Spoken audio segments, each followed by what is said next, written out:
pledge allegiance to the flag of the United States of America and to the republic for which it stands, one nation, under God, indivisible, with liberty and justice for all. Thank you. Roll call, please, Madam Clerk. Mayor Beagle, Present. Deputy Mayor Gottschall. Here. Councilmember Behrman, Present. Councilmember Grunland Fox is excused. Councilmember Kennedy, Present. Councilmember O'Day, Present. Councilmember Simmons. Here. We have quorum. Thank you. Changes or additions to the agenda as presented tonight. City Manager Brown. Mayor, I have no changes nor additions, sir. Assistant City Manager Benson. I have none, sir. Any from the dais? Seeing none, we'll move on to the first item here. Approval of minutes. We got two sets of minutes to approve tonight. The first is the special council meeting minutes of June 23rd, 2026. Do I have a motion? So moved. Support. Thank you. Any discussion? I got a motion and a second to approve the special city council meeting minutes of June 23rd, 2026. All those in favor, please signify by saying aye. Aye. Opposed? And we have a second set of minutes to approve tonight, and that's from the regular city council meeting of June 23rd, 2026. Do I have a motion? So moved. Support. Thank you. Any discussion? I got a motion and a second to approve the regular city council meeting minutes of June 23rd, 2026. All those in favor, please signify by saying aye. Aye. Opposed? Excuse. Correspondence, we have none, but I will want to go on to the record and say that I have received 11 emails from residents concerning the data center project. That moves us to the first call to the public. I'm going to read those rules. They are as follow. The public shall address the council during call to the public, which shall be included on the agenda immediately after correspondence and again immediately after new business. The first call to the public immediately after correspondence shall be limited to agenda items only. A person shall not address the council in excess of 5 minutes unless time is extended by a majority vote of the council present. Persons wishing to address the council shall identify themselves and their place of residence and shall state their reasoning for addressing the council, and all comments by the public shall be made directly to the council. And with that, I'm asking you to please adhere to the 5-minute rule, so everybody who has who wants to come up and talk to during the call to the public, we'll give them the ample time. Thank you. So do we have anybody for the first?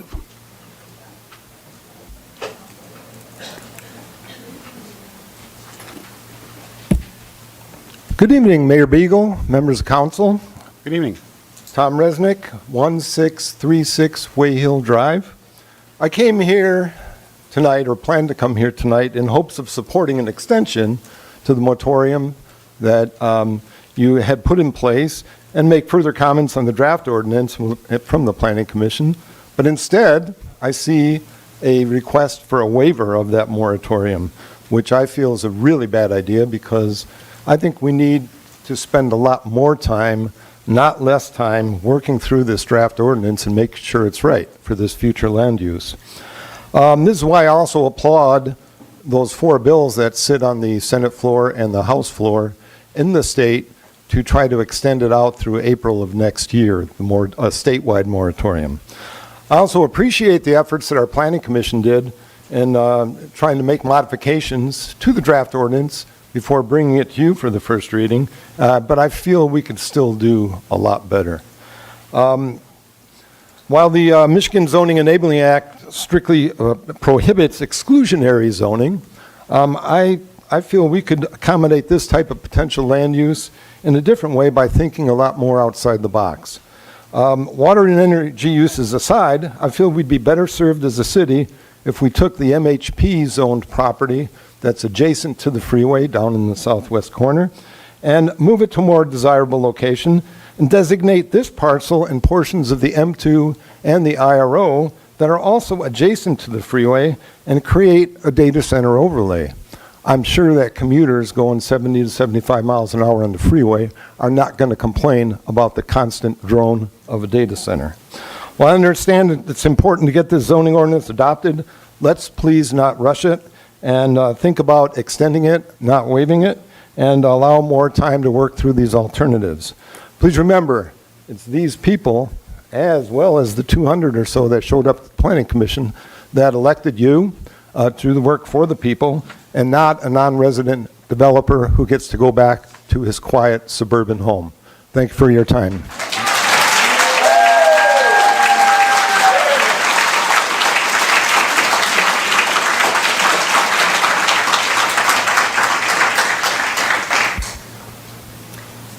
My name is Katie Weeks, and my husband and I live at 1725 Norton Creek Court in Wixom. We've lived here for 30 years.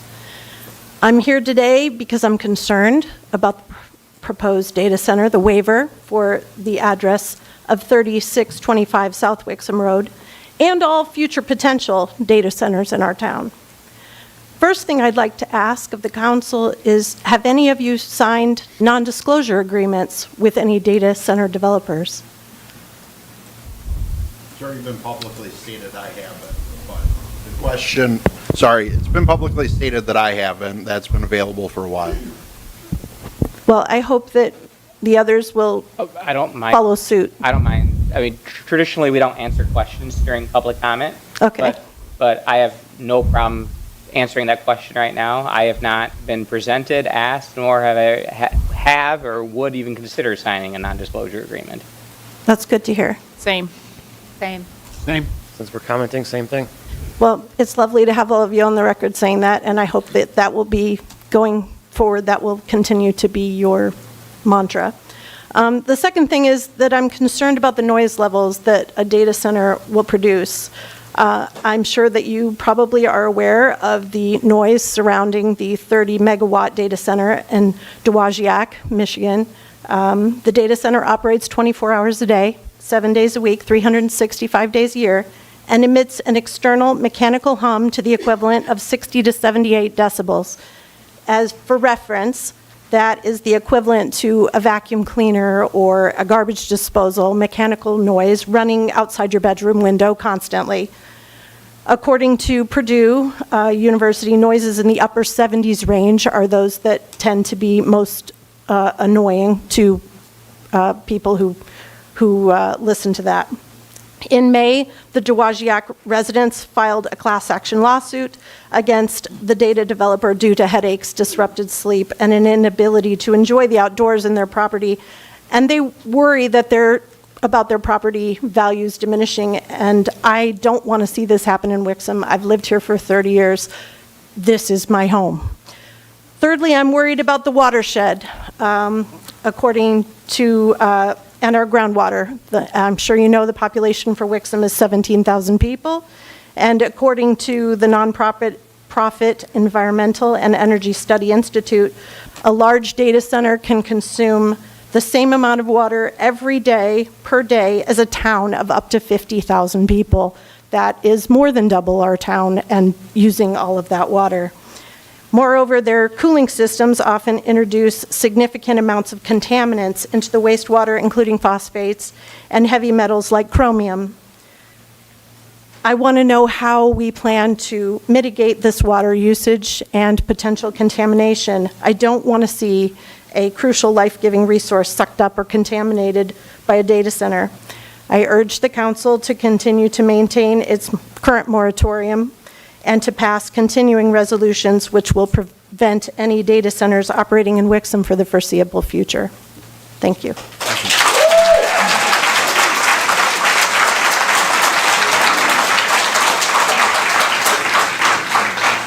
Hello, good evening. My name is Jessica Buck, and I live at 3014 Madison Street, right in downtown Wixom. I want to thank City Council for being so transparent with this and working really hard for the residents of Wixom and hearing all of us out tonight. I urge you to extend the moratorium and also waive the developer's waiver of the moratorium tonight. I really appreciate the diligence of the ordinance and being rewritten after they've heard the Planning Commission, after they've heard from residents, but they need to do more and more.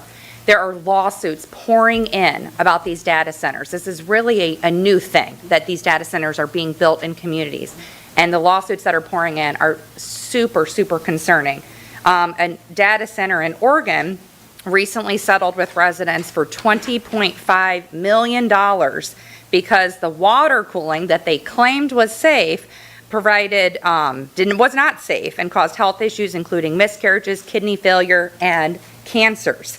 I really am terrified at the thought of how many cancer diagnoses we will get, health problems that we will have from these data centers. We really, truly do not know the effects until down the road. And as far as that it's state law now that we cannot, restrict them or stop them from building right now. There's an upcoming election right now. This is a huge issue that's going to be at the election for governor, and a lot of open election seats in November. And the people are going to run on this. A study shows that 70% of the community is against data centers. I think that number is extremely low. I think it's actually way higher than that. I think vast majority of the community is against it. When people are running for election, they're literally saying, no data centers, no data centers, and that's what they're running on. This is going to be a key turning point in the election. So I think by extending the moratorium, you are going to see a new law in the very foreseeable future that the public does not want data centers, and that law is going to change. So I urge you to extend that moratorium because you don't want to pass anything or allow anything at this point juncture before the law changes. We simply just do not know the effects of these data centers. Noise is the number one concern that people have, and what I'm concerned with in the ordinance that I was reading is it puts into noise restrictions for the data centers. The data centers that have been built are completely ignoring every ordinance that is put into place about noise. We saw that when people went and visited data centers. They say that it's under a certain level. It's not under that certain level. So they're completely violating these ordinances. So that's a huge problem. So we need to put a more stricter recourse in the ordinance if they don't comply with the ordinance, especially on noise. And right now it's a fine. They got deep pockets. They're going to be able to pay that fine, no problem. They'd rather pay that fine and keep operating. I believe that the recourse, if they violate the noise ordinance, should be immediate shutdown of the facility until they can comply with that noise ordinance. Same thing with the water usage. They say that they're only going to use this amount of water a day. They're going to violate that ordinance. So we need a stronger recourse than a simple fine if they violate that. And that should be complete shutdown of the facility until that they can comply. A simple fine is not going to be enough for these deep pocket data centers. So that urge to look back at the ordinances, put stricter recourses about that when they violate that, because we've just seen again and again, because there's so much that we don't know about these data centers, right? We don't know really the recourse and the long effects of them, but what we've seen so far is completely alarming and harmful to the public. And so I urge you to wait it out, wait till the law is changed, and definitely look at the ordinance as far as what recourse when they violate these ordinances, because they absolutely will. Thank you.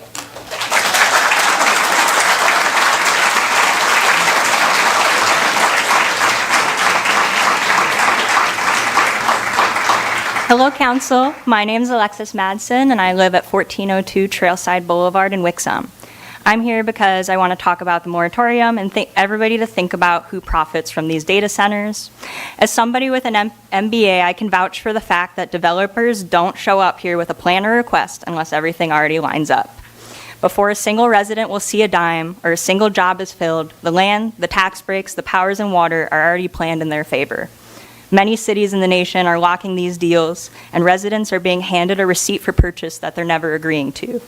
We are not the customer, but are the cost of doing business here.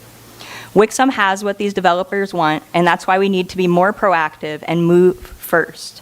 We have an underused DTE substation, land and water, and a small town. This is the exact kind of infrastructure that makes our city a target. Our resources and enjoyment of the city should never become a discount for a multi-billion-dollar company. In Cheyenne, Wyoming, their residents are fighting the council because officials had a contract with developers in private and waited to inform the public that there was contaminated water from the facility. In Wisconsin this year, local officials in Beaver Dam, Kenosha, and Janesville all quietly signed NDA with data center developers before the residents could even know a project was coming. Harm from data centers to the neighborhood is going to start on day one of construction. In Granger, Indiana, a Microsoft data center construction has left neighbors living under what is described as permanent dust clouds that's thick enough to worry about their lung health for them and their children. In Arizona, there's reports of contractors tapping into city drinking water without permits during construction to combat that dust.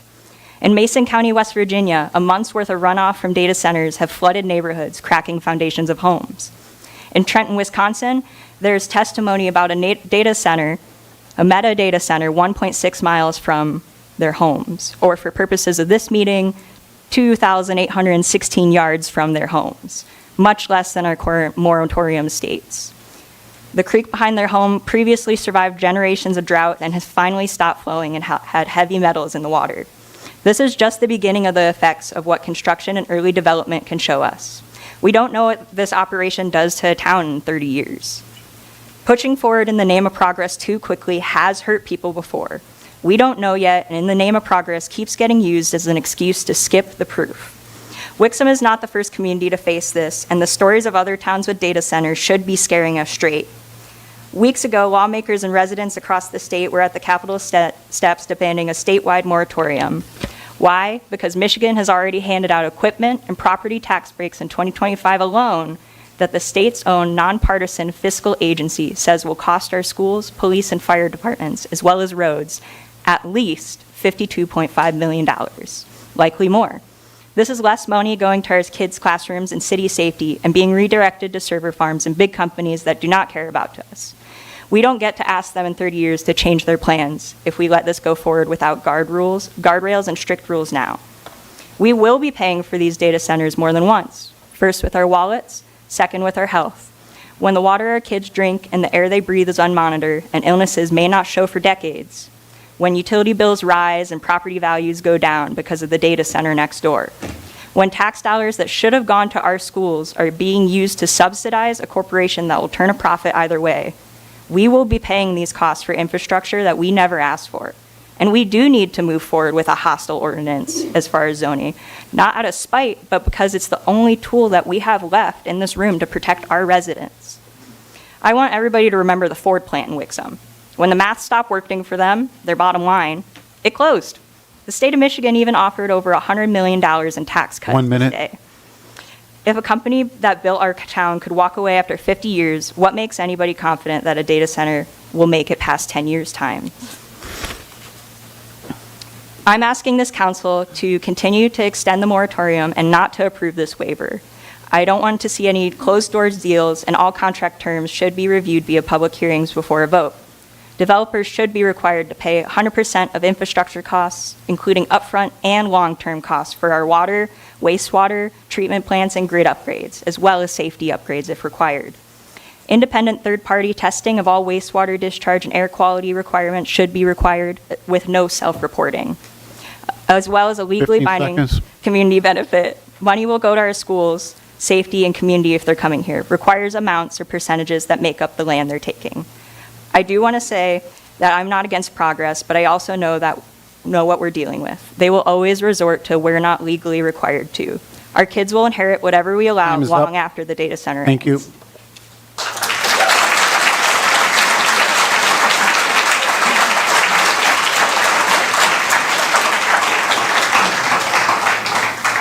Good evening. My name is Annette LeBaron, and I am State Senator Runstead's District Director. Unfortunately, Senator Runstead is unable to make tonight's meeting, but he asked that I read the following statement on his behalf. I want to recognize the concerns that have been raised to my office by many Wixom residents regarding lifting the data center moratorium that is currently in place. Any change, particularly one that may impact the character, safety, environment, or overall well-being of the city, warrants careful consideration and transparency. On June 4th, I introduced legislation to create a statewide year-long moratorium on new data centers, any new data center projects. A moratorium is not the end of development. It is a necessary safeguard. It buys time to enact real standards, performance guarantees, job creation requirements, local consent, and taxpayer protections like the bill I'm advancing in the Senate. Having a moratorium allows this board to carefully review the impact to the city regarding water supplies, electrical grids, noise levels, property values, environmental habitat, carbon and diesel emissions, city aesthetics, traffic patterns, employment impact, and most importantly, the health and well-being of your residents. Government does not exist to serve developers or out-of-state interest. It exists to serve the people, the citizens who live, work, and raise their families here. As your state senator, I am closely monitoring this situation as it develops and will be engaged in the process, seeking transparency from all parties and advocating for a thorough review of this project or any other project. I want to ensure that the voice of the community is heard and represented in all discussions related to this potential business in Wixom. Thank you.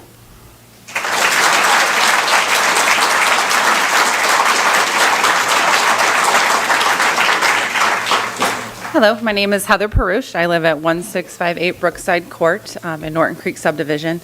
This will probably be short and sweet, but my biggest concern is my daughter sitting in the back. Where this is proposed being is within about 7/10 of a mile and about 1.5 miles from where the new Wixom Elementary is being built. So a lot of things you hear about with EMF and all those different things obviously are the first thing going through a mother's head. And I see several of my kids' classmates' parents in the room as well. We're also talking about building a new common area, which would literally be almost across the street from where this location is being proposed. So all of the enjoyment that we get sitting outside, these new areas, these new schools we're supposed to be excited about, even if this developer comes in and says, oh, our levels are well under, the walls block it, etc. What about the power and the infrastructure that goes into this? What about all the extra lines? Where are those running through? Are they going to be underneath the new school that's being built that we just laid the last beam for? We don't have a big city. It's about 9 square miles, I believe it is. And we have right there residences. We have schools right there, new parks right there that we all want to use and enjoy. And the safety of our residents, of our children, of the people that use this space, I think is a lot more important than some extra income that the city would get. And I know, as someone said very, very intelligently, there's different things in place at the state that maybe say we can't do this, but I know that we've also done things like banned dispensaries in Wixom and things like that. And so with this moratorium, the information that we need in order to investigate the laws that maybe the state can do in November, it'll give it a chance for that to play out. So thank you guys very much. I do appreciate your transparency. And I remember even last year at our HOA meeting, I'm on the board, you came and talked about the things the city was trying to do to put safeguards in place. So I just encourage you to keep doing that. The city is behind you, and we appreciate your attention to the matter. Thank you.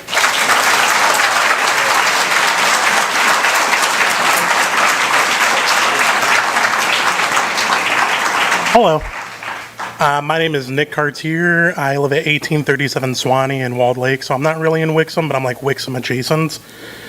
Pretty much at the last meeting, we talked in length about the noises that the data centers make. One thing that I'm really worried about that we didn't really touch on then was how it would affect like the local wildlife and the ecosystem around the surrounding area.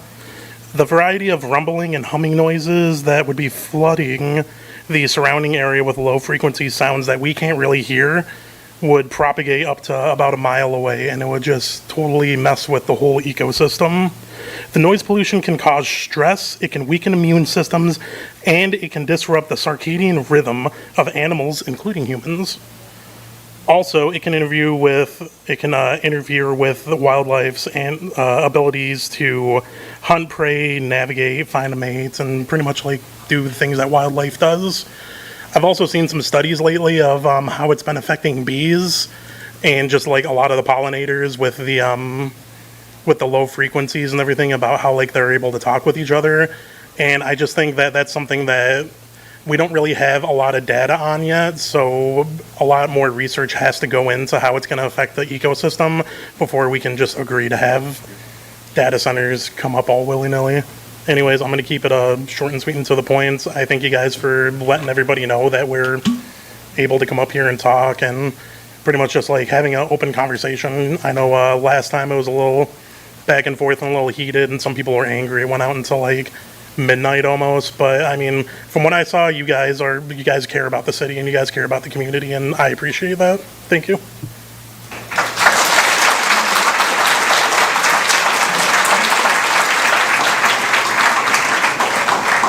Good evening. My name is Michael Foster. I am the property owner at 30681 Wixom Road, the address of our family business, Foster Specialty Floors. We have owned this property for the last 53 years, and I have witnessed the city of Wixom change exponentially in the last 5 decades.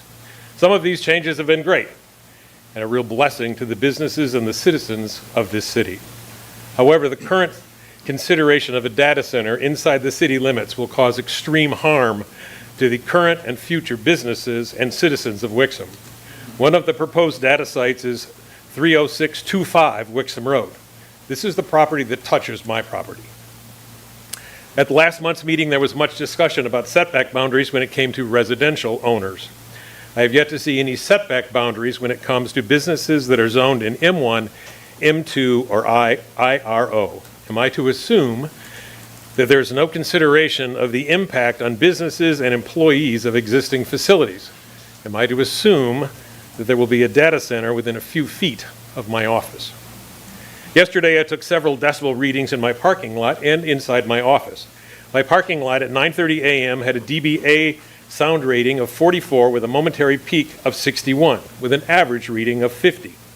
Last month, we learned that decibel numbers are logarithmic, and that an increase of 10 decibels would seem twice as loud to the human ear.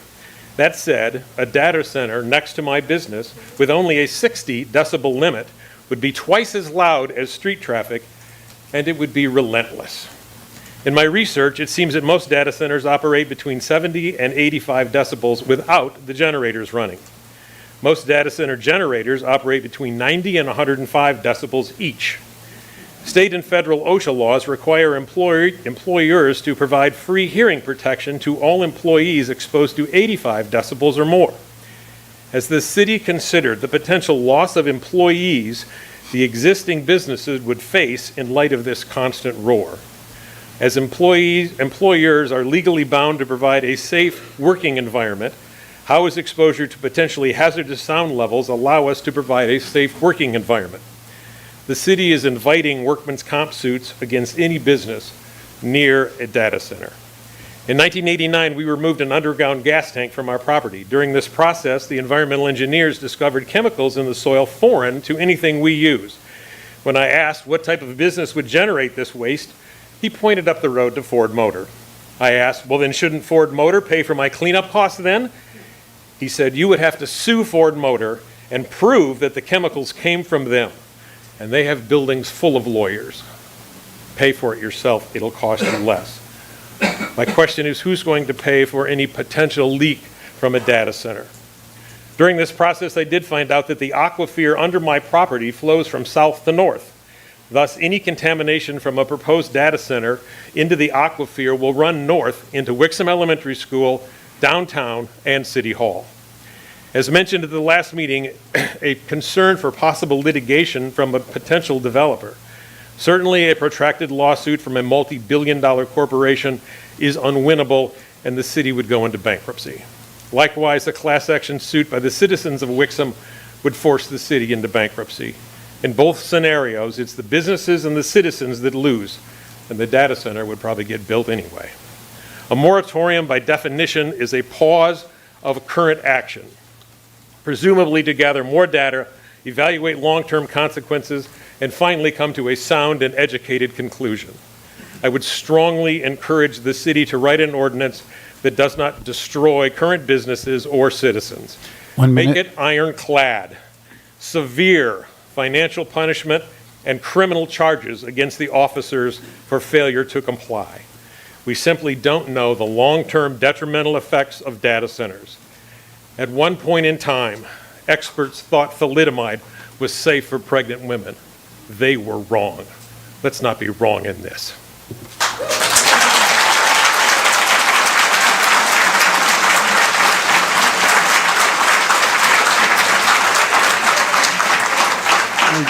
Mike Bartel, B-A-R-T-E-L, 729 Sibley Court. And I just have some things that I thought about from the planning meeting. Can you state your name again, please? Mike Bartel. Thank you. From the planning meeting, they had a guy, first of all, I want to thank you guys for all the work you're doing and everything, and trying to get this right, because if it's not right, you're going to turn Wixom town into a ghost town. with that being said, at the last meeting, they had a noise specialist came up with all his decibels and everything. And he said the decibel level should be this much for a data center. And why so high is what I think. But then I thought, what is the decibel level going to be at 1 mile or a half a mile? And then I came up with what is the distance that the decibel level will be as the wind blowing through trees? What's that decibel level? That is the minimum distance that a data center should be allowed to be built from the downtown district, and that's border to border. Because a data center, like the previous speaker said, it'll close those businesses, and they're going to be gone. Data center will buy up those properties and increase their footprint. So, as far as the waiver of the moratorium, if you were going to put a waiver on that and let the guy start doing research, stuff like that, and he's going to spend money. Celine just went through this where the data center spent a lot of money. Then the city council was going to try and stop them. They said, we're going to sue you for the money we have invested in this. So Celine folded and the data center's going in. Another point would be if there's a good neighbor policy where one of the previous owners said, put the data center out there in 94 or 96 in Beck Road. There's a hospital less than a mile away from there. How is the data center going to affect that? Should we have a good neighbor policy where something built in our city affects a different city if we can adjust? That's basically all I have to say. Thank you.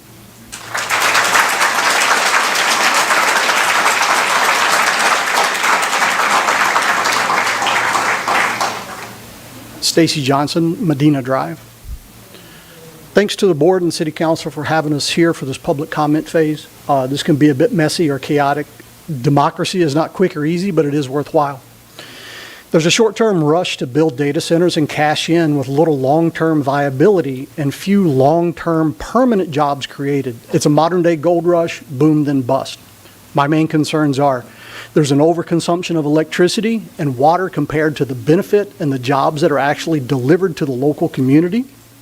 People are making money, but it's the executives of the tech companies that reap the majority of the profits while the burden of higher electric and water rates are borne by the local community. For example, water. Mid-sized data center can use about 300 to 500,000 gallons a day. That's enough for a small town of 10 to 17,000 people. Electricity. Mid-sized data center consumes 120 to 480,000 kilowatt hours daily, enough for a small town of about 15,000. Employees. Medium-scale data centers have an operational workforce, this would be full-time permanent employees, of about 30 people. This is not a good use of our resources, of our shared common resources. Another immediate concern is how this data center is going to connect to the grid. Currently, lead times for high voltage transformers are 1 year up to 5 years out.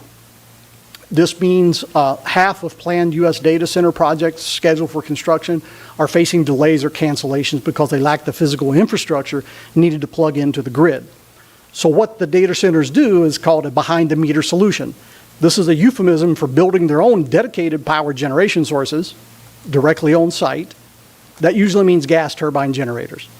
In South Memphis, Tennessee, the facility launched. They brought in 30 tractor-trailer-sized methane gas generators to bypass the utility connection delays. Noise pollution and the smog coming from the nitrogen oxide resulted in lawsuits that are still ongoing. The data center can afford to pay any fine associated because they've got deep pockets. The pattern to me is clear. They submit an optimistic plan that doesn't match reality, oversell the good-paying jobs and progress, then seek more and more waivers and variances. If those aren't granted, they just move ahead anyway and just pay the fines. They can afford to. If the real plan was known from the beginning, it wouldn't be approved. To me, this is called a bait and switch. Summary. Mid-sized data center uses resources equivalent to 15,000 people, but only provide jobs for 30. Then there's the noise pollution and high potential for gas turbine generators and the nitrogen oxide exhaust fumes. Do we want to spend our local resources making billionaire tech CEOs richer while the local community is left with higher utility bills and noise methane pollution and we get 30 jobs in return? For me, the answer to this question is a no. Please do not approve the waiver request. There's a better use for our shared resources that will deliver long-term value to the community than a data center. Thank you.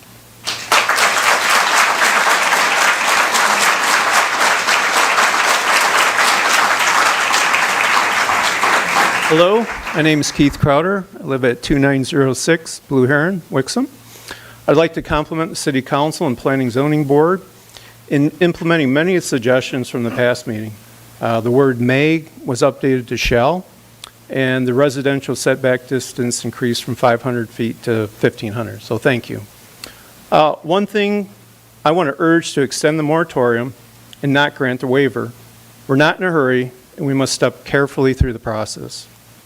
Regarding the ordinance, I have a few suggestions. I work with contracts for business. I've been doing this for about 20 years. So one thing I think we need to add is some language for testing. We need testing for wastewater and noise. This testing needs to be quarterly at random intervals. It must be done by independent third parties, which are selected by Wixom government officials, with vendors being changed on an annual basis. All costs must be borne by the DC applicant. If the applicant fails water testing, that is dumping contaminants like Tri-Bar did, that are not considered normal business waste, the DC applicant will have to mitigate all costs associated with cleaning up the water, along with any watershed costs. Plus, they should be shut down immediately until testing is completed and results are to normal levels. If the DC applicant fails to meet the specified sound levels, then they should be held accountable in that failure by forfeiting their ability to stay open until sound levels are at the specified levels. Fines based on my review of the Wixom ordinance penalties is $500. This may be acceptable for most businesses. However, for a multi-billion-dollar corporation, this is nothing and would have no impact to changing their behavior. Considering the recent history of data centers in other areas and failure to comply with ordinances, I would suggest specific fines of a far greater value and continue failure to add a multiplier where fines double, triple, quadruple, etc. with no cap. Thank you.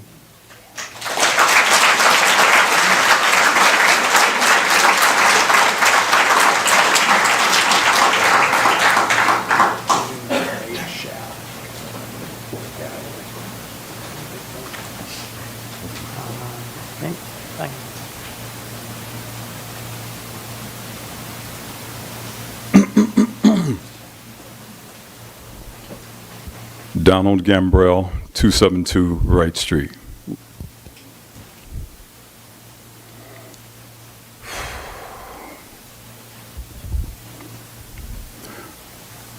I just wanted to say that I wrote down a few reminders as to the hierarchy of the state of Michigan, who is actually at the forefront, first place of the hierarchy, and that is the people of the state of Michigan. But I wanted to give a few reminders. I went to the Wixom website. The Construction and Development Services Department, and I wanted to read this. The Construction and Development Services Department is your full-service building department. Included in this department is the Planning Commission and the Zoning Board of Appeals that perform a variety of services intended to protect, maintain, develop an attractive, safe, and healthy environment. Okay? Now, the mayor and city council, I pulled this from your particular department. You said that throughout its history, Wixom has enjoyed a high level of citizen involvement, which has contributed to the high quality of life, okay, in the community.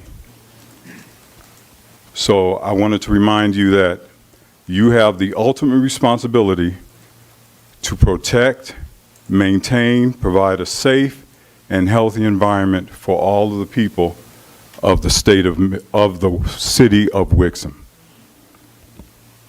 okay? And just one more reminder.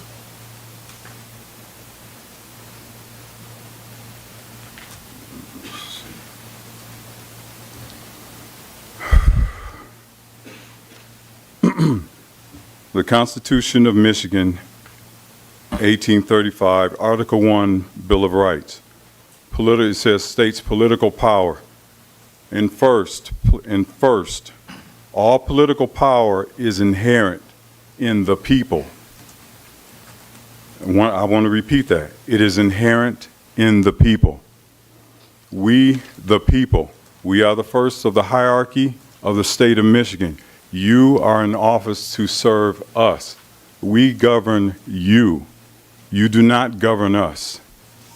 So the will of the people is greater than the governor or any position in this state, and as a matter of fact, in this country. I could go through the United States Constitution, but that's a little bit too much right now. So, thank you.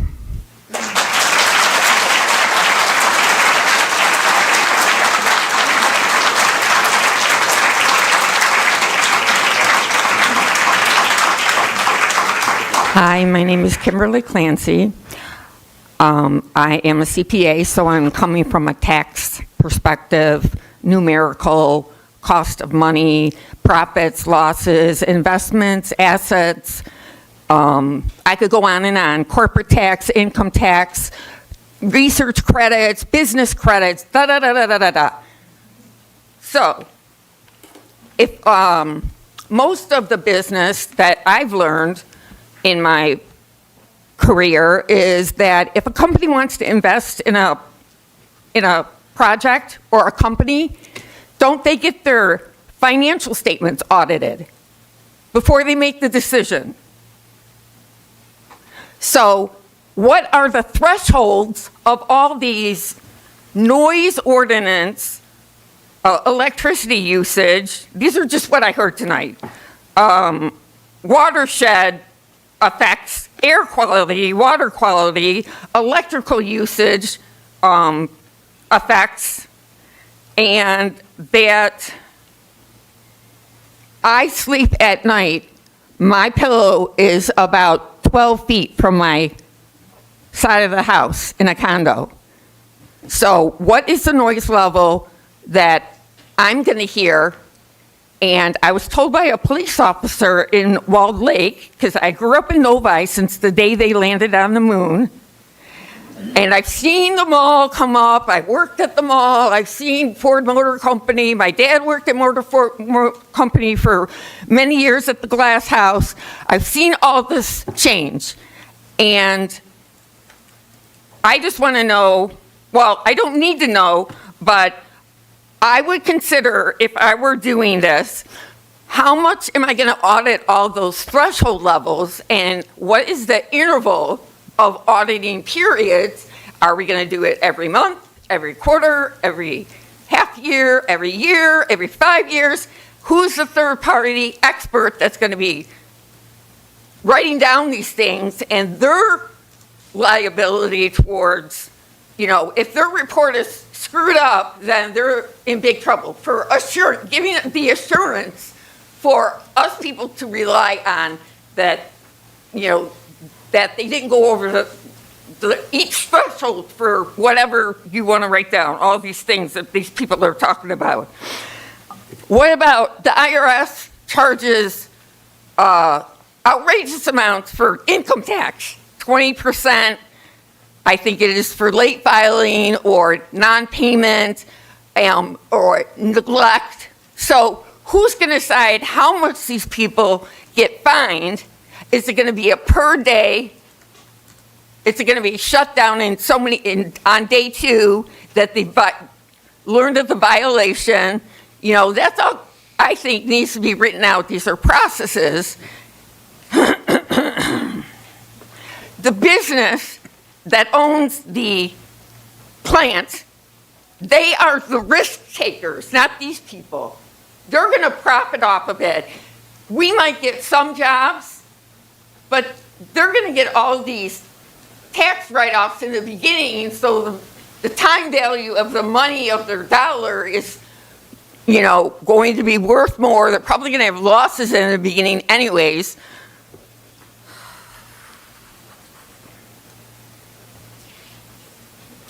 One minute.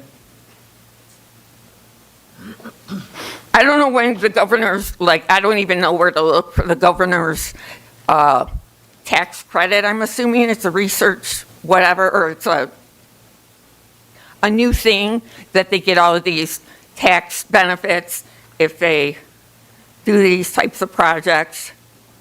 Who's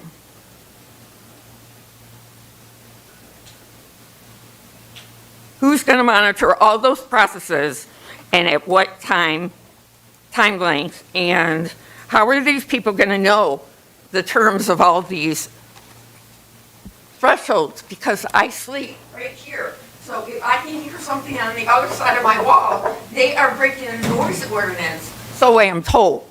15 seconds. Bye. Thank you. Excuse me, ma'am, can we get your address, please? Sure. I live at 242 Neptune, Walled Lake, Michigan. Thank you. You're welcome.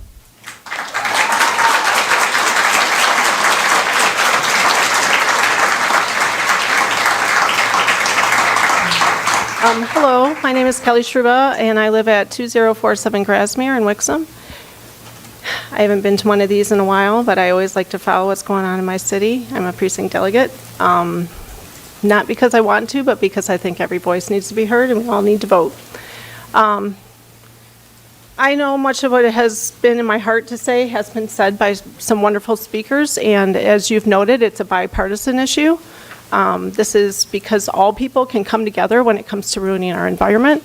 We know across the board that the government right now is, I'll keep it from being political, but I will say that we are looking at a lot of things that benefit the people of this United States of America being taken away, from EPA regulations, CDC. I don't know if anybody's heard about this diarrhea thing that's going around. That's from less monitoring. Less monitoring and rushing to make a profit. Who makes the profit? Do we make a profit?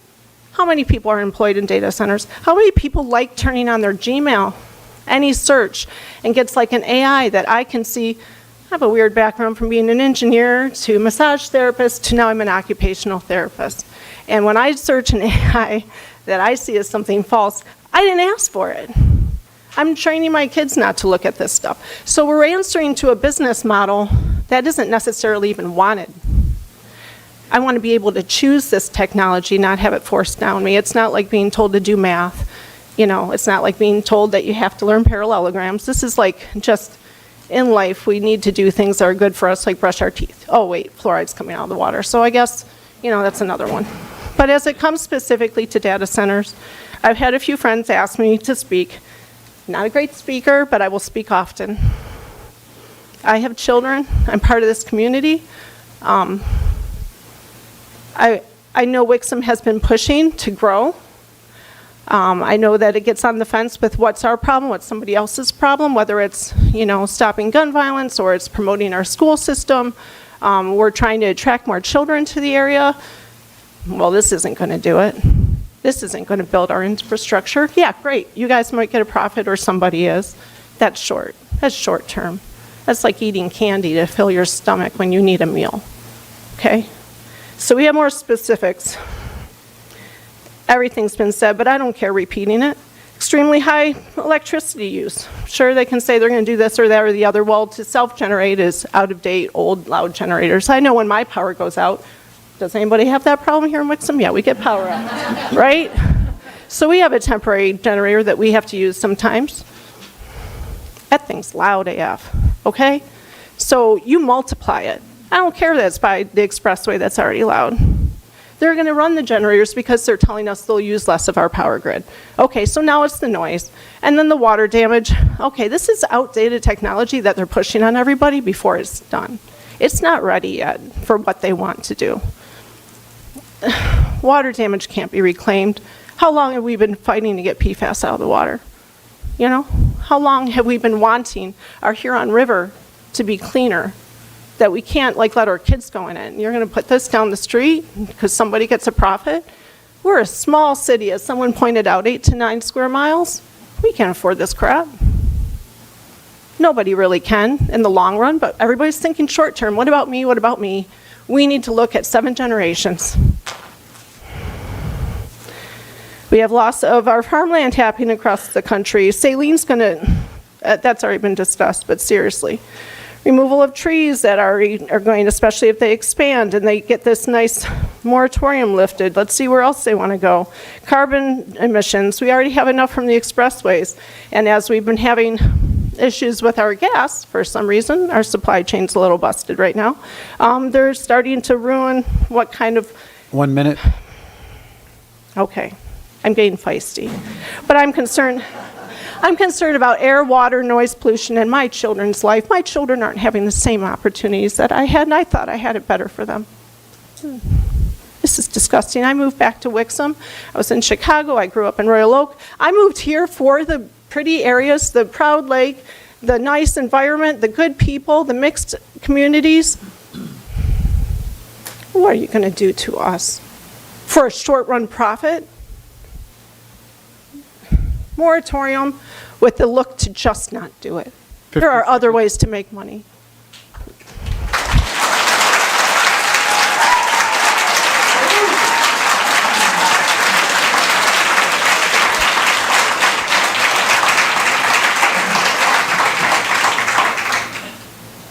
Good evening. Greg Kelly, 2304 Pawnee. Heard a lot of conversations this evening, and I think a lot of people have spoken very eloquently about all the reasons not to do this, right? There's all these concerns. There's all these suggestions on how we punish them when they violate, like we're planning on them violating. The last woman who just spoke said, why are we doing this period? I've been riding up and down Airline Trail here in this beautiful summer we're having and admiring the job that you have done with our land use, in the mixed residential, in the parks, and the trails. And why do we want this disaster? Because we have land, because we have electricity? Oh, it's by the freeway, it won't bother anybody. What do we want to support this technology for? So that eventually it'll replace everybody's jobs? Why does Wixom want to be a part of that? We are a beautiful community that has grown the way I like to see it. I've been here 31 years. The parks, the trails, the residential, the people. A beautiful community, and you want to stick a data center in it with everything that I've heard tonight and read previously? I would just say that I support a moratorium on this. Let's not do it. And I hope that as you listen to every person here, not one person has stood up and said, yeah, I'm for it, right? I would like to believe that, as somebody mentioned earlier, as representatives of us and our community, that you listen and that you respond in the best interest of our community, which I think is pretty clearly not a data center. So I know you don't answer questions. I just hope that by the time this meeting is over, that there is a commitment from everybody up there that they're going to uphold the moratorium. We are not going to grant a waiver to somebody to start some kind of nefarious, oh, we're going to do a little research and then we're going to sue you because we invested money. No, not in Wixom. And I hope that's your stance. Thank you.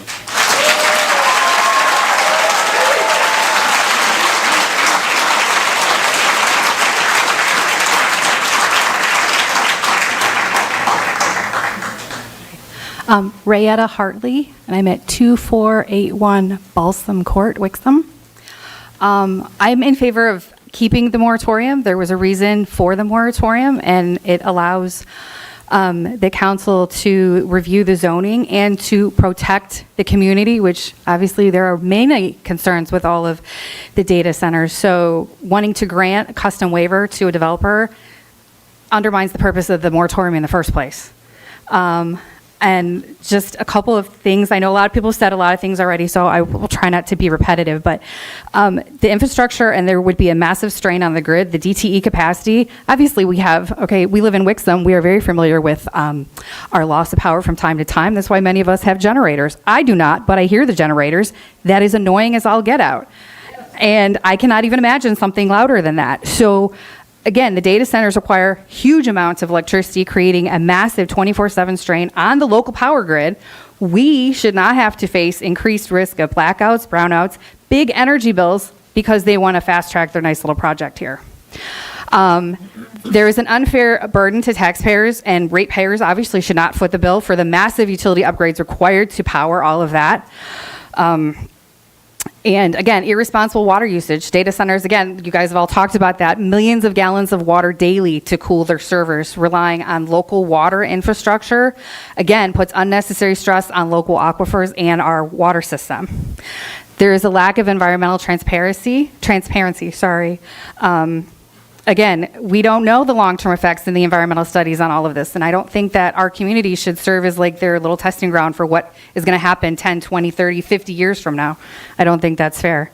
The constant noise pollution definitely impacts quality of life. The industrial chillers, massive backup diesel generators, they run loud, round the clock, again, producing that noise, that vibration. It's not something I want to listen to, not when I'm at home in my backyard or trying to sleep. And again, it's very close to residential zones, to school zones, to businesses. I don't think that that's what we need in Wixom. And again, there's not a lot of economic value for us. It does not give you a lot of jobs. What you're looking at, maybe 30 jobs. I don't think that that's what we want. I think a lot of people, I think everybody here has spoken that Wixom is a wonderful community as it is, and we just want to keep it that way. We want to grow, but not in this direction. Thank you.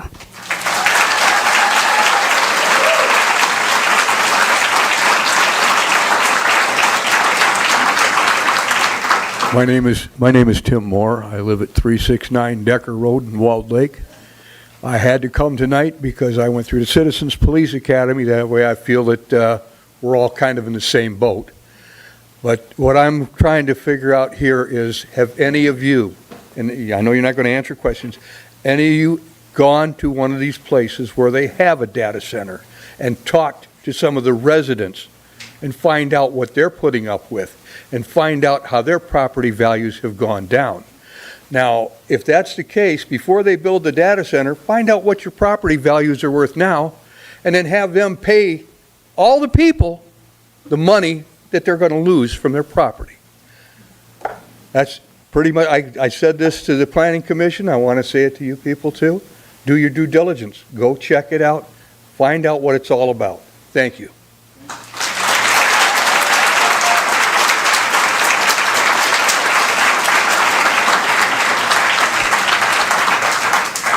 Hello, thank you for listening to all of us in this community. My name is Catherine Dyer. I own Wixom Family Pet Practice at 49315 Pontiac Trail, which is very close to where this is potentially going to be located.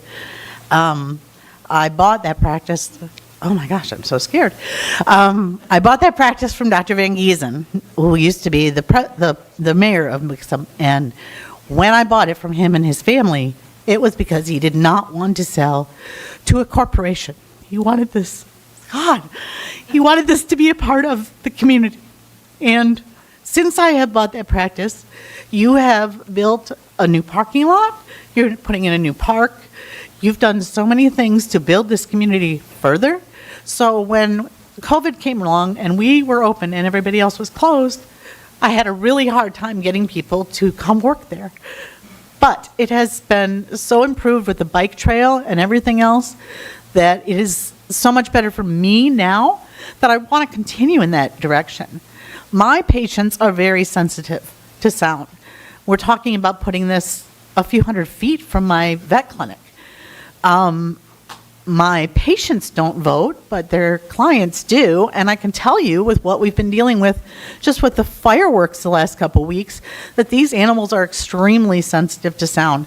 And if they live in the area, this is going to bother them, which is also going to bother their parents, their pet parents, and the clients. So although this is a little unique way of looking at it, I do think that we need to take into account everyone in the community, both the people and the animals that make our life worth living.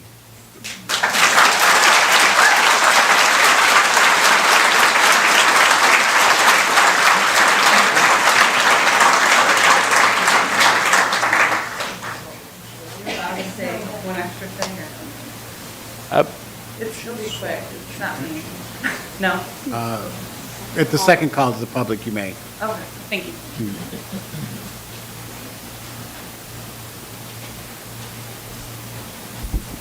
Good evening, Michael Moore, 2061 Maple North Trail.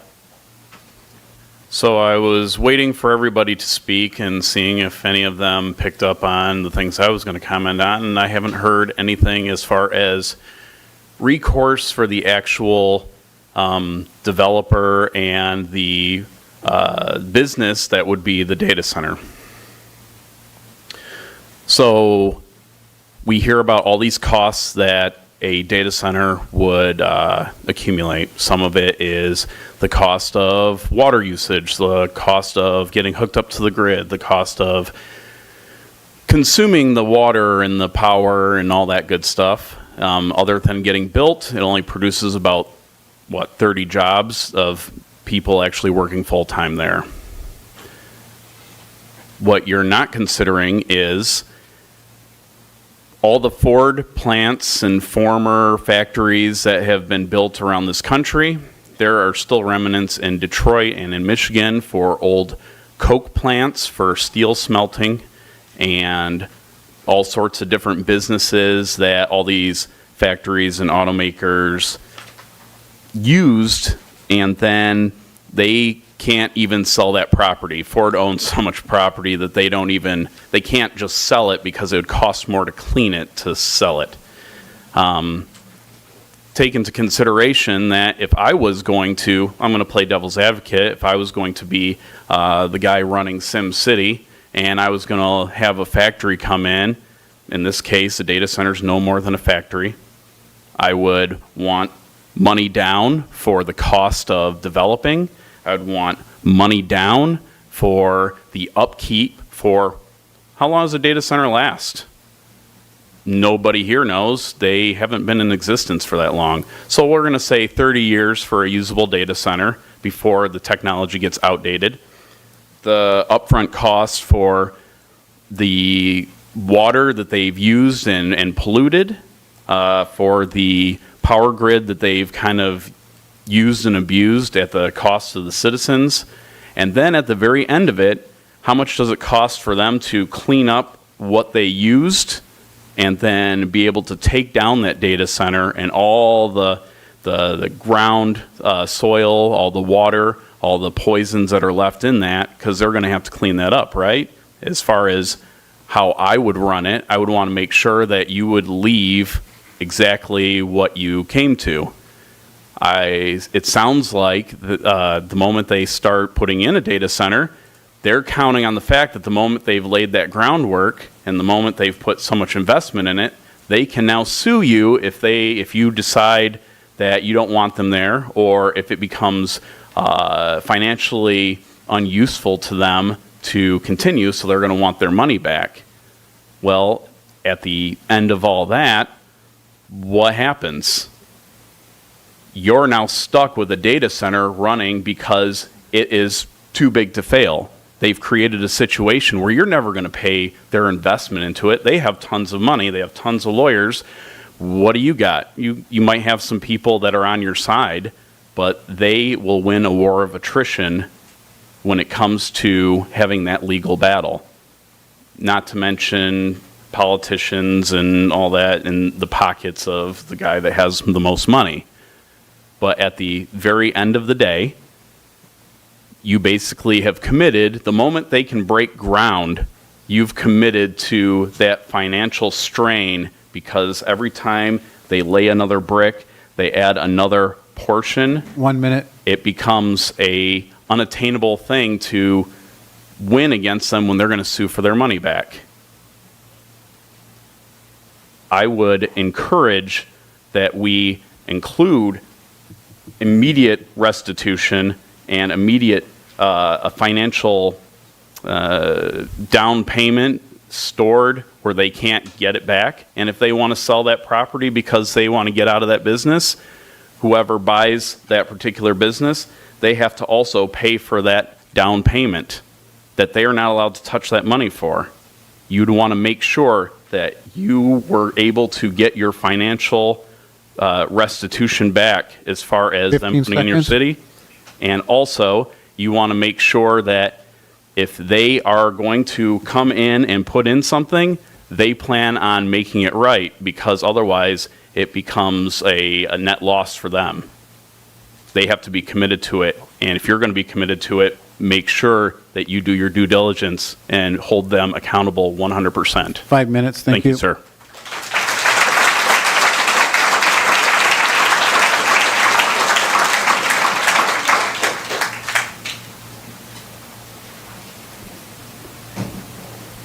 Tony Medea, 1857 Downhand Drive. When I drive in the parking lot, it's usually empty. And I think the crowd here tells you how important this really is. I just like to boil this down to one sentence, and I was thinking, sitting in the back, how do you boil this down to a really complicated situation? It comes to my mind that it goes like this.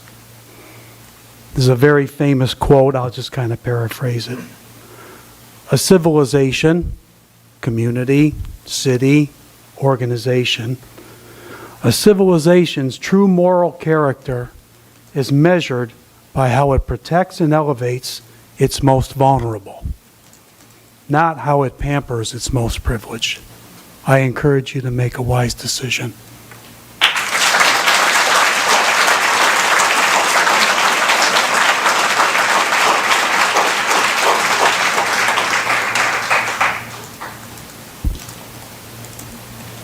Aaron Rusnick, owner at Drafting Table Brewing Company, 49438 Pontiac Trail. Dear Council, first of all, thank you for listening to us. I urge you not to lift the moratorium on data centers. Please do the opposite and extend the moratorium for 1 year. Today, the governor of the state of New York signed an executive order enacting a 1-year moratorium on new large-scale data centers. She said, as data center developments threaten to hike up utility bills, deplete natural resources, and create uncertainty for New Yorkers, it is my responsibility to take action and lead. I urge this council to take action and lead. Do not lift the moratorium. Please extend it for another year. Let there be more research done on unintended consequences of data centers. Do not allow us to be an experiment. Thank you very much.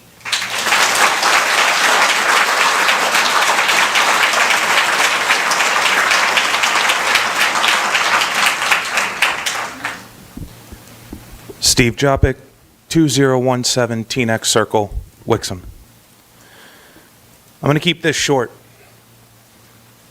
During the previous meeting where this was discussed, a gentleman came up here to the podium and addressed the Planning Council, and he said one of the most profound things I'd ever heard. He said that for every one person who speaks up, there are 100 more at least that were too timid, too unsure, too afraid to speak up themselves. I urge the council, look at this room. Look at the time. This meeting started at 7 o'clock. We're over an hour into it. And there are still citizens, residents of Wixom and the surrounding communities coming to address each of you. There's no change in what everybody is saying thus far, and I expect for the remainder of this evening, the story is going to be the same. The residents of Wixom do not want a data center here. It's not a, we'll be okay with it maybe if certain conditions can be met. No. Wixom, the people have shown, don't want it here. I don't want it here. I grew up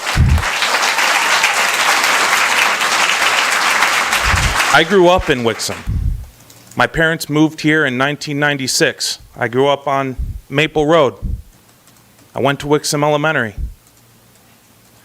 When I was in elementary school, I remember being on the playground and hearing Corex. I remember smelling it as a child. And that's a known quantity. These data centers, it's unproven. It's new technology, as many had said. There's been far smarter people than I that have already come up to this podium, and there are smarter people that will come up yet to give the data and the facts on it, so I'm not going to rehash that. I'll just leave you with this. The weight of history is on your shoulders right now. The decision that's made for this city, it's going to outlast all of you, and it's going to outlast all of us. It's our children that are going to pay the cost, our grandchildren, our great-grandchildren. We have the weight of generations on our shoulders. And that's not a responsibility that anybody should take lightly, because history has shown the people who have are not very well remembered in our kids' textbooks. Thank you.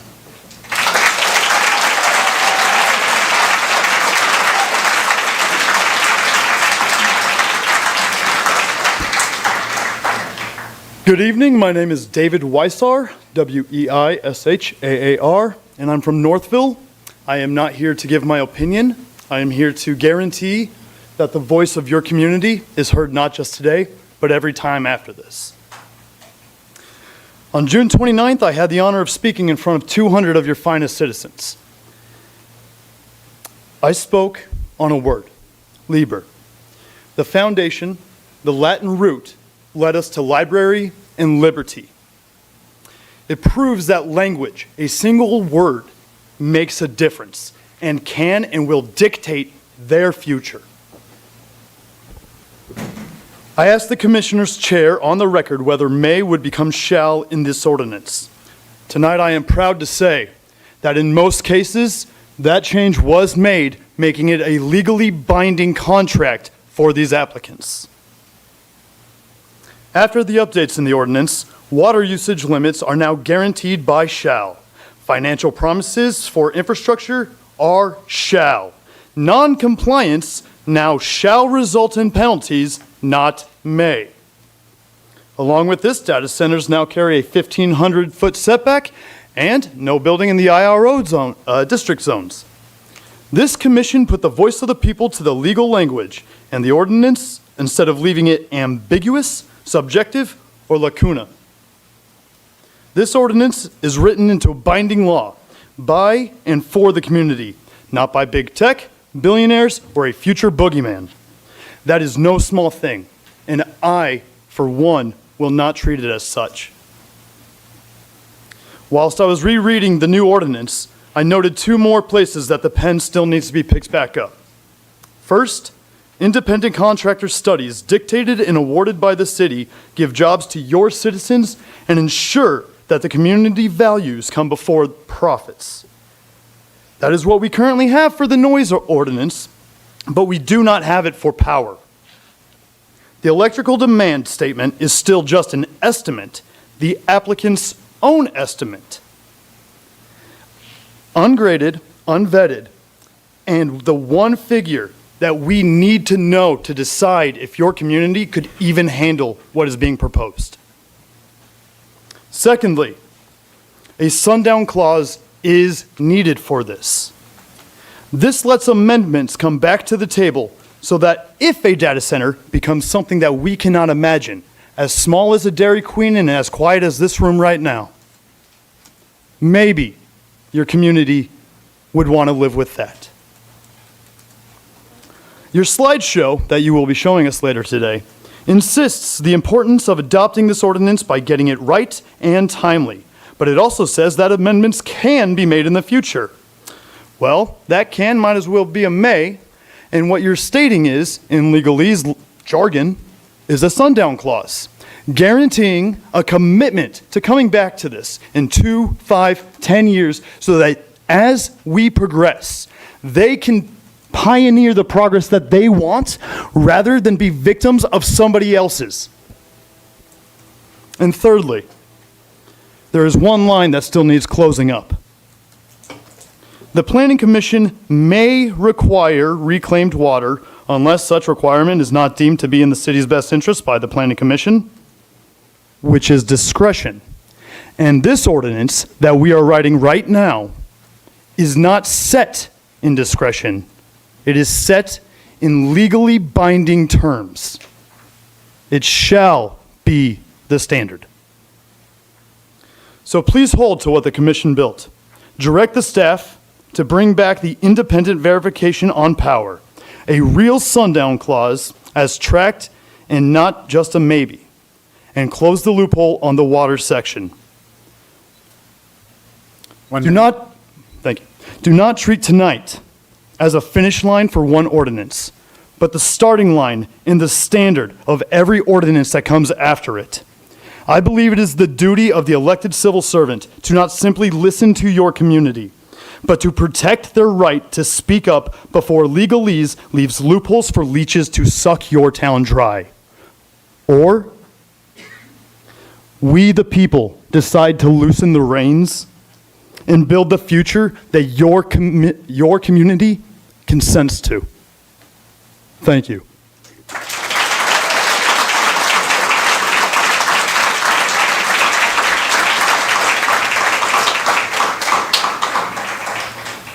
Nate Carmody, 1349 Chanticleer Circle, Wixom, Michigan.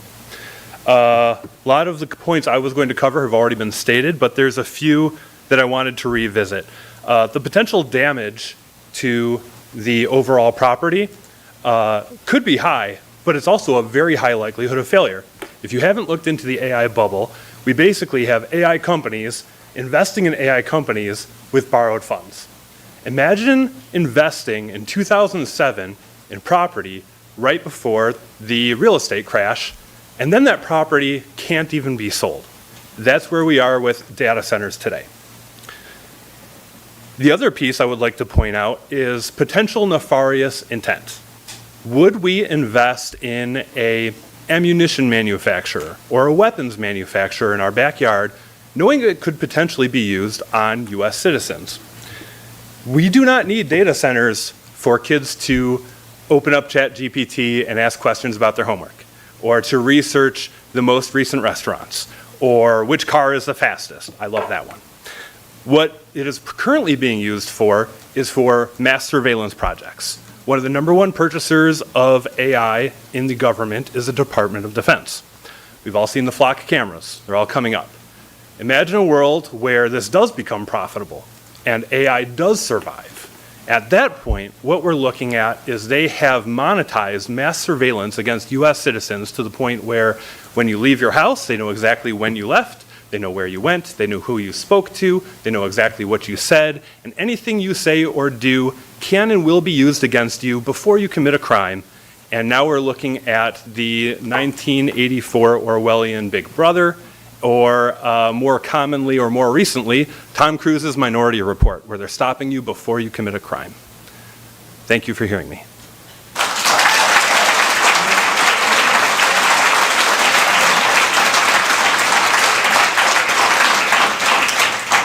Good evening. My name's Christina Campbell. I'm a resident of Heartland, but for the past 4 years, I've worked down the road at one of the manufacturing plants here on Pontiac Trail.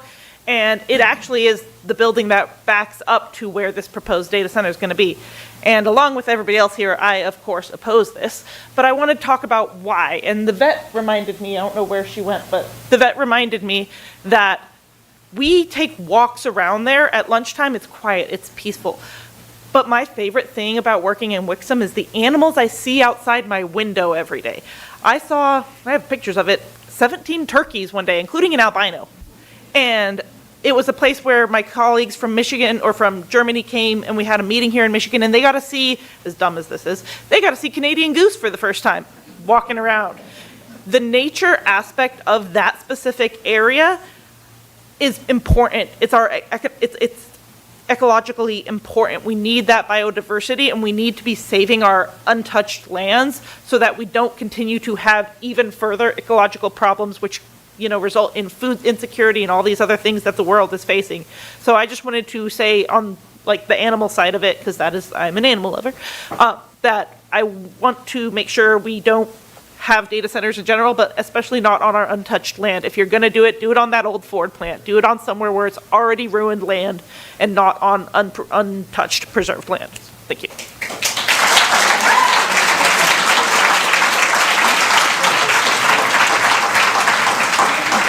Good evening. My name is Belinda. Do you need my last name? Yes, please. Gambrell. I'm at 272 Wright Street in Wixom. And there we go. I just want to make a couple of statements. I'm going to piggyback off of my husband, Donald. But my background is IT. I worked in IT for like 20-some years, so I understand data. I understand the dangers of this data center, these data centers that are popping up everywhere. I also have a background in education. And what I've come to discover, and I'm sure everyone else has, is that our education system is going downhill. We are not teaching our kids the things that they should know, like who they are and the rights that they have as citizens. I know growing up, we listened on Saturday mornings to Schoolhouse Rock, which taught us all of our rights as far as the Declaration of Independence and things of that nature. So I just wanted to remind you all, as I said, I'm piggybacking off of what my husband mentioned.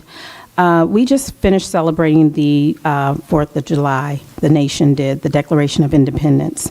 And I just want to read one part of the Declaration of Independence and hoping that this will encourage you to go and just refresh your mind on what the Declaration is and means to you and means to us as citizens, as well as you all here on the City Council. So, put my glasses on. We hold these truths to be self-evident, that all men are created equal, that they are endowed by their Creator with certain certain unalienable rights, that among these are life, liberty, and the pursuit of happiness, that to secure these rights, governments are instituted among men, deriving their just powers from the consent of the governed. Right now, we are not consenting to these data centers. That whenever any form of government becomes destructive of these ends, it is the right of the people to alter or abolish it and to institute new government, laying its foundation on such principles and organizing its powers in such form as to them shall seem most likely to affect their safety and happiness. And that is what these data centers are coming against, our safety and our happiness. We do not need to be backed into a corner. I know at the last meeting, some people were scared or saying, well, we can't do this, we can't do. No, you all as City Council must represent us as constituents, because that's why we voted you to represent us. And, I don't know if there have been non-disclosure agreements that have been signed, but if so, you need to walk away from those and represent us as the people of Wixom. Thank you.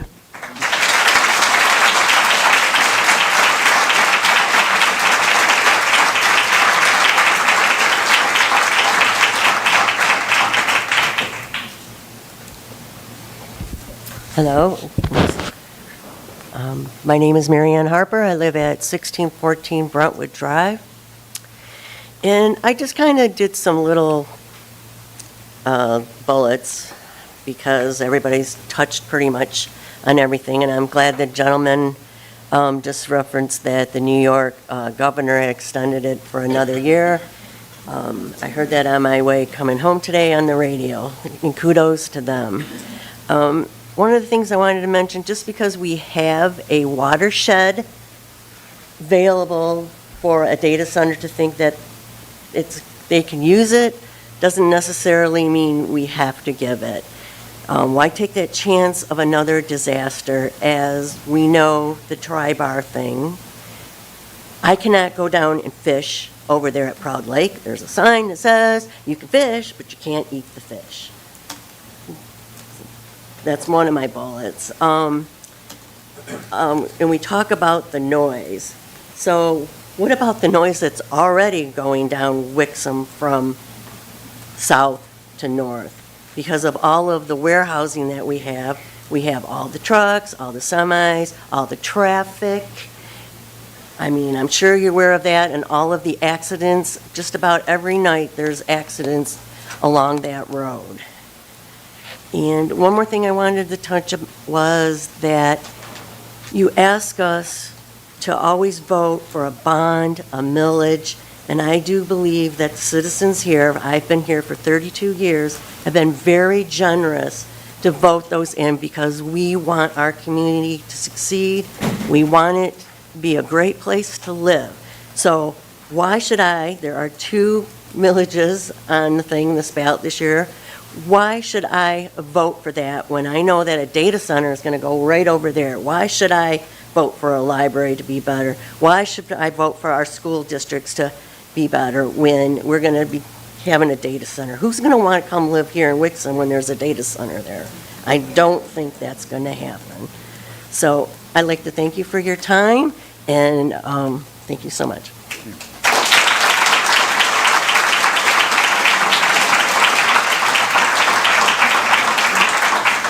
Hi, John Palmer, 277 Wright Street.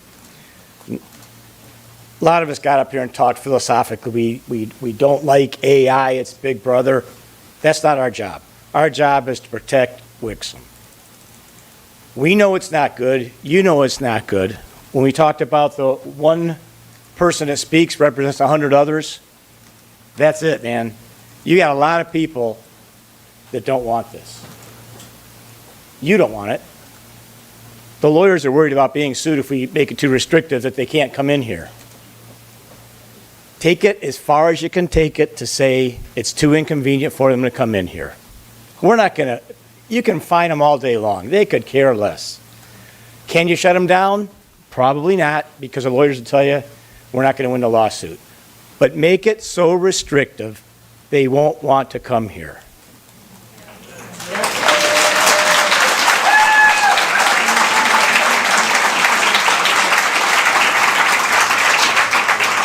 I lived in Howell a few years back, and we beat down an asphalt plant from coming in there.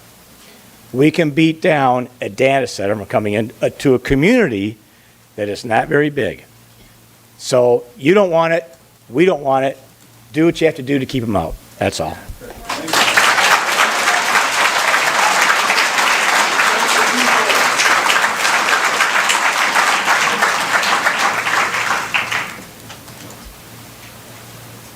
Is there anybody else for the first call of the public?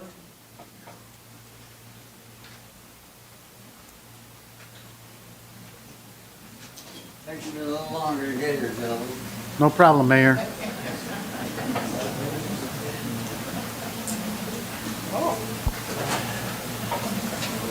I'm Wayne Glessner. Excuse me, I've got a little bit of a dental problem, but I'm 2045 Hazel Avenue. And I agree with all the citizens who have shown up here and expressed their desire and their opinion on data centers. I'd like to talk to you a little bit about in a little bit of a direction. We talk about the word data center. It's like you're going down to Staples and you're going to get some data and you're going to bring it home. It's not the fact. Data center is alive. It should be data manufacturing center. They manufacture a product, have a process, and they use more resources than the Ford Motor Company used in the 50 years that they were here in this city. Okay? Additionally, they should be classified as heavy industrial.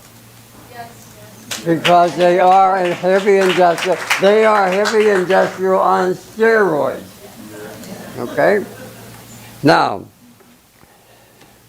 M1 and M2 zoning. As I understand it, that's mixed use. A number of years ago, I believe the council in the city, we did away with heavy manufacturing zoning. Why are we even discussing putting heavy zoning in M1 and M2 zones?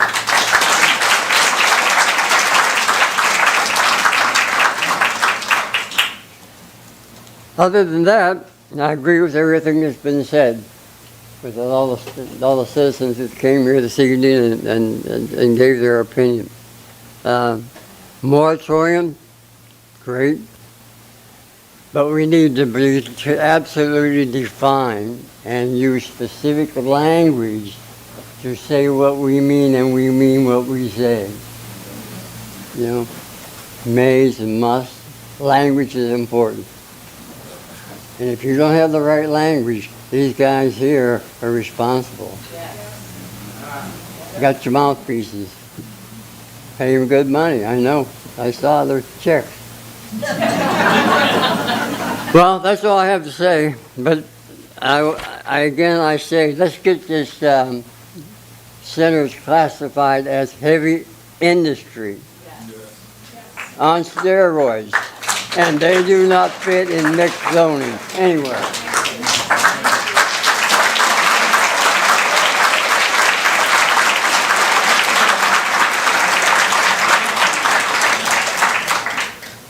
Hello, I'm Michelle Hendrian, and I live at 1935 Hopkins Drive.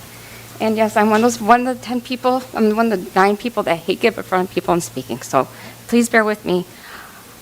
Since our last meeting that we went to last month, I did some further research on these data centers and what they do to our environment. And actually, they create what they call a data heat island effect, which can actually raise our temperatures, our ground temperatures, as much as or as little as 3.6 degrees Fahrenheit, up to 16 degrees Fahrenheit. And it can affect land up to 6 miles away. So that also includes our kids' school, Wixom Habitat, pretty much all of Wixom, and further cities beyond that. Even going up as close to probably to Proud Lake State Park. So, and they also found that these data centers, that people that were living within this area, it had an impact as having a remarkable influence on communities and regional welfare, and one that should be a part of the global conversation about environmental sustaining AI. And the temp could also additionally put pressure on communities by affecting the health, energy demand, and overall well-being. And you think about this heat that we've been having the last few days. We're all using our AC a lot more. We're putting more pressure on the grid. Same thing is going to happen again with these data centers. They're going to need more energy to cool them down, and it's going to put us in a bind again. I got to jump around here because a lot of people touched base on a lot of things I talked about or they had thought about talking about. So U of M also came up with a document that said about talking about the German Energy Effect Act and to put in processes to reinforce protecting our environment and maybe even putting those testing constantly in the water, the air, and doing also maybe by a third party, one that's also chosen by the city, not necessarily by the data center themselves. When you talk about these jobs also, the jobs are usually the construction jobs, which are short-term, and the long-term jobs are actually really not long-term jobs. They are contract jobs, low-paying contract jobs that don't sustain any type of, sorry. I don't like talking in front of public, sorry. They don't sustain people. They don't extend the quality of life. And in a 2025 data test that was done on a model that indicated that U.S. data centers by the year of 2030 could cause up to 600,000 asthma symptoms caused by cases, and 1,300 premature deaths, exceeding 1/3 of asthma-related deaths in the U.S. each year, resulting in a public health burden of more than $20 billion. And already in the Tri-County area ourselves, for the state of Michigan, we have already poor quality of air compared to the rest of Michigan. And talking back about how long these data centers last, I just was watching something earlier today about somebody saying that these parts inside these data centers only last about 3 years. You think about how long your computers last. They only last for a few years. You have to replace them. And these are mega supercomputers that they're dealing with in them. And also depending upon the noise and how much noise and data that they need to use depends upon if they're true data centers or if they are like the Bitcoin type. And then the next question is, 1 minute. thank you. With all the data centers that are going up, we have over 5,000 already in the U.S. In other countries, there are only ranging about 400 to 500. When is the bubble going to burst? When are they going to build so many that they can't even sustain the amount of money that it takes to keep these going and to keep their business going? And with the sump pumps in our township, with the water going uphill, as one of our businesses said, we have sump pumps right now in downtown Wixom. Anything gets in our water system, it's going to end up in our homes, in our breathing air when that sump pump comes up. 15 seconds. And also the noise ordinance, 9 p.m. is ridiculous because we are out spending time with our families downtown, enjoying the local stores and the businesses, spending time outside. That loud of noise is going to interrupt your business. Your time. Thank you.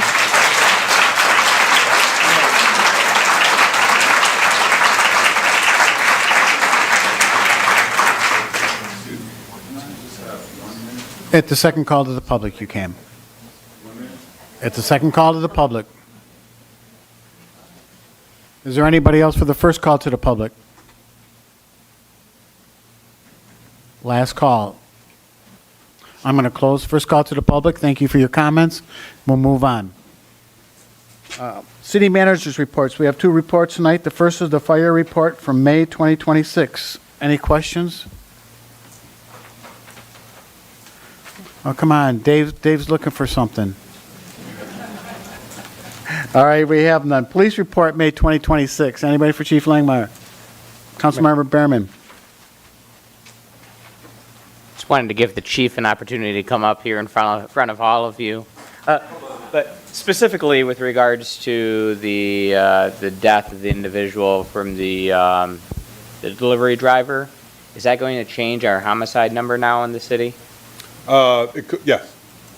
Yes, it'll bring it up once. I noticed that was not reflected in the report. It hasn't been reported yet. And do we have an update on what the prosecutor's office is doing with that? At this time, we do not. Okay. They're still reviewing the cases and waiting for medical records, et cetera. Okay. Thank you. Yes, sir. Good. You good? Yeah. All right, thank you. All right. Consent agenda. All items listed on the consent agenda are considered routine by the city council and will be enacted by one motion. There'll be no separate discussion of these items unless a council member so requests, in which event the items will be removed from the consent agenda and added to the regular agenda at the end of unfinished or new business. Do I have a motion? Support. I got a motion and support to approve the consent agenda as presented tonight. All those in favor, please signify by saying aye. Aye. Opposed? Motion carries. All right, and before we move on to the business portion of our meeting, we're going to take a 5-minute break. Thank you.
with the Wall Lake Consolidated School District regarding public infrastructure improvements associated with the new Wixom Elementary School located at 3515 West Maple Road, and authorize the mayor to execute the agreement. Do I have a motion? So moved.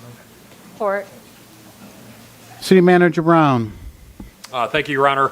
I'm not going to belabor the point too much on what the origination of this is. As we know, the school district's doing a new Wixom Elementary School. The city raised some concerns about the impact on traffic that's going to occur on West Maple as a result of that construction.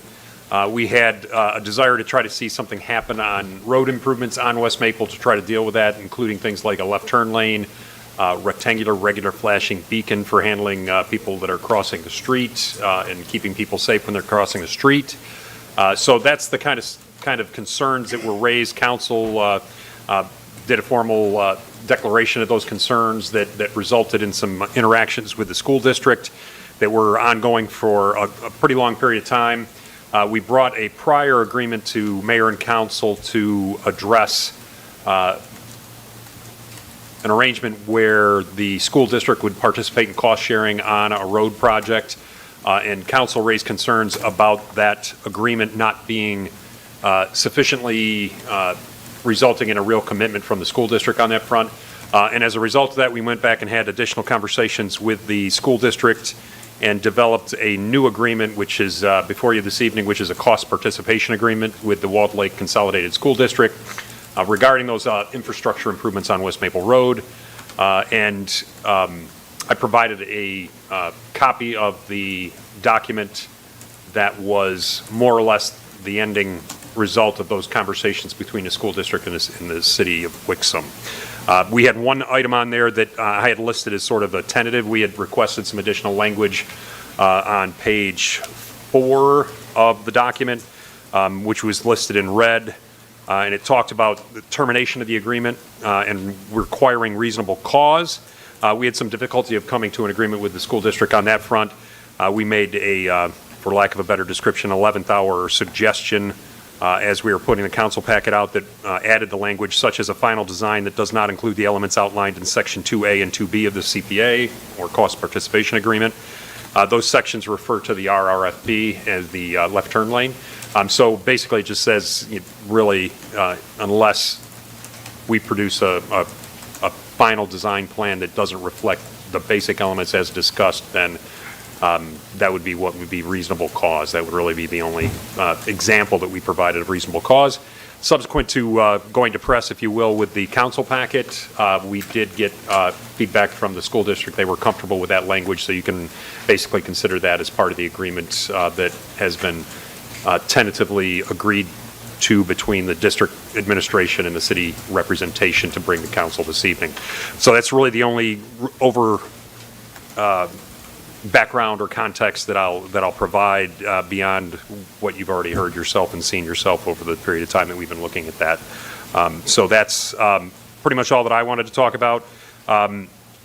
The attached document is something that I had to bring to you because of the governing documents that work for us in terms of outlining the responsibilities of council and city management. But the school district has indicated that the superintendent can approve the document if the city council approves the document. So that's what's before you this evening. If you want to cover anything else within it, feel free to ask us questions and we'll answer them. There's some exhibits that are involved and other things that provide a little bit more documentation that go along with it. But in the end, we're hopeful that the cost participation agreement addresses the concerns of council in terms of making it more of a firm commitment, and hopefully we can have council consider it and decide what you want to do in terms of moving forward with it. Very good. Any discussion?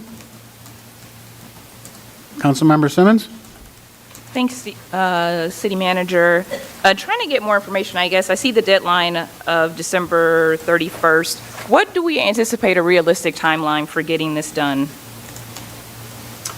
Well, we were hopeful at some points that we would be able to move pretty quickly on it. Some of the hopes that we had for how we might be able to have that occur, it turns out we really can't proceed in a fashion that we thought might expedite the project a little bit further. We'd probably be looking at construction in the 2027 construction season once we put it out for bid, award a bid, and get the construction started. For construction, but for getting this all formalized, I guess, with what our final costs are going to be and all that stuff with. Yeah, I think the deadline of the 31st is related to that, 12/31. Right. So is that what we're realistically thinking? Or are we anticipating that we're going to get that done? it could go sooner than that, certainly. That Yeah. just allows a little wiggle room, if you will. Just to add on to that point, really what the next steps will look like, if this agreement was authorized between the city and the school district, we would be coming back to you all with a design quote, basically to start the actual design engineering. That's when we'd really start spending money on it, and then that's what will finalize all those costs and kind of get all those together. So yes, we anticipate at this point, we would not have an issue finalizing those costs by December 31st, and then really being in position to bid it out, late winter, early spring for a summer construction. So I keep hearing December, so we're thinking it's going to take us till December, potentially. It never hurts to give more time. I understand. Thank you. All right. Councilmember Kennedy? Thank you. Are they just not budging on that 450,000? We did bring up that, and there's been no offer of additional monies from the school district on that front. So that's, you can consider the 450 being what they have on the table. And I think that relates to bond documents that they had included, which related to hypotheticals like this potential road construction. I would just feel much more comfortable with a larger contribution from them. Understand, right? So the issue is that the school district's project is leading to the need for the improvements, and yet we're paying 2/3 of the cost. I get the concern. And I say 2/3 of the cost, that's yet to be determined, roughly speaking. I mean, we're just projecting what costs are going to be at this point. We don't have firm estimates at this point in time. So it's the way the wording of the contribution right now is either that $450,000 or 50% of the cost of the improvements, whichever is less. So there's a possibility that our estimate could be high, could be low, but I think that the $450,000 would be considered the commitment from the school district realistically. I don't think it's going to drop to the point where it'll be less than that, and they're not offering additional monies beyond that $450 right now. Okay, thank you. Councilmember Behrman? Thank you. I guess just so everybody here knows what we're talking about, Walled Lake Schools is building that new elementary school on Wixom Road, or Maple Road, and they were proposing to do 0 improvements to Maple Road. So they're just plopping a school there, and we're just going to have to deal with it. The city, some of us, myself, went to the school board meeting and kind of said, this is not cool. Eventually, we had a public meeting. Not as many people came out for that as came out tonight, but a bunch of people came out, and the superintendent was here, and they vocalized their objections, and the superintendent has now offered $450,000 to the city to help fix the road of the mess that they're going to make. This is an improvement. I'm glad that they came to the table. I'm glad that they worked with the city. I applaud them for that. And I don't necessarily know that we need to do the Cadillac of all improvements, that we're spending 2/3 and they're spending 1/3. I think what we need is a left-hand turn lane to get around the traffic. So if there's a house fire or EMS needed down Maple Road, they can get there and it's not blocked turning into the school. I don't know if we need curbs the entire way. Let's take their $450,000, improve the street, and move on. Thank you to Dr. Lons. Thank you to the school board for working with us on this. I appreciate it. That's all I have. Very good. Deputy Mayor Gatchel. Thank you. I also wanted to reiterate not being comfortable with the financial contribution. I mean, their bond was $250 million, and we're asking them, or they're saying that they'll cover 1/3 of the costs that they're creating. When we go out, as millages were brought up, and we go out and we ask for help with our roads to improve neighborhood roads, it doesn't go into cleaning up a lack of planning on the district's part. So I still believe that, I mean, we asked if they would budge on that. I think they need to be told that we want a different number and give them a number, not say, hey, will you rethink this? So this is still a no. I do appreciate the cost participation side of things rather than how loose and non-committal the last document was, but I think we need more out of them. Thank you. Any other discussion? Seeing no further discussion, I've got a motion and a second to approve the recommendation to approve a cost participation agreement with the Wall Lake Consolidated School District regarding public infrastructure improvements associated with the new Wixom Elementary School located at 3515 West Maple Road, and authorize the mayor to execute the agreement. All those in favor, please signify by saying aye. Aye. Opposed? No. No. Councilmember Behrman, Yes. Councilmember Kennedy, No. Councilmember O'Day, Yes. Councilmember Simmons, Yes. Mayor Beagle, Yes. Deputy Mayor Gaccio. No. 4 yes, 2 no. Thank you. That concludes the unfinished business portion of tonight's meeting. We'll move on to new business number 1.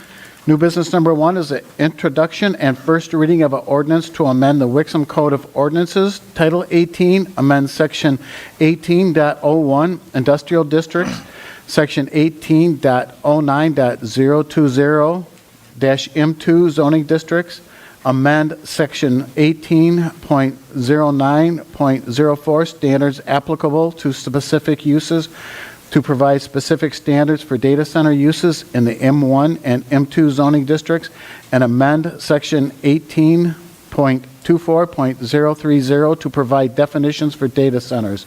Do I have a motion? So moved. Support. Assistant City Manager Benson? Thank you, Mayor. Good evening, members of City Council and members of the public who have joined us tonight. We do have a little presentation for this agenda item as opposed to just verbal. This is a similar presentation as what was given at the Planning Commission meeting, so I do apologize for anyone who is in the audience.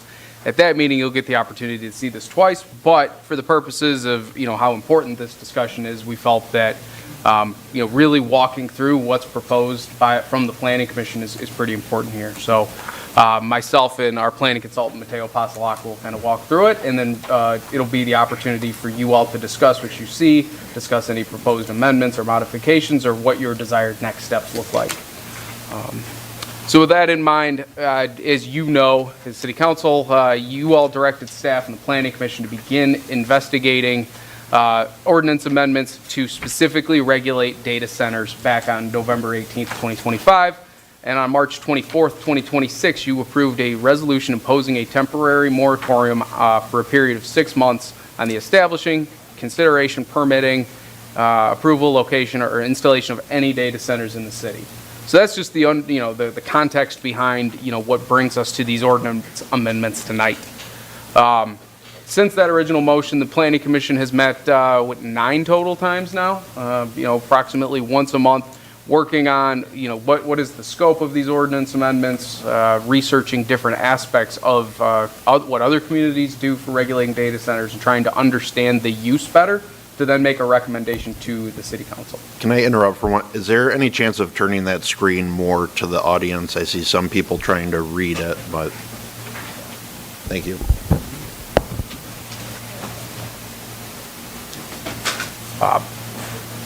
So this whole process concluded with a public hearing, which is the first step of the required steps for an ordinance amendment to move forward for City Council. A public hearing must be held where Planning Commission makes a recommendation to you all, and then you all hold a first reading. If you like the language or modify it to a degree that you do like it, then you hold a second reading and adoption. Just to give kind of the overarching context for Wixom, Wixom is one of the larger commercial and industrial communities in Metro Detroit, and we do maintain a significant amount of industrially zoned property, most of which is M1 light industrial, and a couple parcels are M2. The city purchases its water from the Great Lakes Water Authority, and we are not on a community well system. I know that's a key kind of consideration and just an important underlying factor to point out. We also operate our own wastewater treatment facility, although there are limits on our capacity on both the water and wastewater sides of things. And we're served by DTE for electricity and consumers for natural gas. As a whole, there are a variety of types and sizes of data centers. They are not all the same. The most common ones that are referenced are the hyperscale ones like what we see in Saline, what's proposed in Lyon Township. The reality is that there are also much smaller ones. But as a whole, they are relatively new, especially in the size and scope that we are now discussing here, which is one of the key reasons why a new definition is recommended to you all. As a whole, without understanding the individual context of any individual proposal, it is very difficult to say whether we have the infrastructure or DTE does or any other entity, whether we could actually support one or not. We simply do not know. When we talk about creating zoning ordinance regulations, it's important to remember that the zoning ordinance text that is put in place regulates the use for every situation and every context in the city. So whether it's a reoccupancy of an existing building or whether it's a request to build a new facility, the set of standards that are adopted by the city apply to all of those uses. Again, whether big, whether small, whether whatever. Another thing, and it was pointed out by a couple members of the public who spoke tonight, the city is enabled to have zoning by the Michigan Zoning Enabling Act, and specifically MCL 125.3207 states a zoning ordinance generally may not totally prohibit a lawful land use where there is a demonstrated need and an appropriate location exists within the city. Therefore, when coming up with regulations, it's important to have a balance between compatibility, feasibility, and having regulations that mitigate the impacts of whatever a proposal is. Ultimately, it is at the discretion of the Planning Commission and the City Council to determine what those regulations should be, what is compatibility and what is feasibility. But again, those are just key things to consider. Oh, sorry, I'm looking at different things. That all being said, public comments are important to consider. Obviously, has been part of the Planning Commission consideration and your consideration tonight. I kind of already covered those points. Just that they come in various different sizes, and could be as small as 5 acres or as large as 250 acres. Just very quickly, at the June 29th meeting, there was a similar number of people, maybe a little less, a little more, it's hard to say. And at the end of that meeting, Planning Commission took in all of the various comments that were received, most of which were similar to what we heard tonight about seeking, stronger regulations, perhaps more time to consider regulations, those sorts of things. Ultimately, the Planning Commission made a variety of motions. I realize that this is small and hard to read, but I felt it was very important for the City Council to be aware of all 5 of the motions that the Planning Commission made. The very first thing that they did was approved a motion to request that City Council consider extending the moratorium on data centers to allow more time for study as it relates to regulating data center uses. Second, after discussion, they approved a motion to amend the draft ordinance to allow data centers only to be considered as special land uses in the M1 and M2 zoning districts and to not be permitted in the IRO's zoning district, and it was recommended to not be permitted in the Office Service 1 zoning district. Therefore, they also removed the specific standards for that would have been applicable to IRO zoning, which would have been Chapter 18.08040, since it would no longer be applicable given the use is not permitted in that zoning district. They also amended the draft ordinance to increase the setback from 500 feet to 1,500 feet in the M1 and M2 zoning districts, and directed staff to change all references to may to shall as appropriate, and that those were all put together, and then they finally approved a motion to move this forward to you all. So I'll kick it over to Mr. Passalacqua to kind of walk through what this ordinance now says, and specifically, both the specific standards as well as the general standards. Good evening, Mateo Passalacqua, Carlisle Wortman Associates. We are the planning consultants for the city. So as Mr. Benson had indicated, the slides that we'll kind of go through next are the specific language from the ordinance. It is not typically my MO to read them verbatim. However, given the importance of the evening and the understanding of what we're writing, I will do so, but I'd be happy to answer any questions or provide clarifications when council discusses the ordinance. So text amendments to the zoning ordinance, section 1824-030, definitions C through D.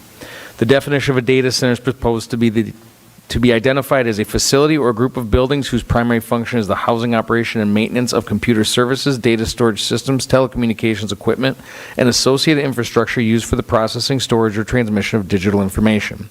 Such facilities may include backup power generation, cooling systems, fuel storage, and security infrastructure. This term does not include server rooms or data processing facilities that are accessory and incidental to a primary permitted use.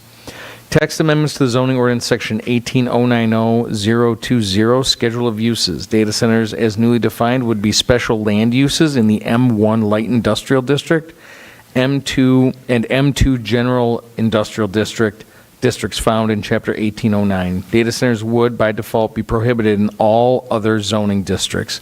So all of your residential and commercial districts would not permit the use of a data center.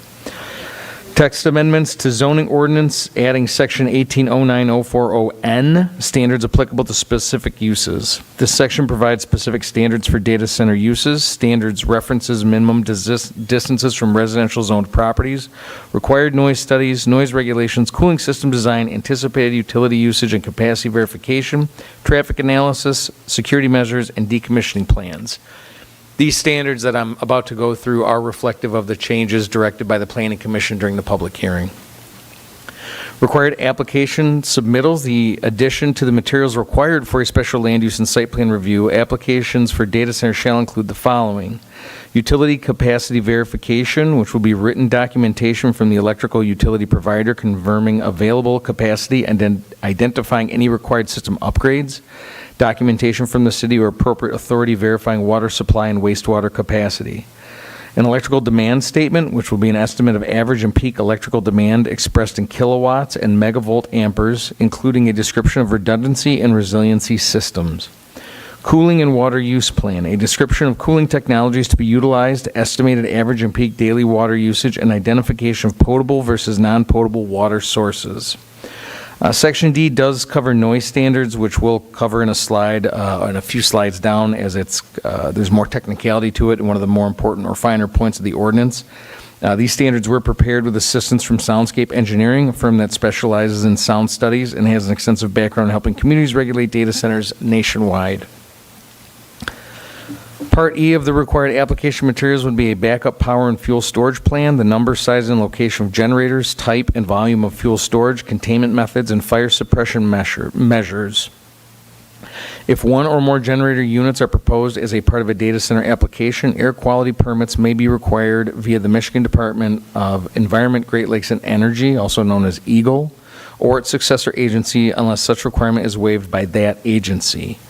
Routine generator testing shall occur only between 9 a.m. and 5 p.m. during weekdays, but excluding holidays. All noise from generator usage is subject to the ordinance limits except for temporary use during a utility power outage emergency. Traffic and delivery analyses, identification of anticipated truck traffic associated with construction, equipment, delivery, and ongoing operations if applicable. Security and access plan, which would be a description of proposed fencing, controlled access points, lighting, in coordination with emergency services. A decommissioning plan, which will be a plan describing procedures for facility shutdown, removal of equipment, and restoration or reuse of the site. So backpedaling to Part D, which is the noise. Noise studies, so the noise studies that would be required, in addition to the standards set forth in Section 1812-130E, which is your current noise standards for uses in the city, data centers, so those standards apply, and then the standards we're about to go through would be new standards applicable for data centers. Data centers may not exceed the equivalent hourly LEQ sound level limits in Table 1 at any location at or beyond the nearest receiving property line for the relevant land use. The measurements or predictions shall be conducted at 5 feet above grade or at the elevation of maximum predicted impact. If data center equipment produces tonal sound, a 10 decibel penalty applies. To kind of go through the requirements, for residential properties between the hours of 6 a.m. and 10 p.m., the maximum allowable noise would be 55 dBAs or 70 dBCs. dBAs is more of kind of a general daily noise measurement, whereas dBCs are for low frequency noises. Nighttime requirements at residential properties from 10 p.m. to 6 a.m. would be 45 dBAs and 60 dBCs. The noise requirements for daytime and nighttime at institutional or public parks would be 60 dBAs. If the data center creates tonal noise, which I'll explain what that is to the best of my ability as outlined in the ordinance. But if they create tonal noise, you subtract 10 decibels from each value. So if a data center creates tonal noise, the 55 dBA goes to 45, the 45 dBA goes to 35, the 70 dBc goes to 60, and the 60 dBc goes to 50. The tonal noise penalty, as described by Soundscape, was an effective manner in which to deal with the low-frequency noise issues that these data centers can create. So tonal sound is any sound that can be heard as a single pitch or combination of pitches, or any sound in which the 1/3 octave band sound pressure level in the band with the tone exceeds the arrhythmic average of the levels in the two contiguous 1/3 octave bands by 5 dBs in bands 500 hertz and above, by 8 dBs for bands between 160 and 400 hertz, and by 15 dBs for bands below 160. Just to clarify, that language was written and proposed by Soundscape Engineering, which was contracted by the city of Wixom to assess the ordinance and provide guidance.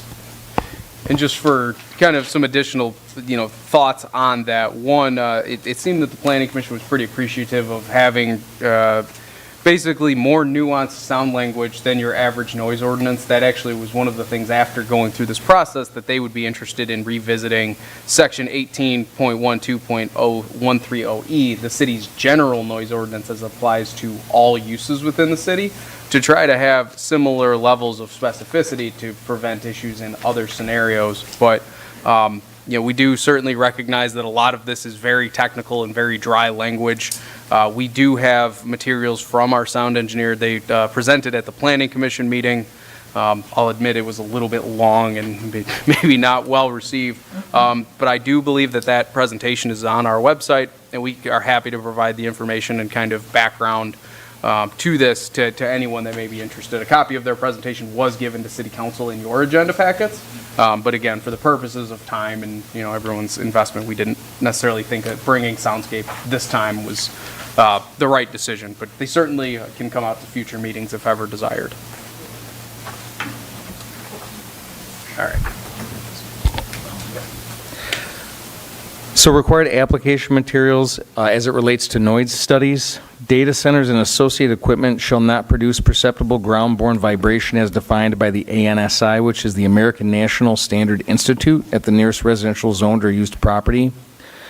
Compliance shall be verified through noise impact studies submitted with the special land use application and review, construction permitting review prior to issuance of a building permit, and post-construction review prior to issuance of a certificate of occupancy. Pre- and post-construction sound studies shall be conducted by an NCAC, National Council of Acoustical Consultants member, firm, or INCE board certified acoustic consultant, and independently reviewed and verified at the expense of the applicant. The noise studies shall be site-specific and evaluate noise generated by all site operations and scenarios, normal operations, maintenance, power outages, etc., including all noise-generating mechanical and electrical equipment such as chillers, generators, transformers, cooling towers, air handling units, etc. The initial noise study shall include the following: baseline ambient LEQ sound level measurements of the existing pre-construction environment taken at the quietest accessible locations near the nearest residential property to the project site in each of the 4 cardinal directions.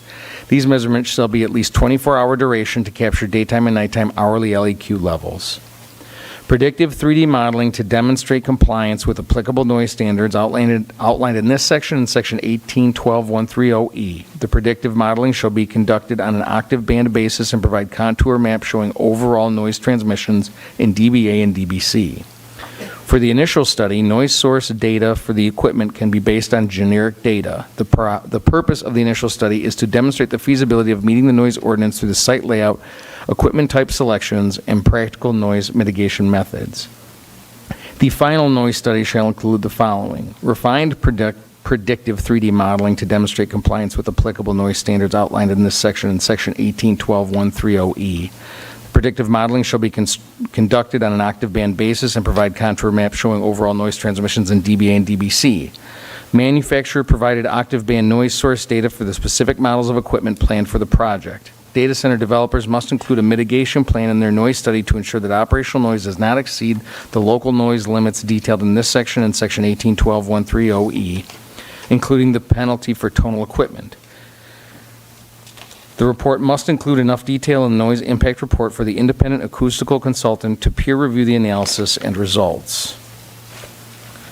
The pre-construction sound level measurements shall be repeated post-construction with all equipment operating. The post-construction sound study confirming noise standard compliance during daytime and nighttime operation scenarios at all relevant locations will be required prior to a certificate of occupancy. Essentially, the way this is structured is that prior to a building permit, so site plan review, they need to show with some predictive modeling that they can meet the noise ordinance before they're allowed to put the shovel in the ground and build the facility. Once the facility is built, they have to provide us with a post-construction sound study that also requires the operation of the site under certain scenarios before they can get a certificate of occupancy, which would be their legal means for operating the building. So the one additional thing to point out before we continue on, these are all of the recommended required application materials that would have to come with any special land use application. Again, that is both if this was a new use, new construction, as well as for reoccupancy of an existing structure. Is a special land use, any such application would go to the Planning Commission and would require that a public hearing be scheduled and held alongside consideration of that use. And these are the bare minimum materials that an applicant would have to provide to the Planning Commission and really, have the Planning Commission be able to scrutinize, as we go through this. The following points that we'll get into really are the specific site standards. But again, I just wanted to make it clear that this is really the first step. This is what you have to give to even, go before the Planning Commission for this, for the special land use consideration. And then we go from there.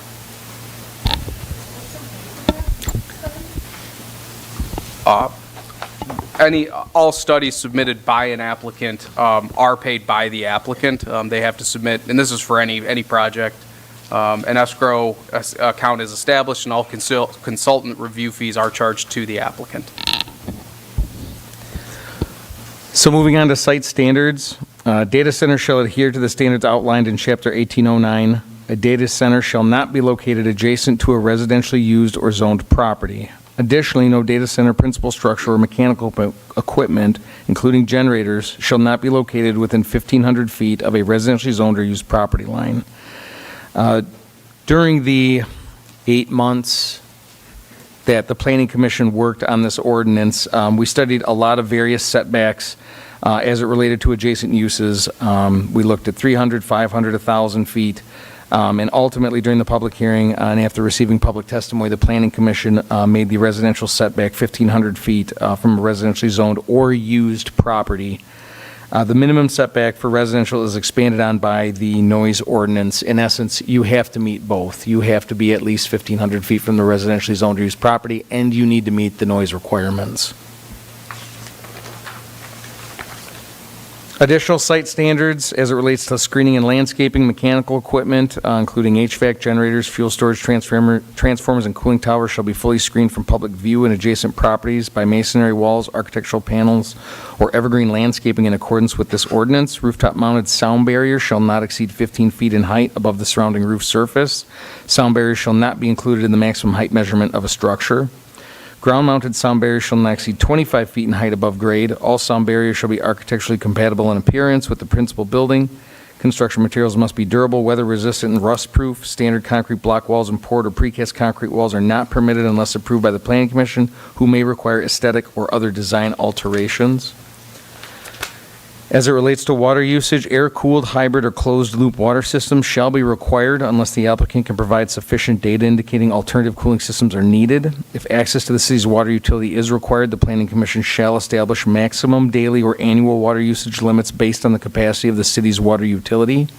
The Planning Commission may require the use of non-potable or reclaimed water where feasible, unless such requirement is not deemed to be in the city's best interest by the Planning Commission, or is otherwise not permitted by applicable law, ordinance, or other regulations. Electrical generation, the use of on-site renewable energy generation, including but not limited to rooftop solar, is highly encouraged. Fuel storage shall comply with all applicable local, state, and federal regulations and may be subject to additional setback screening or secondary containment requirements as determined by the fire department. As it relates to infrastructure mitigation, where a data center requires on or off-site public or private infrastructure or utility improvements, the Planning Commission shall require a development agreement, financial guarantees, and/or applicant-funded improvements. Said improvement shall be at the sole cost of the applicant. For operational compliance, the city shall require periodic third-party audits of noise and utility usage to ensure compliance with the site plan and required application materials. Continuous monitoring may be required at certain locations at the city's discretion and the applicant's expense to ensure noise standard compliance. Audits shall be created by a third party and at the cost of the applicant. Failure to supply said reports within a reasonable time established by the city and/or noncompliance to standards shall result in any citations, fees, permit revocations, or any other penalties available under the city's zoning ordinance, general ordinance, as well as state or federal law.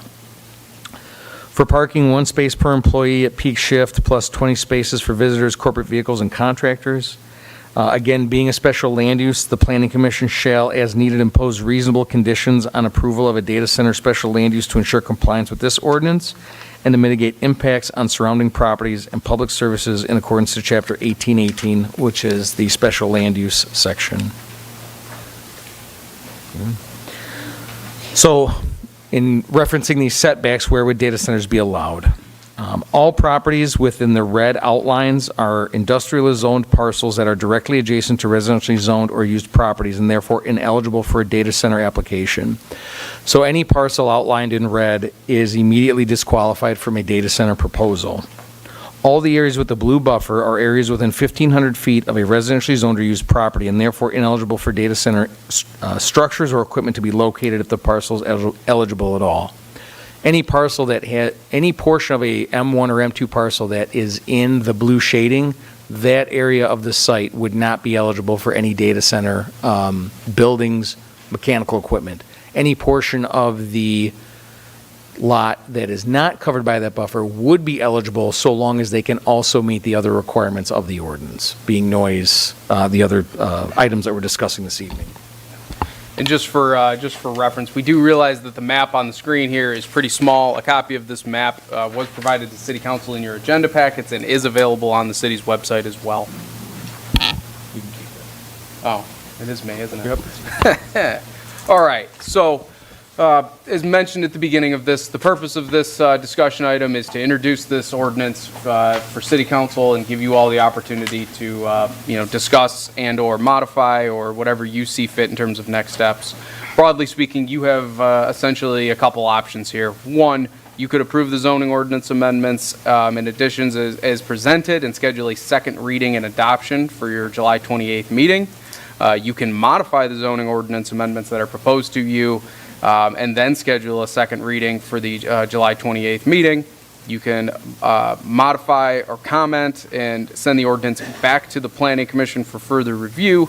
And in addition to all of those things, the existing moratorium is in place, is adopted by City Council. It would not expire until September 24th of 2026. So if the intent would be to maintain the moratorium as established by the resolution of council, that would not have to be done tonight.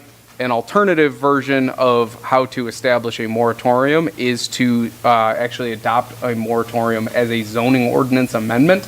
Therefore, it would require a similar process to essentially what has taken place to get here. That process requires the drafting of an ordinance, holding of a public hearing, and then a first and second reading.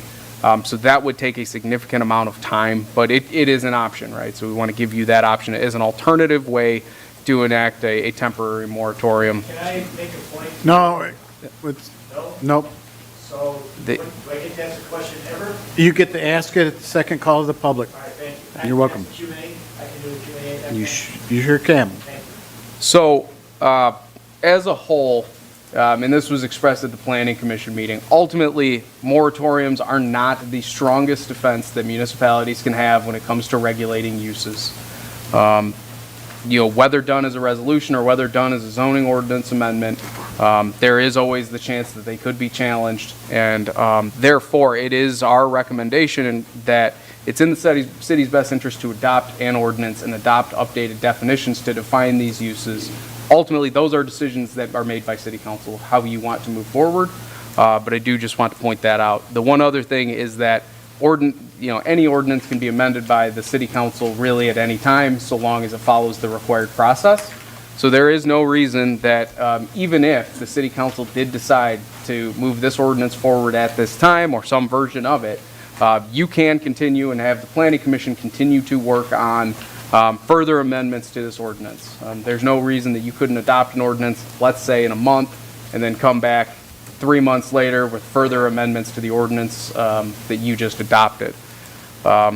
But with all of that in mind, there's a lot of kind of pieces in play here, and really we're handing the floor over to you all to discuss. And happy to answer any questions you may have. Very good. Councilmember Kennedy? So, I don't know about everyone else, but I was looking through the decibel levels. The first question I have is, why is it such a difference for DBC and DBA? I know DBC is outside the range of our hearing, but why would it be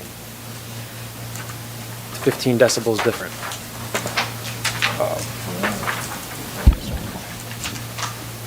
Our understanding, based on what Soundscape provided us, is that they're two different types of noise measured in two different ways. So what is perceived to be, I guess I don't want to use necessarily the word harmful, but noticeable on a DBA measure isn't the same level as a DBC measure. And that's why those two different levels were established. And then in the next section, in section B right after that, when it talks about average levels, if it goes down in this certain band, it's an extra 5 decibel. Is that more restrictive, or is that saying it's less restrictive in that band? Are you talking about the tonal penalty? Yeah, when it starts getting into the bands of between 160, 400 hertz, it's an extra 8. 1/3 octave wave. Yeah. Yeah. Yes, that is more strict, and it's related to tonality. And I don't know the proper process for this, but I'm just going to say that I would really like to see this daytime one drop down to at least 40, because and later on in here it talks about that being the general noise level of wind in the trees. And if a data center goes in and I'm living anywhere near it and I hear any sound happening, that's more than I want to be hearing, the constant thrum of any kind of sound above and beyond what I've already been living with. So I would first like to see the decibel drop down to normal sound in the area, and then at least a 2,000-foot setback.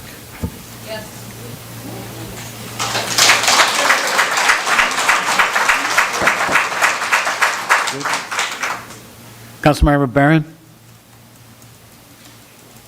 First, I wanted to thank the Planning Commission for all the work they did on this, and also thank all of you for coming out to the Planning Commission meeting, and then also coming this evening. I kind of wanted to touch on a couple of things that people talked about.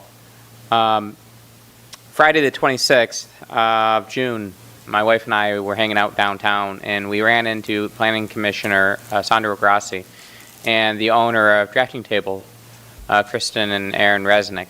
And we got to talking that none of us have actually heard one of these data centers before. So that Friday night, Kristen and myself and Sandro decided that we were going to drive out Sunday morning to Dowagiac. I always say that wrong, so I'm sure I said it wrong. To see what one of these things actually sounded like, because none of us have heard one. So Sunday morning, 7 a.m., Kristen drove Sandro and I out to listen to this data center. And it was horrible. Absolutely horrible. And, we had the decibel reader on our phone, and we listened to those levels. And we were standing across the street from it, and it was like 65, 68. And right behind us was a neighborhood. And the people who live there, we saw one guy outside, another guy cutting his lawn. We talked to the guy that was outside working on his car, and he said it never stops. Never, ever stops. He can't get away from it. He can go in his house. He can close his doors, close his windows. It never, ever stops. Now, the sound requirements in that municipality are higher than what we're proposing in our ordinance. So hopefully that there in itself will help. But, we wanted to kind of do our homework on this. So we walked 500 feet away from the data center, and we listened, and we took videos. And then we walked 1,000 feet away from the data center, and we could still hear it. We listened, took videos. We got about as far away as we could from it, kind of where the street started to turn, the neighborhood was ending. We'd have to go on private property. And if you wanted to hear it, you could still hear it, but like the neighbor's air conditioning unit was clearly louder at that point than the data center. I don't think we were quite 1,500 feet away yet.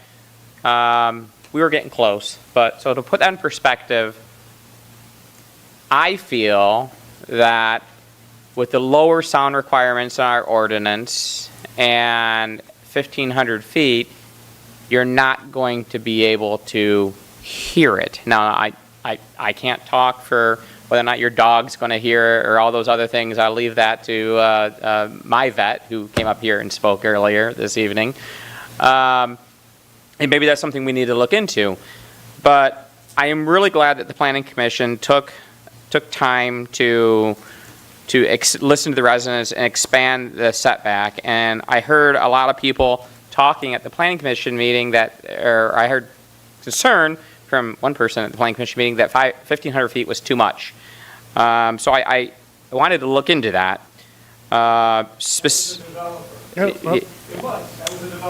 You are correct. You are correct. Jefferson County, Colorado, their setback that they're proposing and putting through right now is at 1,500 feet. Jonesboro, Tennessee, their setback that they're requiring right now is 1,500 feet. Aurora, Illinois is also proposing to go forward 1,500 feet, and they also are putting some really stringent sound restrictions in there. It's kind of like our ordinances here in Wixom. Key characteristics of the municipalities that are getting ahead of this is they're looking to address this by setback, noise control, screening, and then obviously monitoring the water and energy using that's going to be required. Probably the most useful resource I found was something put out by the Kentucky Resources Council. It's a nonprofit, nonpartisan environmental group in Kentucky, which is a statewide public interest environmental law organization. They provide free legal advice and representation and strategic advice to individuals, grassroots organizations, and local governments facing environmental challenges. They took the time to put together a draft ordinance that they believe municipalities in Kentucky, or possibly throughout the entire United States, should consider using to regulate data centers. Setbacks is one of them. 1,500 feet was basically the aggregate number that they were looking at in a lot of it. But one of the interesting setbacks they required was an interior setback of the property on where a data center is going. And they're recommending at least a 500-foot setback from the data center on their own property. So they got to absorb the sound on their own property before it even gets to the property line. So it's not the hardwood floor company that has to listen to it 50 feet from his office. There's going to be a 500-foot buffer on the property of the data center before it's even going to get to a neighboring person's property. I think that's something we should look into. I think an interior setback, making the applicant absorb their own sound on their own property, would be extremely important. At least a 1,500-foot setback from any sensitive use. And they define sensitive use of any residential, commercial, or even agriculture land. There's studies out there that plants don't grow, cattle don't grow. There's all these things that we need to look at that we don't know. But that's at least a 1,500-foot setback, including, I believe, the 500 feet on the property. there's so much more that we can look at here. And I do believe that passing something is better than nothing. And I believe we can come back and do more later. But I think increasing the setback is the number one thing we should do. And I think looking at including an interior setback on the property, because as you're going to see later this evening, the site plan that was in the packet, there's no interior setback. I mean, that's within like 50 feet of the property line. There's not even bushes between the building and what they're looking to propose. And that's not fair to the industrial neighbors that are next to them. And then the Kentucky ordinance suggestion also did have the lower decibel number, and they were at 40 to 60 between 10 and 7, 10 p.m. and 7 a.m., and 45 and 65 during the day. So about 5 decibels lower than what we were proposing. And then lastly, as I was continuing to go through that, I saw Bowling Green. They just decided to move forward and adopt basically the same proposal from that think tank in Kentucky as their ordinance. I saw, I'm going to say this wrong, Girard Township earlier this week, which is over by Coldwater. They just enacted a data center ordinance, I believe earlier this week, or last week, that is limiting a data center to only one piece of property in their township. They're taking a very aggressive approach. Granted, they only have one piece of property in their township that's zoned industrial, and they're saying that's the only place it could go. South Streambrain Township in Pennsylvania just approved a 1,500-foot setback in June. And then lastly, really a question for our consultant. This being proposed is a special land use, correct? Correct. So that's only going to go to Planning Commission, correct? It would go to Planning Commission, but a public hearing would be required for that review. So once we approve this ordinance, we, the elected body of the city, are never going to see this again. It's just going to be on Planning Commission. Is that what you're saying? Correct. So you guys see where I'm going.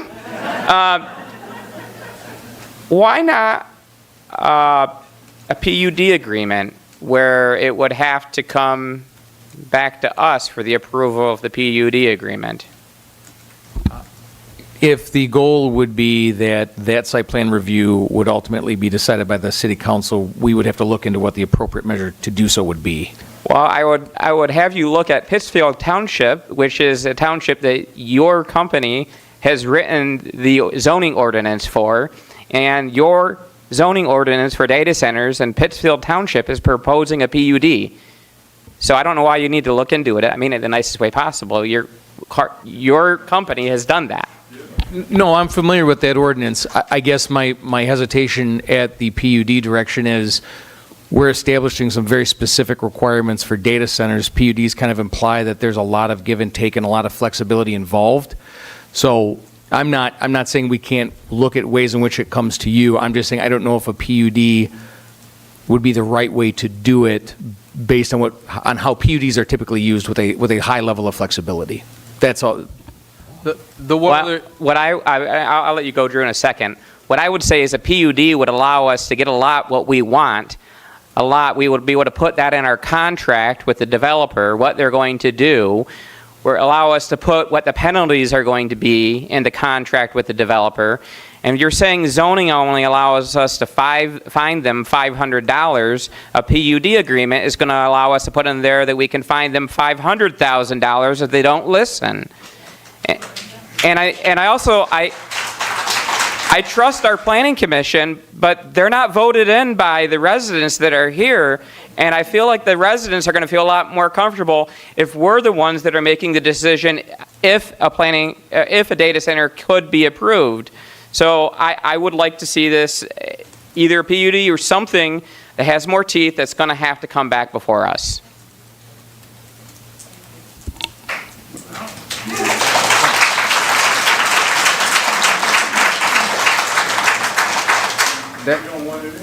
That is certainly a fine direction. I just wanted to support what Mr. Poslak was saying. One of the key things, in the city of Wixom, PUDs are enabled by, and I'd have to find the exact zoning ordinance section. It's chapter 1811. That is the key concern, is does our current PUD ordinance allow for that to be structured the way that you're saying? I'm not saying it can or can't. I'm just saying that that's not something that's been researched ahead of this meeting, so we are hesitant to say 100% that can work exactly the way that you want. I'm not saying it can or can't. That's just to clarify. Please. Let's not interrupt. We never interrupted public comments. Please don't interrupt our business portion here. The one other thing is there are special land uses in the city that specifically call for them to be sent to city council. Airports are actually one of them that are special land use, I believe, in the M2 zoning district. So just for clarity, we could do both. Either one of those things can happen, whether it has to come to city council as a special land use or it has to come through as a PUD. We would just need to investigate that one way or the other to give you better advice. Well, I would be comfortable putting something on the record this evening and passing something with the addition that it has to come before us. And if we ultimately decide to make an amendment several months from now to make it a PUD, we can get bigger teeth into it, then we can address that. I agree that having something is better than nothing, which is where we're at now. I just concerns me that the same planning consultant is recommending a PUD to one municipality and a special land use to another, and I don't feel comfortable with the response there. It should be one or the other, right? I guess. I guess all I can offer is we don't treat every community the same way, that we work with our planning commissions, we work with to kind of do our research and apply the context of the community to the ordinance that we're proposing in the planning commission's direction. Understood. Good. Deputy Mayor Gatchell. Thank you. Got a few pages here, so hopefully everybody will bear with me. And all of these could turn into proposed amendments to what we have, or just do it as one unless people speak out and say they don't like something. But I did want to first thank also everybody for coming out tonight and being informed of what's happening in our city. I do, though, want to ask, as your neighbor, somebody who's lived here for 38 years, so I probably have a good portion of you beat in terms of being a Wixom resident, to help push back against some of the rumors and misinformation you're seeing online.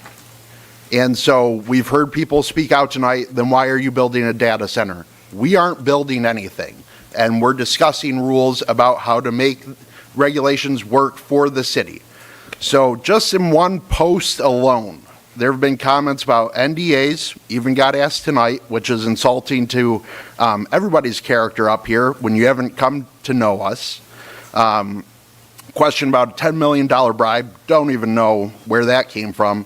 But more concerningly, from a video which was trying to raise awareness of this meeting, which I appreciate having everybody here and bringing awareness of the meeting to everybody.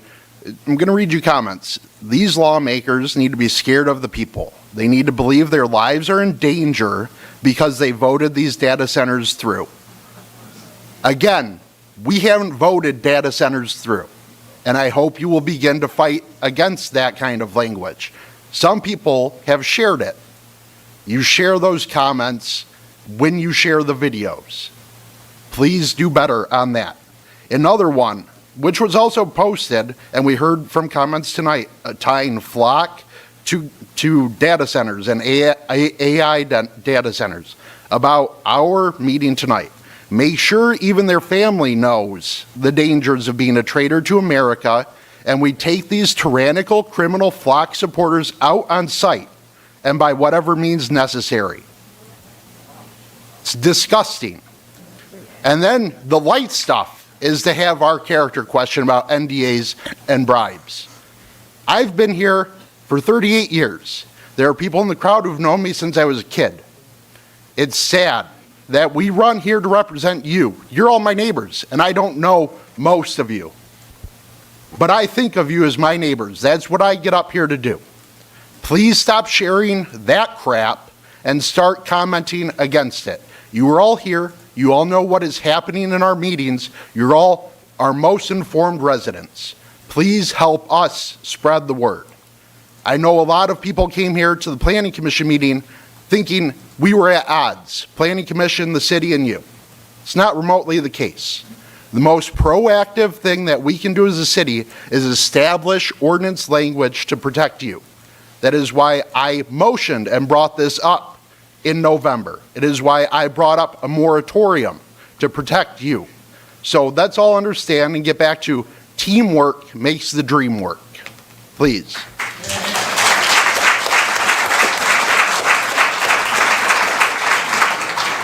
The rest of it is going to get technical and boring, but I do want to preface the rest of this by saying, and I know from Planning Commission you brought up they want to review the decibel levels. I think there's a lot that has come up in this that we found our ordinance language in a lot of areas is outdated, and we can probably adjust a lot. And there are new issues, environmental concerns that came up that didn't exist in the 70s. So I think we need to have a really good look at all of our ordinance language in the very near future, not later on this year. Now to go through what has been proposed, and I'll kind of read out the sections so people can follow along. If you want to, it's all on the city website too, but you'll be scrolling like a maniac on your phone. So section 2 and then subsections N1B. Section 2 is the overall. But in terms of electrical demand statement, adjust the language so it is not an estimate, it's an exact amount of the demand needed, and that it will be verified independently by an expert chosen by the city but paid for by the operator. Section, what? Sorry, that was on page 2, subsection B. Thank you. Yep. Right below that, cooling and water use plan. Include wording related to the estimated discharge and mitigation technologies used to prevent bacteria and chemicals being discharged in the wastewater system. Cheyenne's water system has been, from a Meta data center, infected with a bacteria that is metal resistant, they found, due to them flushing and preparing their closed cooling system. So we need ongoing testing, but we also need a statement in their plan as to what they intend to be discharging, as well as any chemicals. Getting into the table for the actual sound levels and limits. First, I would like to amend the daytime hours from 6 a.m. to 10 p.m., which is wild to me, but 8 a.m. to 6 p.m. being daytime. And then that would make nighttime 6 p.m. to 8 a.m.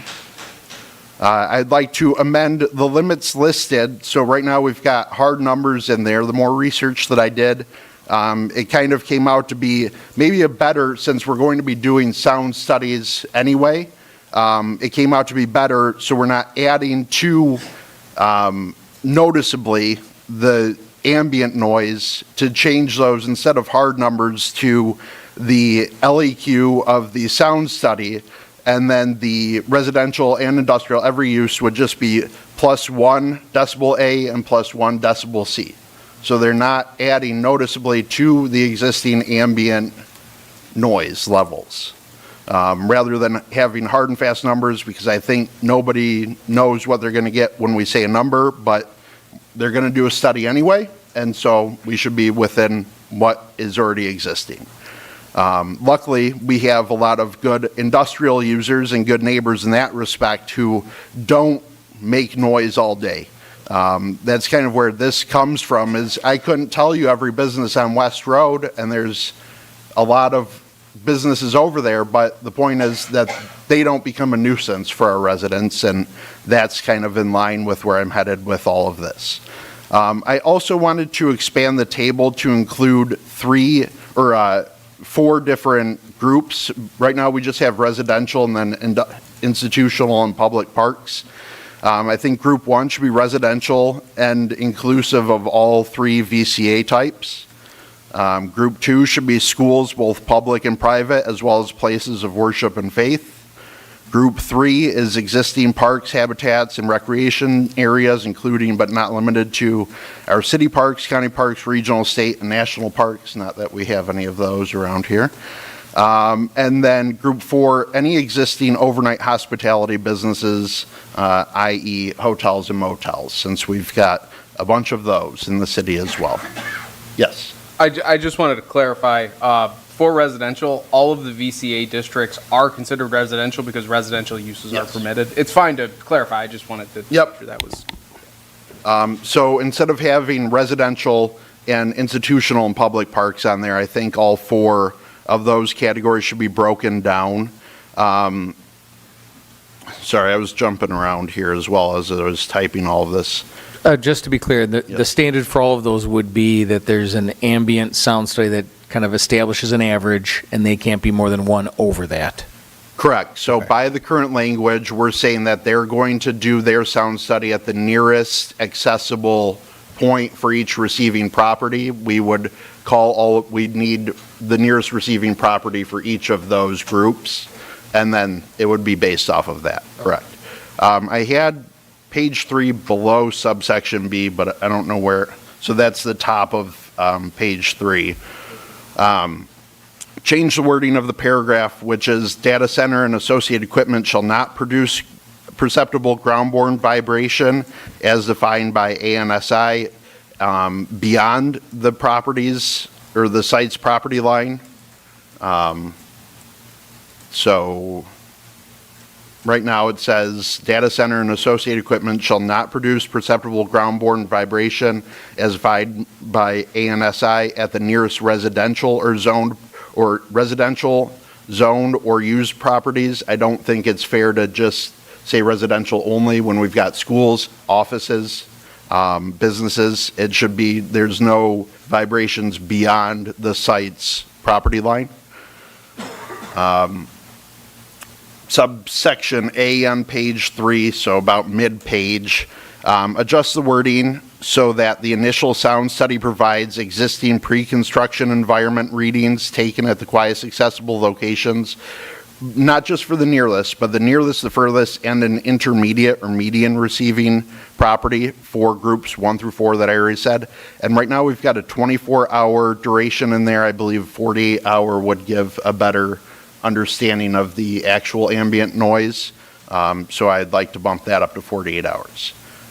Section B at the bottom of page 3 will require that the final noise study shall be based on the exact equipment to be used in the development of the plan, and that only equipment with manufacturer specifications for noise output may be used in the plan and development.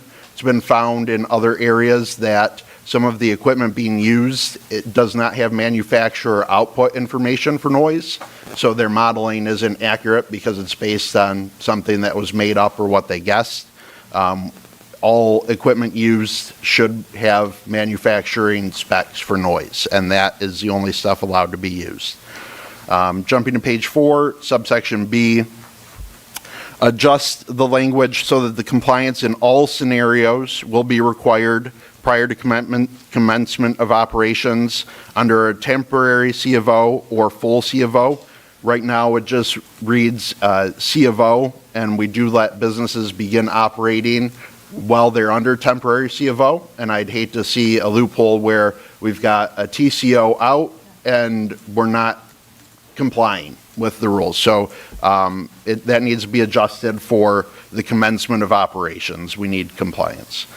Then section 2, subsection N1, then E, require that if generators are to be used for backup power, only tier 4 or more efficient and less polluting generators are used, and require the generator manufacturer and model type to be listed. Right now, that isn't required in the ordinance, and I believe that would be useful for the fire department probably to know if something does come up, what equipment is on site. Also prohibit nuclear microreactors or nuclear small modular reactors and any sort of future nuclear power generation on site. Also remove the language accepting, so right now we say when there's utility power outage emergency, we accept the noise requirements. I don't believe that's appropriate. with all of the equipment running, including generators in a worst-case scenario, the facility should be compliant with our ordinances. So that language should be adjusted.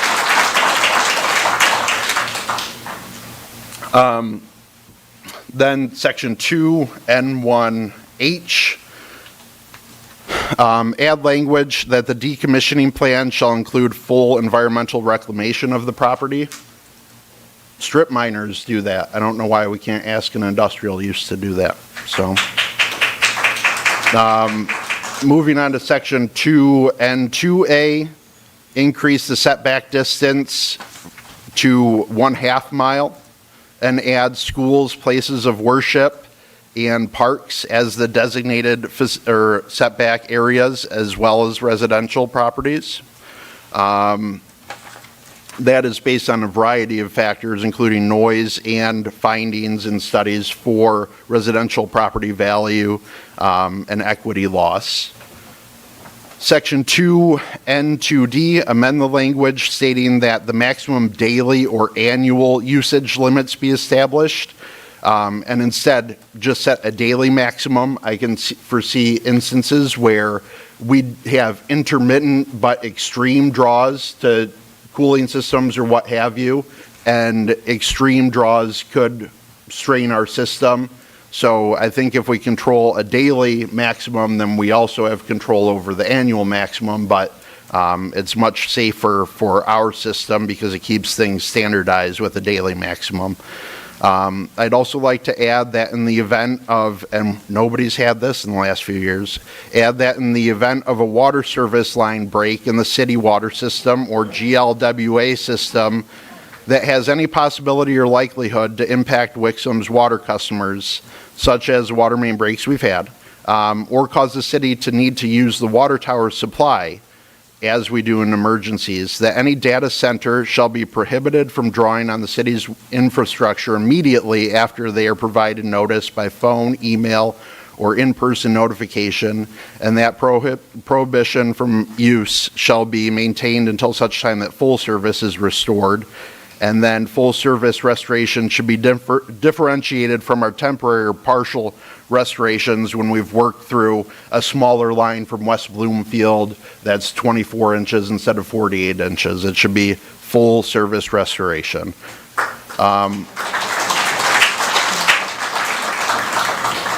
I'd also like to add another subsection related to water discharge and require prior to discharge into the city system or natural environment that water discharge is tested for bacteria and chemicals and outline mitigation measures to ensure neither enters the city system or natural environment, and have an outline plan such as we've had to install with Tribar when they were here for PFAS. Not saying it'll be the same things, but we need a mitigation system in place and testing as we did with Tribar.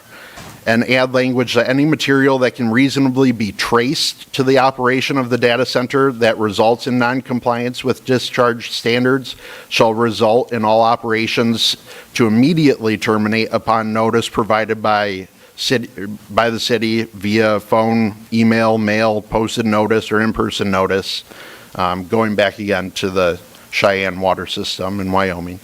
And then add a subsection that states that no utility upgrades necessitated by the existence of the development shall result in the forced sale or seizure of other property within the city. And that comes from the fact that a Georgia electric grid provider is forcing the sale of a number of properties so they can install new transmission lines, which they even say is 80% for data center use, and the remainder would only be serving the residents, but they're kicking people out of their homes and forcing the sale of properties to upgrade for data centers. That's not right.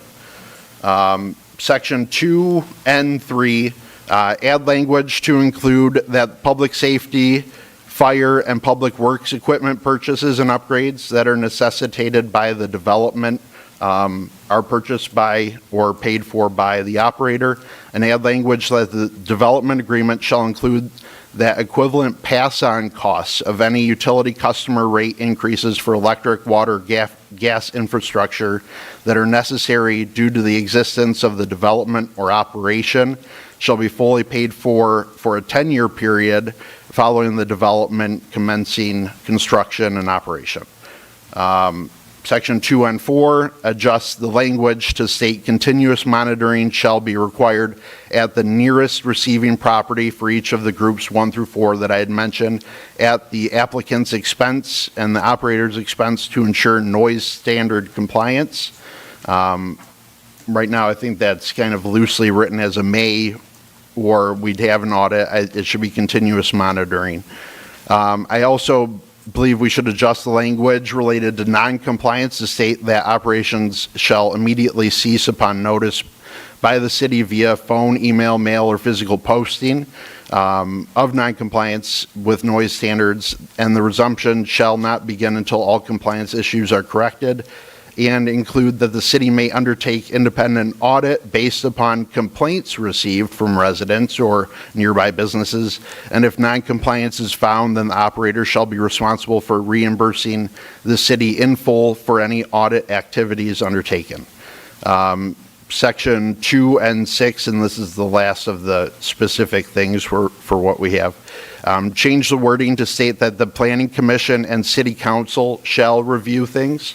To Councilmember Behrman's point, this was also in my notes. We are elected, Planning Commission is appointed. I don't believe that they should be bearing the weight of decisions that should be on us.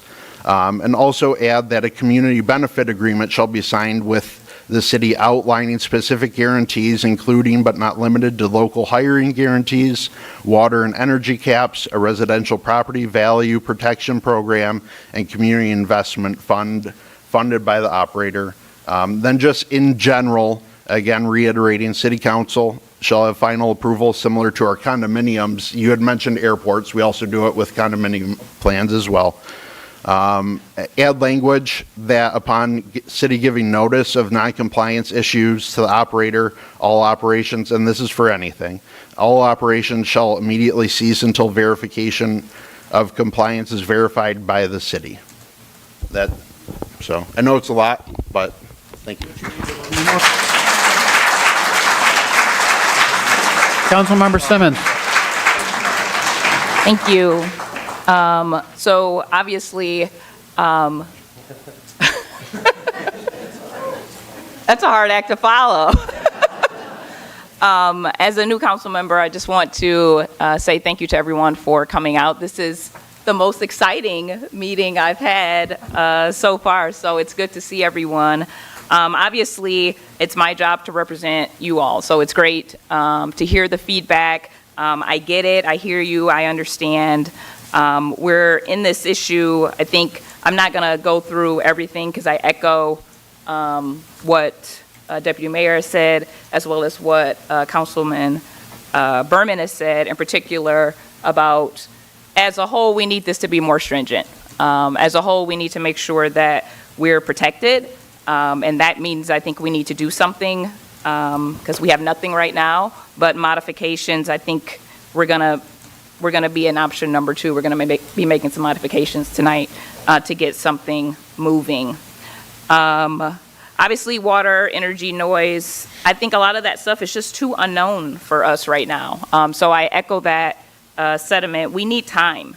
The Planning Commission was directed to look into this starting last year before I was on council, and with the planning consultant as well. To their point, they've made progress, but I guess we're just not far enough to have good enough information to say where we need to be. I do like the concept of figuring out some rezoning aspects, but I do think, again, we have to make some decisions, at least tonight, to get some things moving. What my question to administration, well, I guess before my question to administration, the timing, I agree with everything from Deputy Mayor. The one change, I think the time of day, I think we should be 6 to 6 instead of 8 to 6. I think time of daytime should be 6 to 6. I like to sleep in. Okay, well.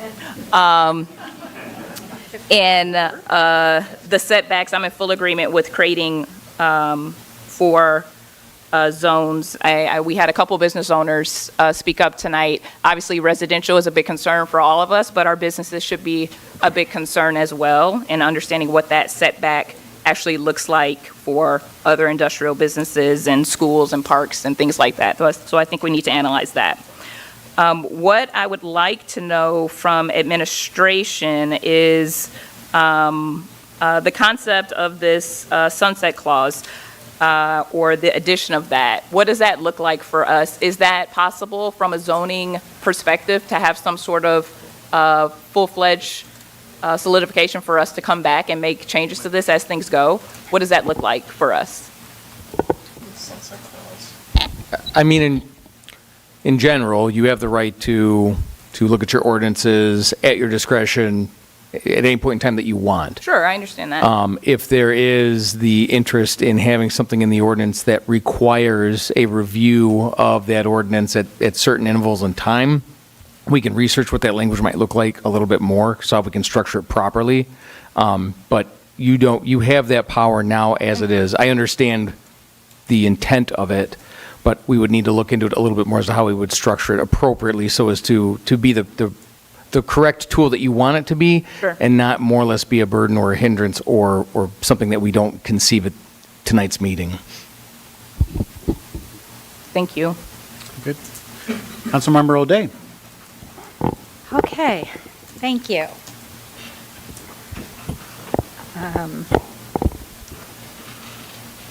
Lot going on here tonight, right? And there's a lot of people here, but since any of you who came up for public comment were limited to 5 minutes, I will endeavor to limit my comments to that as well, in fairness to all of you.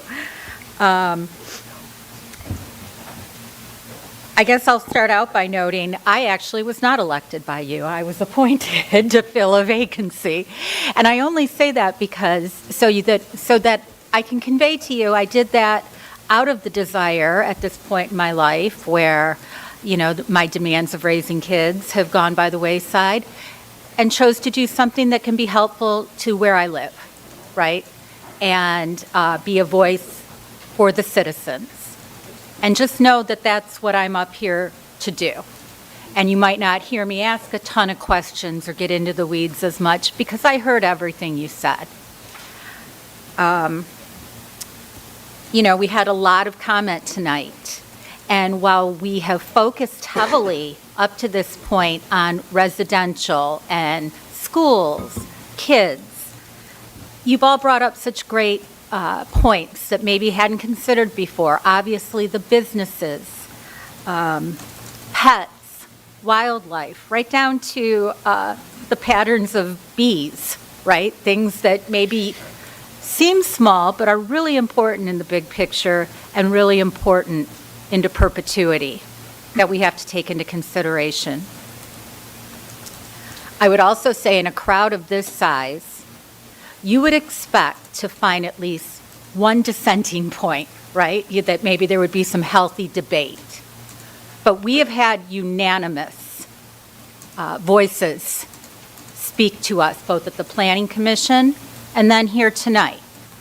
So I think that's a pretty powerful statement, or, you know, situation to take into consideration.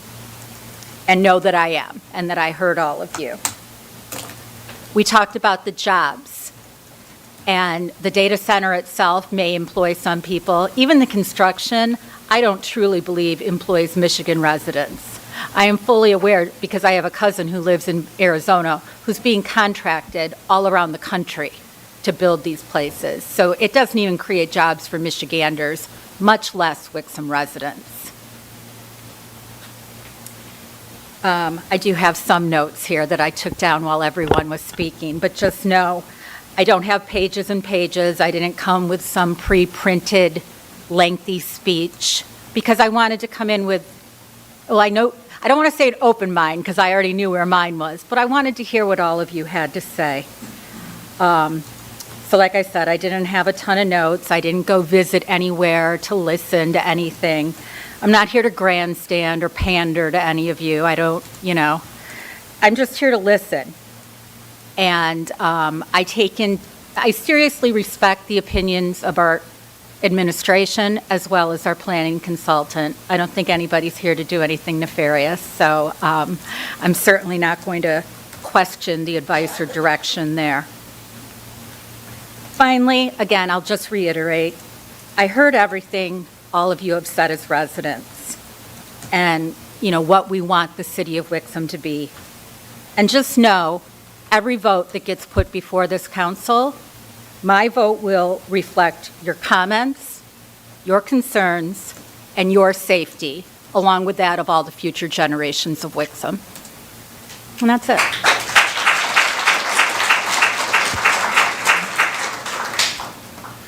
All right. I want to thank Planning Commission for all the work they've done on this, and I want to thank you all for being here tonight, too. And I'm just going to touch on this for a moment. I've been a resident of Wixom for 40 years. I've been up here representing the city in one way or another for 19 years. And it's pretty damn insulting that the first time something controversial comes up, I'm crooked. Okay? I've signed a non-disclosure. We're taking money. I'll challenge anybody. There's an election next year. Why don't you file and run for a seat up here, okay? I challenge you guys. We won't get anybody. But going on with that, I just have a couple of things here. I would like to see put in the ordinance, nothing north of Pontiac Trail. No data centers north of Pontiac Trail. That's where all of our residential are. I know at the moment there's not any property probably for that, but in a couple of years we will have a piece of property that's available, and I would not want to see anything like that go in there. So that, and then what are the penalties for the violation for the noise and utility usage? I know right now it says that the applicant will pay for those testings, but is it once every 5 years, once every year, once every quarter, once? We don't have that specified in here, and I think it needs to be specified in here how many times we test. And I know the city already has penalties for ordinance violations and stuff, but I don't think they're strong enough. So I think we need to look at that and make the penalty stronger. And also, we're not in a hurry, so I think we should push back the second reading of this to the second reading in August. So that gives us time to look over things, make sure that you guys take all the notes from everybody here tonight, implement those changes in this, and we move on. And I see the lawyer has a question. Can I jump on that? You sure can. I have been biting my tongue over here. I know I'm the substitute for tonight and the new guy for tonight. But First off, can you introduce yourself? Oh, I'm sorry. My name's Tom Schultz. I'm with the same firm. I'm with the same firm that Beth Sorella, your normal counsel, is with. So I think that's a great idea. And in fact, I would suggest maybe you modify it a little bit and not actually vote on the first reading yet. That was probably, I've been doing this for a long time, the most kind of subject tos and proposed amendments that I've seen to an ordinance. So with my communities that I normally represent, with that much discussion, some of which was great and seems pretty easy to implement, some of which, frankly, I'm going to tell you, we're probably going to give you a letter saying it's a great idea, but I'm not sure we can do that. So we would like, I suggest that you give our office, staff, consultants an opportunity to go back and listen to the tape, take better notes than I was able to, and sort of address them either by just making a proposed amendment to the ordinance that would come back to you in a revised ordinance, or addressing it in some way substantively, some of the issues, like, you know, the PUD question, which, you know, is a great idea, but is pretty rare thing to do when it's the only way to get a development approved. The sunset, you know, a lot of this is just off the top of my head, and I can't do them all in one night, but the reason why we typically discourage that is because you have a potential, essentially what you do is you make an approved use a non-conforming use. So these are things that there are good ways for us to have a discussion on, and I think it probably makes more sense to do it as another first reading because that's a lot of stuff that was changed or suggested for change. And I think you could have a very good conversation on almost all of that at the next meeting and then decide whether or not to put it on to second reading.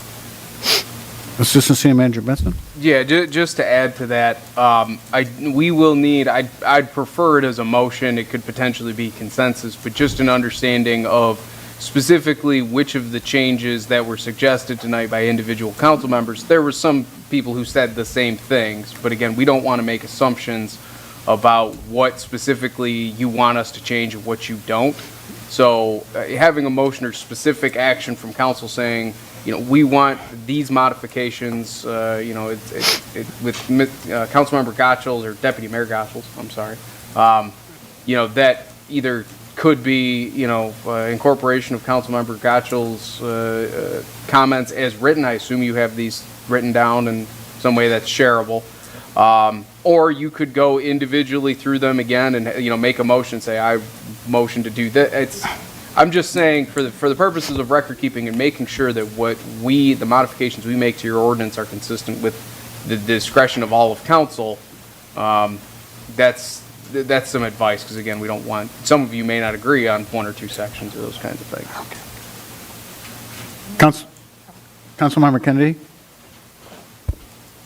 I just wanted to say that I thought Deputy Mayor Gottschall's speech was so perfect for what I was looking for to say. I just didn't have the right words for that. I'd be perfectly fine just voting on his changes. That's it. Councilmember Behrman? I'm fine withdrawing my request for a PUD if we can put council approval into the special land use as proposed by the deputy mayor. The only concern I have that I need to see in diagram form is whether or not the setback requirements requested by the deputy mayor still leave anything viable. I don't want us to get in a situation where we're making something not viable and be challenged that way. So I would need to see the updated map. And then lastly,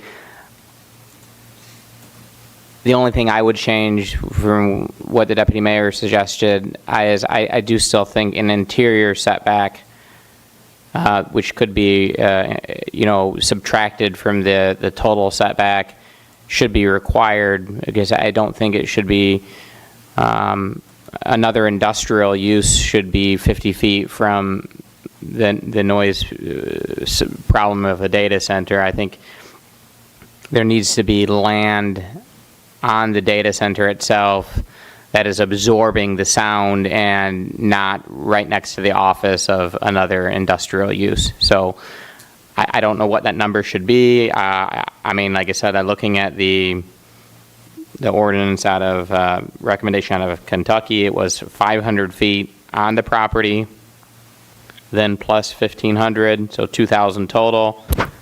Maybe that's something we can have an educated discussion on once we have some maps to look at. So maybe that would be the only thing I'd say, that I'm fine with all the proposed changes by the deputy mayor, but what that number is going to be still needs to flex once we see the maps. Does that make sense? It does. One of the things I was just going to add is that's part of the struggle of assigning, specific numbers, and specific setback numbers is, what parcels would even be left available that could meet those kind of rigid setback numbers. That is one of the benefits of the way that the Planning Commission recommended language with, you have to be able to meet the noise standard, or you have to be set back far enough to do so. Because again, depending on the context of what the underlying application is, if this is, again, a hypothetical, a 5-acre parcel that's an existing industrial building and they want to convert it to to that use, they may not be able to meet that standard, and that may be fine, right? That may be the intent. I'm not trying to imply that it isn't. I'm just saying that rigid numbers can be challenging, so we'd need to map it. And it may come down to going back to the same recommendation from the former deputy mayor this evening, and then those also just suggested by, just the property in M2. I mean, a data center is a heavy use. It's not like our normal mom and pop tool and die shops we have in the city. So maybe the property that is zoned already for M2 should be the only place that we should be considering this at this point in time. And maybe that takes a lot of this problems off the table because that's not by residential. But however we do it, I just want to make sure that we're protecting the city in the best way possible, that there's some viable land so it meets the Michigan Zoning Enabling Act. But at the same note, you know, if someone's going to want to come here, they're going to have to work really hard to make sure that they're not affecting the daily lives and the health and safety of our residents, because clearly that's not what we want. Councilmember Simmons? Thank you. So the question I guess I just have is for administration, maybe for our council in, our temporary council, is just understanding in the conversations that we have had previously, the council advice was that we're exposed. And trying to understand what that looks like for our residents currently from a timeline perspective of not having anything for protection. So I guess I'm just trying to understand a new time. I want to get it right, so I'm fine with waiting, but I want to understand from council what that timeline looks like for us. Are we just talking about pushing back a meeting? And does that give us, are there any negatives with that from your perspective? I mean, that you would know of from our actual council? Through the mayor, there's no particular timeline. I think Drew pointed out the moratorium is still in place to the extent, you know, there hasn't been a challenge to that. That's where you are. You're moving along with an actual ordinance approval process, and I think that it, you know, from a court's perspective, it shows that you're not simply sitting on your hands. You know, you are ultimately trying to put together an ordinance here that's going to be enforceable and found to be reasonable. So, you know, the ordinance that came before you tonight had an awful lot of time and energy spent in it and a lot of wordsmithing. And a lot of what came up tonight was some fairly quick, a fair number of changes that I think are going to need some review. I think that review has to happen before you take action to move it on to the next step. If you do, if you decide, you know, we don't want to wait, we want to pass this with first reading with all the comments by Deputy Mayor Gottschall to come back to us, that's obviously what your staff would do, right? That's what would come back to you at the next meeting. But it would come back to you with some explanatory you know, comments on some of the things that we put in there. So you can do either. What you need to show is that you're actually, the moratorium was temporary, is temporary, and it's to allow you to finish an ordinance. Great. And so as long as you're working on it, I think that's helpful. Great. Good. No. And I'm good with the changes with the 6 to 6 time. Add that in there, please. Deputy Mayor Gottschall. I will relent on that. I would like to then make a motion directing city staff to review the proposed ordinance to incorporate my comments as well as the comments of my fellow council members as practical, and to bring this mandatory ordinance language back for a first reading in the near future. And then also, if some of the comments made by council members can't practically be put into the ordinance as alluded to, maybe ideas of how something similar could be put into effect, or if it's just a bad idea to begin with, then a comment as to why we shouldn't do that. That's my motion. Support. Thank you. Did you get that motion, Madam Clerk? Sorta. Okay. Any discussion? All right, I got a motion and a second to approve the motion that Councilmember, or Deputy Mayor Gaccio proposed to us. Is that good enough? Yeah. Okay. No, just make sure clerk gets a copy. Yeah. All right, all those in favor, please signify by saying aye. Aye. Opposed? Motion carries. Thank you. Mr. Mayor, what are we Go ahead. going to do with the first motion?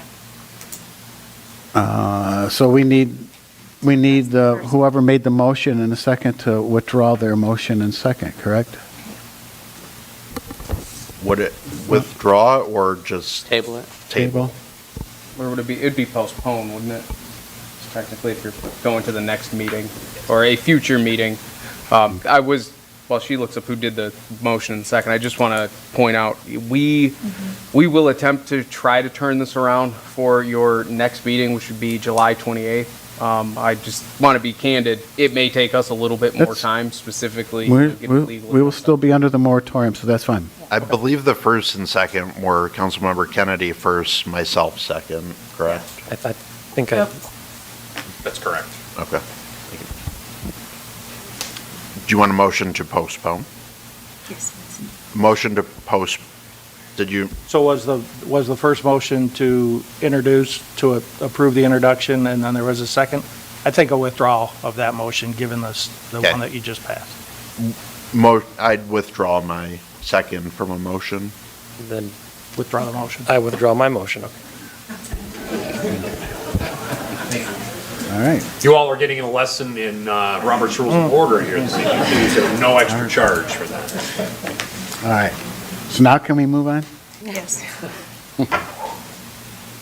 All right, new business number 2 is a request for a waiver from the adopted resolution imposing a temporary moratorium on the establishing, permitting, consideration, approval, location, construction, and/or installation of any data centers in the city of Wixom to permit the review of a site plan application for a proposed data center at 30-625 South Wixom Road, parcel identification number 22-06-200-049, as requested by Wixom Industrial One LLC. Do I have a motion?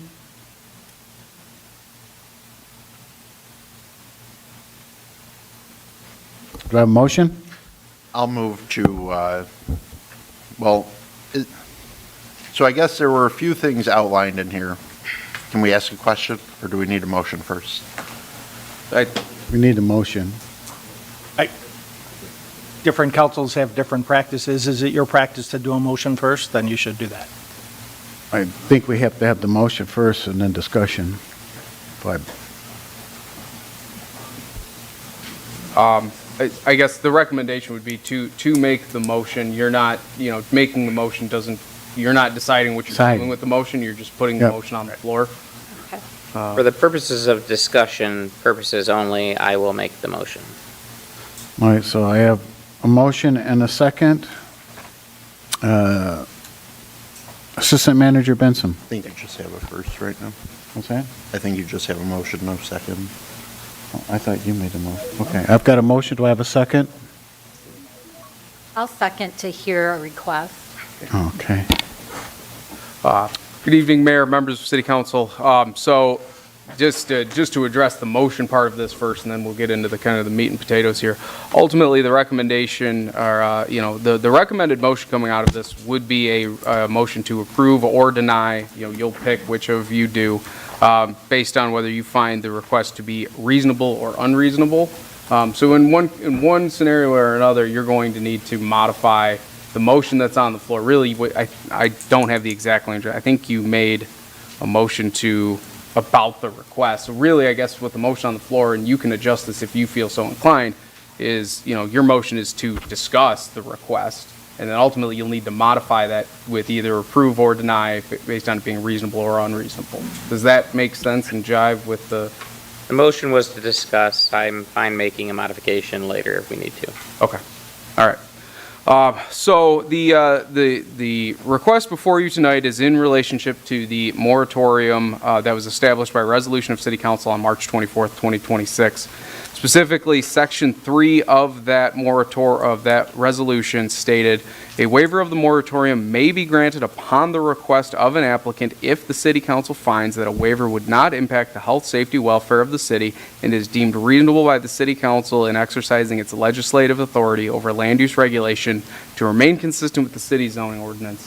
That's it's pretty boilerplate language. It's a common, text that is in moratoriums, and it really offers a first administrative remedy for individuals who are seemingly impacted by the moratorium in place. So that's the context of what sets up this.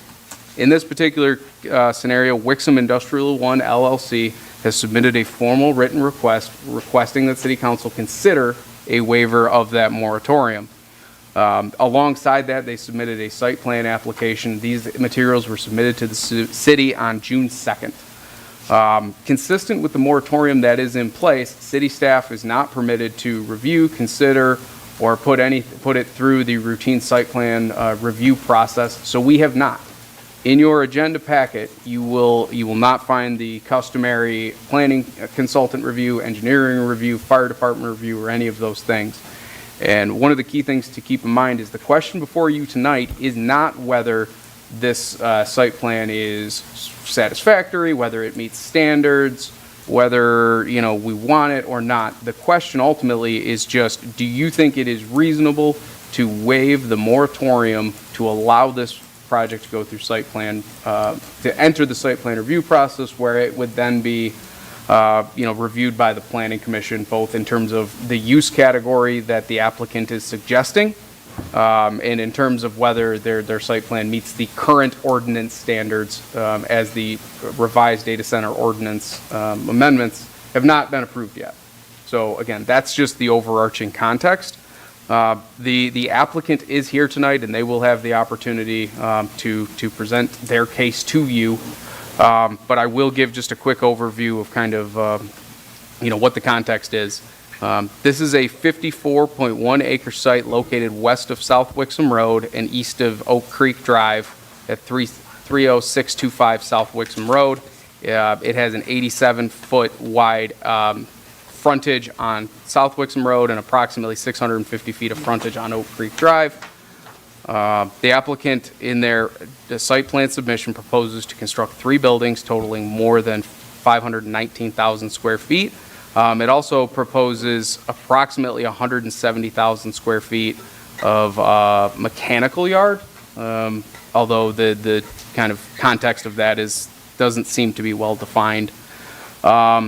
There was no provided operational statement as a part of the application package, so we cannot, comment, and perhaps this is up to the applicant to talk about anything related to the end user, hours of operation, noise impacts, number of employees, or current or future utility impacts. That information was not provided.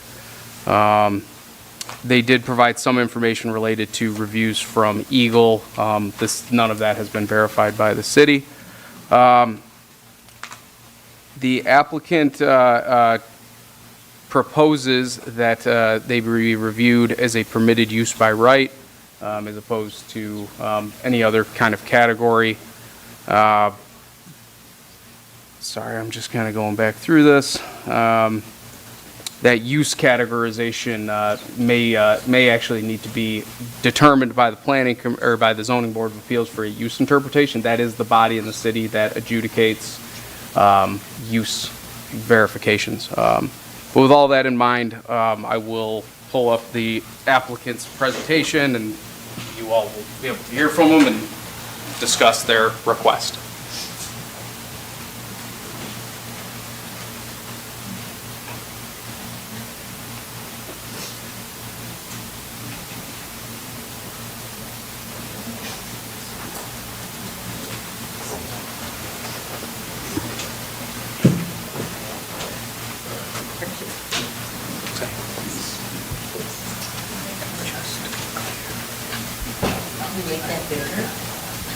Good evening. My name is Richard Rassel, 380 North Old Woodward in Birmingham, Michigan. I am legal counsel to Wixom Industrial One Limited Liability Company. I have with me this evening to make the presentation to you on the merits, Mr. Dennis Griffin, who is a member of the organization Wixom Industrial One. We're here this evening, of course, not in connection with a site plan review. We're not here in connection with an interpretation of an ordinance. We're here with a moratorium waiver request, which was submitted to this body on June 2nd. The site plan that we are anxiously awaiting to move forward with in your city was also submitted for approval on that same day. Our plan is by right. Our plan is without project variances, and our plan firmly fits within the waiver request criteria because it is consistent with the health, safety, and welfare of the city of Wixom. And our position here this evening is that we are concerned about a number of different things from a legal standpoint. Our site plan, which was received by the city on June 2nd of this year, has not been processed. Our application has not been presented to staff for review. Our application has not been presented to the Planning Commission and is apparently being put in the position of awaiting the process of the consideration of a new ordinance amendment, and there has been what we believe to be substantial delay in the consideration of a moratorium waiver request. So we're here respectfully to make a request this evening that the waiver request that was set forth and documented and is going to be substantiated on the merits by Mr. Griffin be granted by this board this evening. We would then move forward in good faith with your project, with our project in your city. We do not need any project variances. We are of right under the ordinance that exists today, and we ask that we be allowed to move forward, and of course that our project be treated equally with all similarly situated project applicants before the city in any industrial or commercial district in the city today. We can answer questions for you. Your staff has been very respectful and accommodating to us, and we've had the chance to participate at the Planning Commission and share our comments on the ordinance changes, some of which were made in connection with an ordinance amendment proposed by the Planning Commission, which differs greatly than what we heard tonight. But that looks like that process may have another chance for comment. So we'll share those for another date, but we'd like the council to focus on our moratorium waiver request as set forth in your March moratorium resolution. Thank you. And I can address any questions you have, but I turn the table over to Mr. Griffin to walk you through the merits of our request, which supplement our June 2nd letter. Thank you.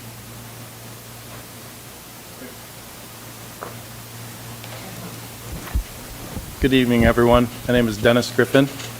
I'm representing Wixom Industrial One. I'm actually very proud to be here today. I'm proud of our progress on our project. I'm proud to present that this is a safe project. I ask for, respectful, objective consideration of what I present today. I want everyone to know that there's never been any discussion of an NDA or secrecy or anything from my group or from any of the public bodies here has never come up. And we have been entirely transparent from day one. We are not new to this process. We began our investigation in this exact project in late 2023, starting with a site that really was, lost. It was lost with a big corporate name. UPS owned it. It was brought to me by CBRE, one of the largest real estate group in the country. And they're like, Dennis, you're probably one person that can start to figure this out. No survey, no environmental, nothing. It was literally a surplus property for UPS. It took me a long time to figure it out.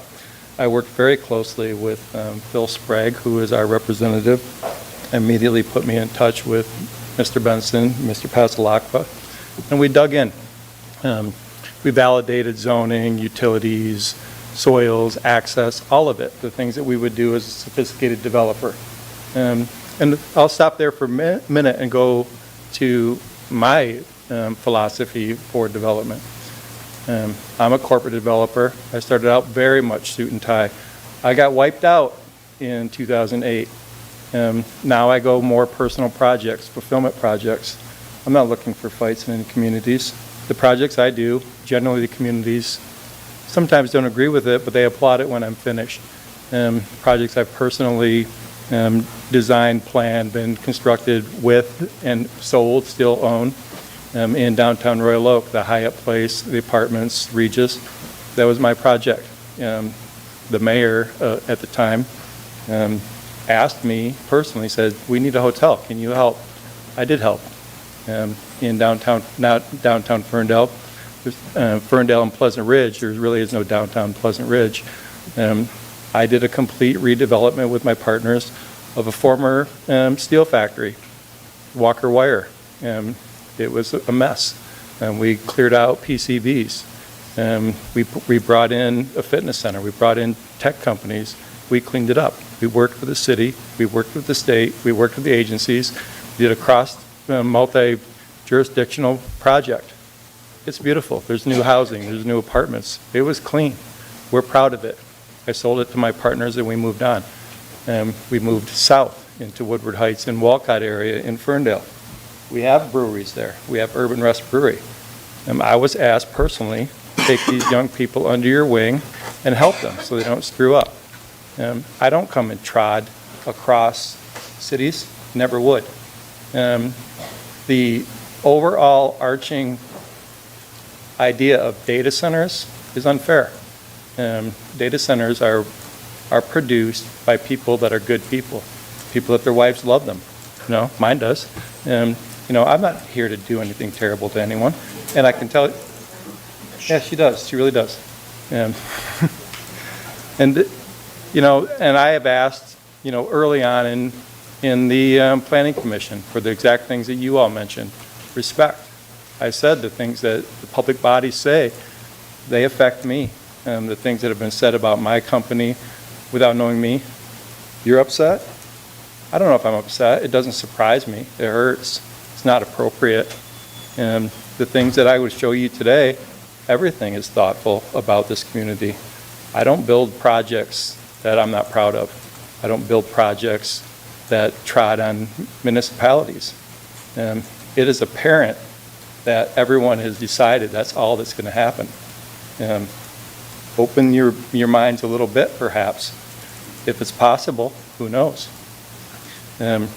So we went through that process, and in October 24, we purchased the first 40 acres. The entire city, from the staff, was aware of it.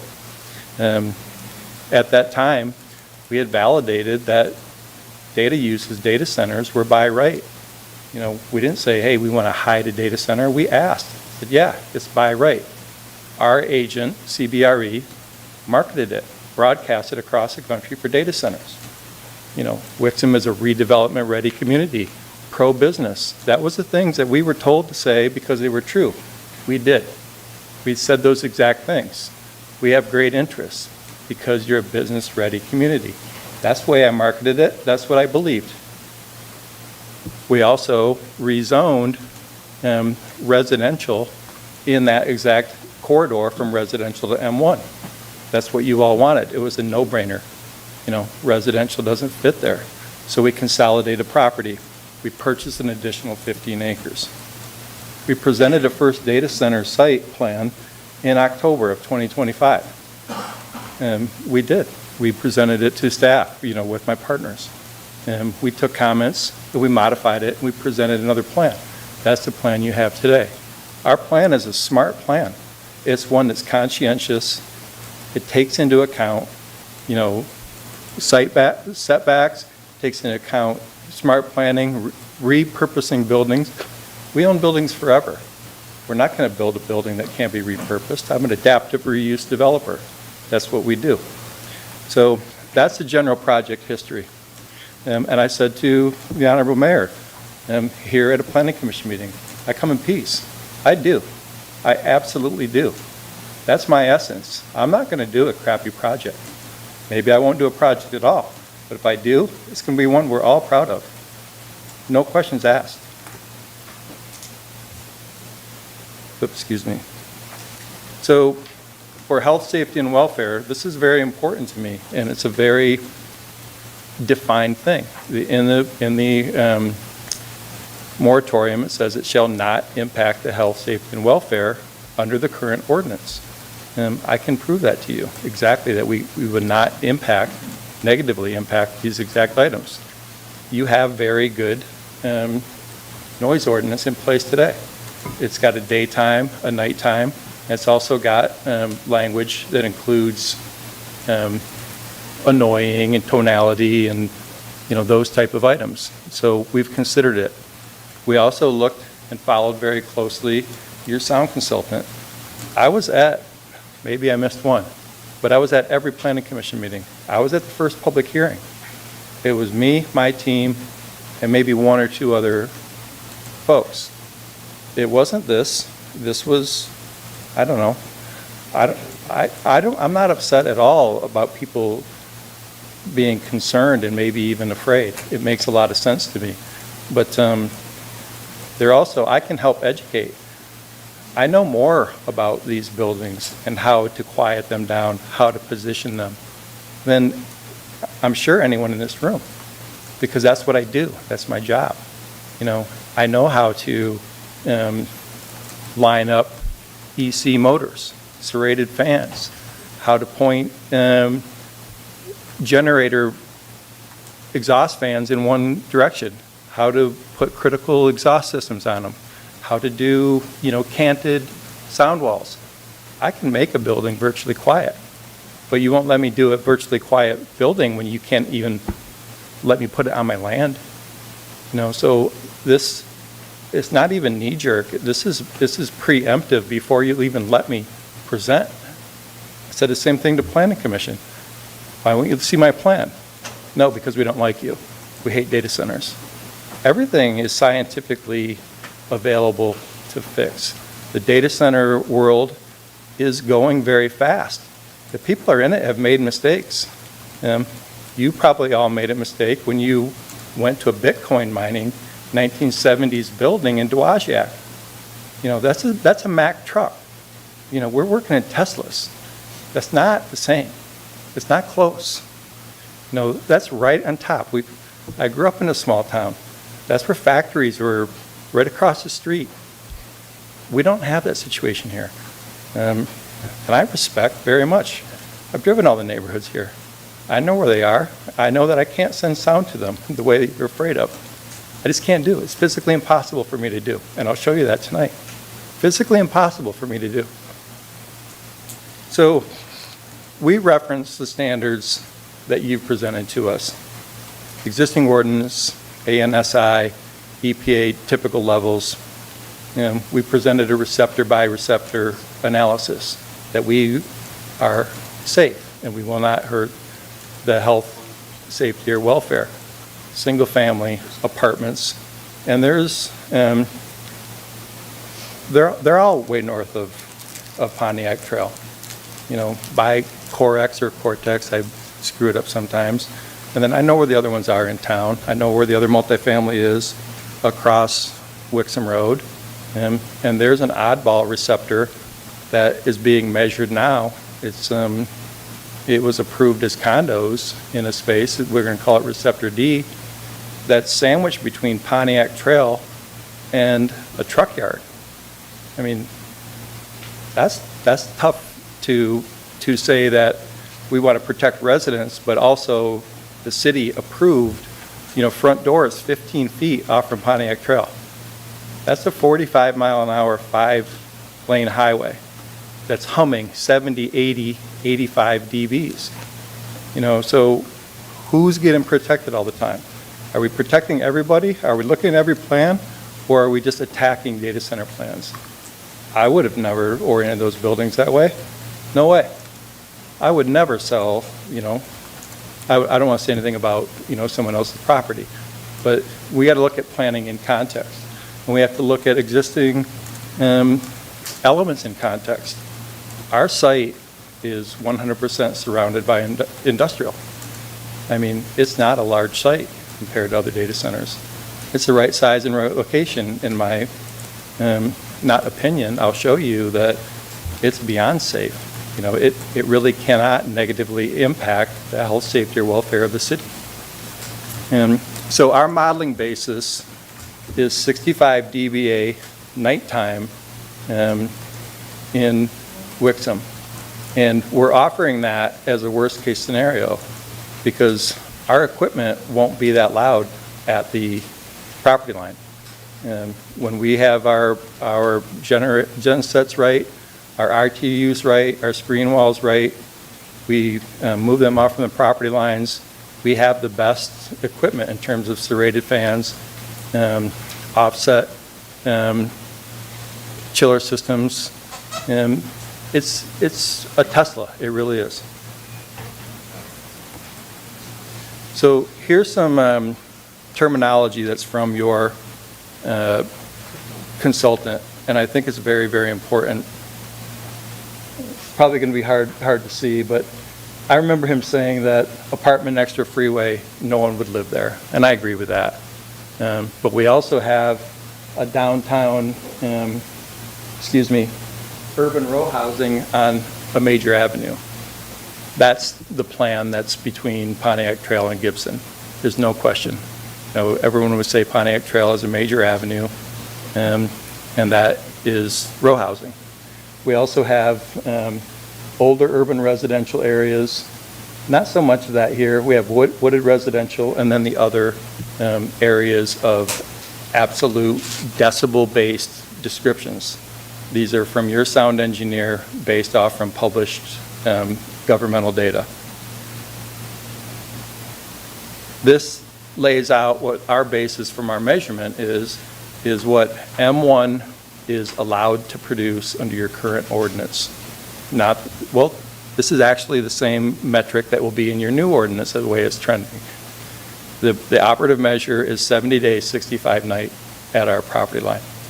Regardless of what happens with the rest of it at a receptor, the current ordinance, Mateo, you would agree, does not change that, correct? So these standards stay in place for property lines that are adjacent to zones other than residential? Correct. So that is the source property line of how we have to measure from there. Are we not impacting negatively the health, safety, and welfare as it exists in Wixom today? Here is the land use compatibility, and interesting here, I've heard mentions of 40 and 35. 45 is a lower limit in every classification as presented by the entities and your consultant. So we have single-family residential. We respect the 45 to 55 compatible notion. We have residential multifamily moderate outdoor use. That's what we're going to qualify any apartments that are next adjacent to our project. And the rest of them you can see, there was a discussion of what is compatible, marginally compatible. Marginally compatible is, it's compatible, maybe not perfect. But what we've put is the low level to the high level, and we provided an average, which seemed very fair. It's squarely in compatible as we go on. This is the map of our project and the distances to A, the closest single family, which is 2,300 feet away. B, the closest urban apartment, which is 2,200 feet away. I'm a developer, I say square feet a lot. Suburban apartment, that's to the east, that's 2,800 feet away. And then we had the proposed condo, which is D, which is 530 feet away. And from what I can tell, that's expired on its own merits for no construction during the time frame. So that's, those are the modeled receptors. So looking at receptor A, the single family, 2,300 feet away, the ANSI category is single family, extensive outdoor use, Compatible range is 45 to 55 dB, average of 50. On the thermometer, that's the one up and down with the different components. That's called wooded residential from the thermometer and your consultant. Using two components. It's sound spreading over distance and a loss of sound through going through a built environment. And the distance is very much scientific. The built environment, we made a conservative estimate. So our project, at a worst case 65 dBA, which we're lawfully allowed to deliver, is 30.5 dBA delivered to that residential receptor. The thermometer equivalent is below wilderness ambient. It's the quietest category on the EPA reference scale. We literally are sending silence to these homes at 2,300 feet. And practically, we heard some of the folks say, well, all the noise is coming from down below. The ambient level, and I appreciate the deputy mayor's, thinking about the ambient. The ambient is, it's not even a guess. It's going to be above 30 for sure. And already this is well below your consultants and the government's estimates of what is compatible. 30.5 dBA from our project at those single-family homes. That is safe. That is not impacting and making a negative impact to the health, safety, welfare of those homes as far as sound is concerned. The urban apartment. This is behind Wixom Road and Pontiac Trail, 2,200 feet from our project. The multifamily moderate outdoor use compatible range is 45 to 60 dBA. We went 52.5. The thermometer category allows urban row housing on a major avenue 69 dB. Our modeled measurement on two very trustworthy, and they're from your own consultants' data, is 31 dBA delivered to that site from our project. That's below wilderness ambient coming from our project to those apartments in downtown Wixom. 21.5 dB below the ANSI average. 77.5% quieter perceived loudness than what is allowed per government data. Receptor D is the proposed townhome condominium. This distance is 530 feet from our property line. The ANSI category is multifamily moderate outdoor use. Again, our position now is that it's expired, but it's also sandwiched between a truck parking lot on the south, Pontiac Trail on the north, and generally it's surrounded by commercial. I think we all can say that anyone that's living there has a different perception of what their built environment is. Also, we checked it in the exact same measurements. At 530 feet away, we measure 45 dBA.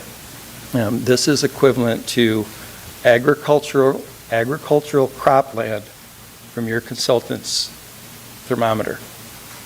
We're delivering agricultural cropland noise to this receptor. Everyone would conclude that that is not impacting negatively the health, safety, or welfare of that site. 7.5 dB below the ANSI average. Again, this is worst case legal amount of noise we can deliver from our property line. And we can do better, and we will. This is also something that I think is very important when we're looking at health, safety, and welfare, and also as you're deliberating on these ordinances. Data centers and their use may be being treated very, very unfairly and inappropriately. So between us and this Receptor D is a project called Matrix. There's a project called Vestas. There's another large building that happens to be vacant right now. Those are allowed to deliver the exact same sound at the property line as we are, 65 dB. They're allowed to be, a side yard 20 feet off from the road. So that property can deliver to receptor D 64 dBs to that property line. So our contribution to that property is 45 dB. Our modeled, again, appropriate modeled, is nearly 20 dB below what an adjacent property could deliver to it. No question, our project is not negatively impacting the health, safety, or welfare of that property. It's physically impossible. We cannot throw quiet over a wall. Can't be done. Again, the category here is urban row housing, which your own consultant says should be expected at 69 dB, but we're modeling it and we're 7.5 dB below the compatibility range. And we would all agree, everyone that's been over there, that is not a quiet area. And if you look at the ambient, our consultant measured the ambient on that between 48 and 50. So we're well within the range there.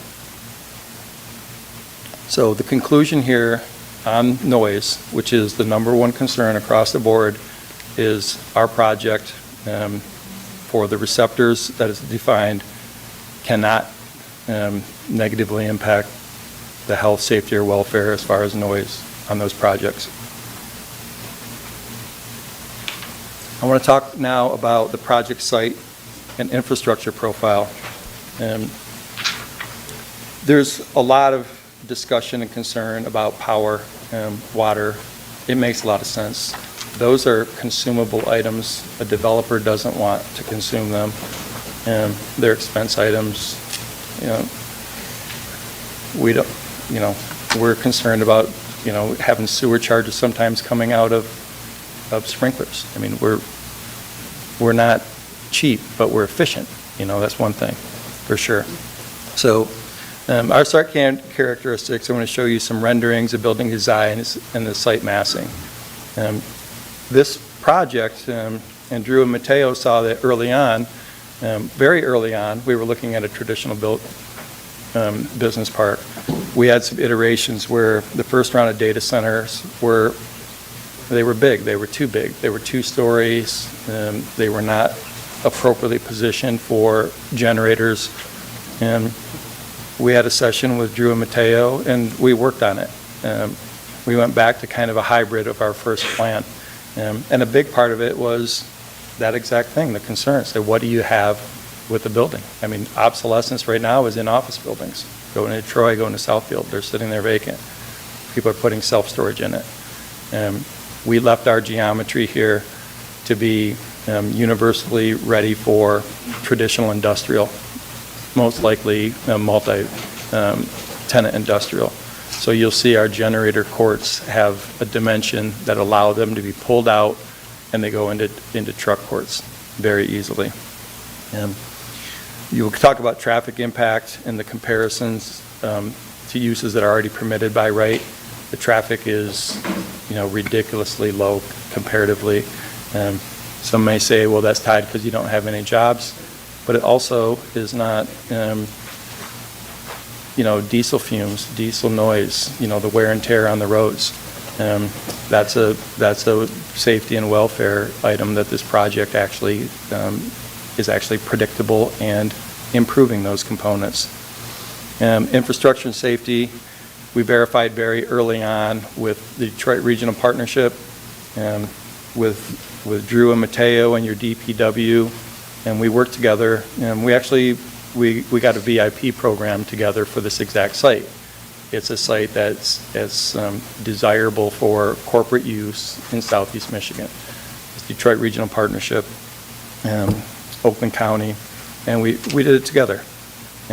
Zoning consistency, it's zoned M1 as we said, and then we'll conclude that this is consistent with the health, safety, and welfare standard. So the project here, I think it's important to show a couple things, and we'll get into them. But in general, you'll see the layout.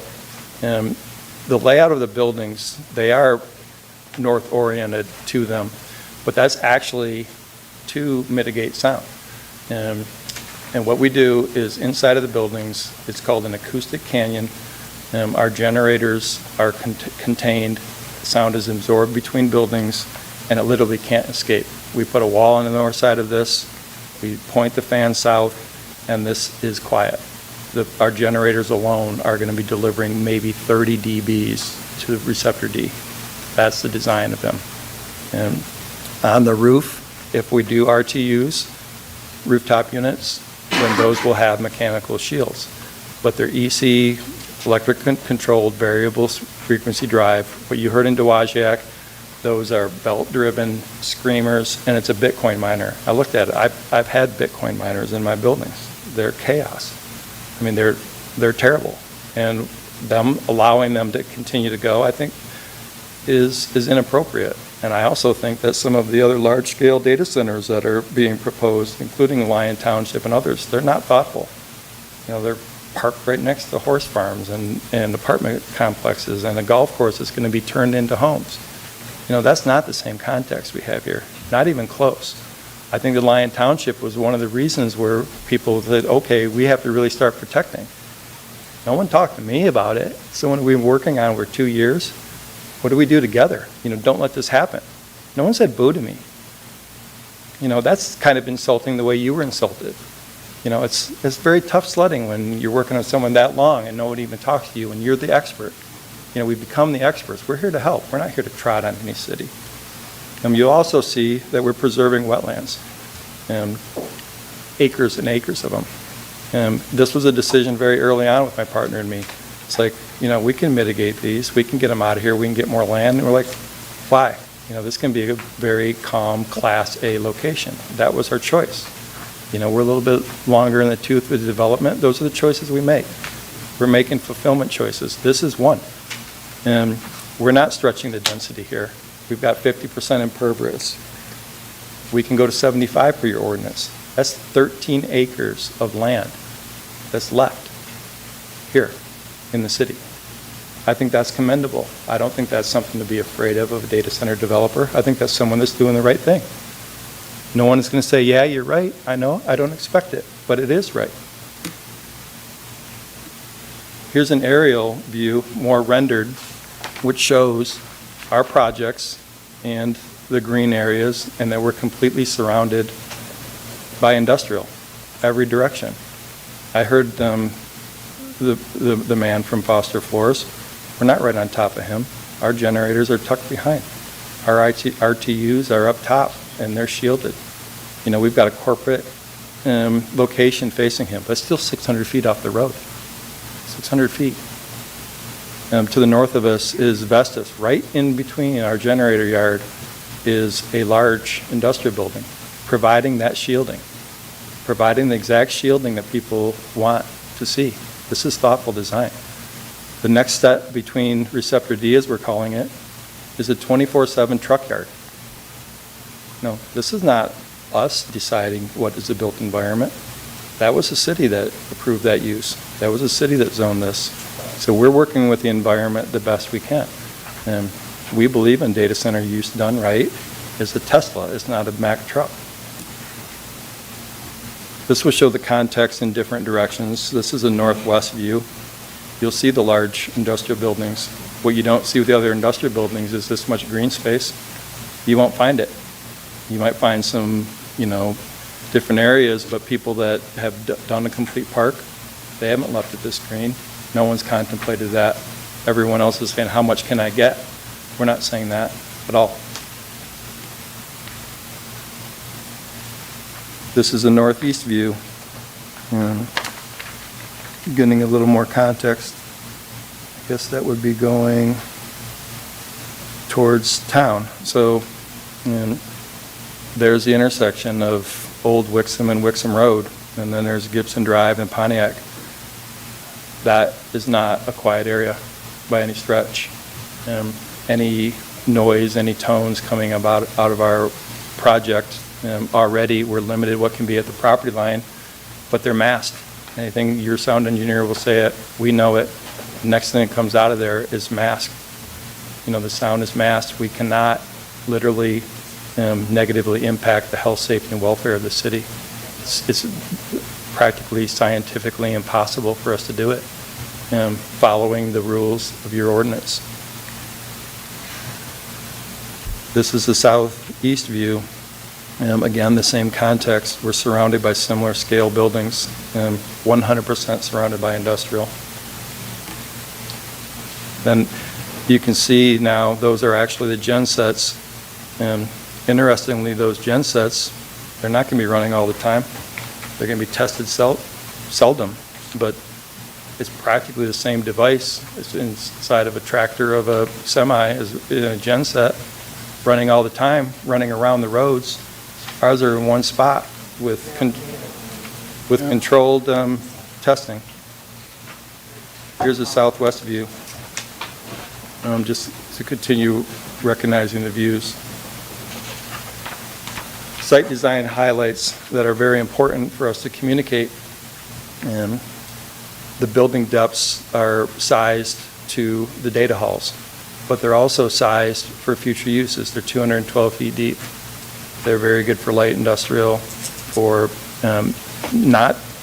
not real good for large warehouse. That's not our intent. That's really not our business model. The truck courts are set up, future truck courts. Right now, they're gen set courts and equipment courts.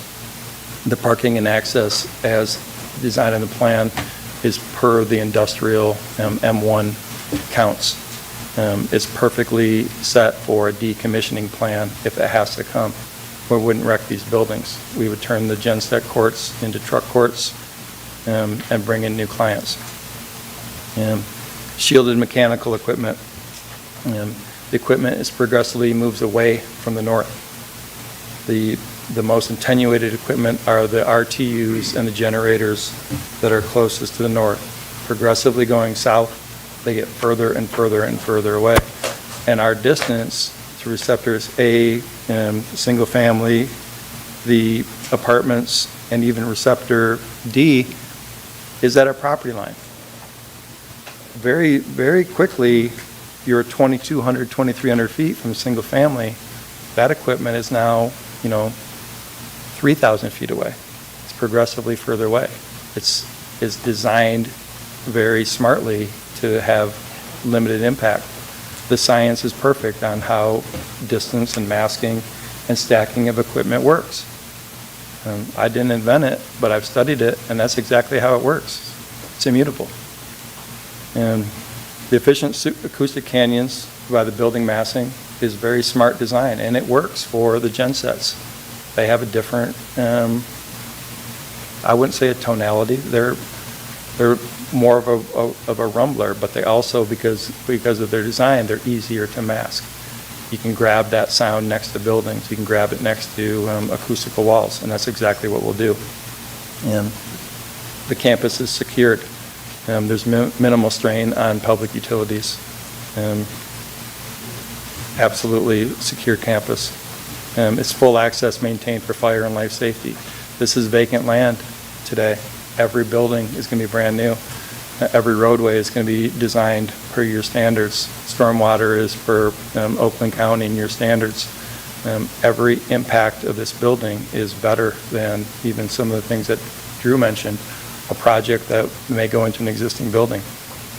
By its own design, by your own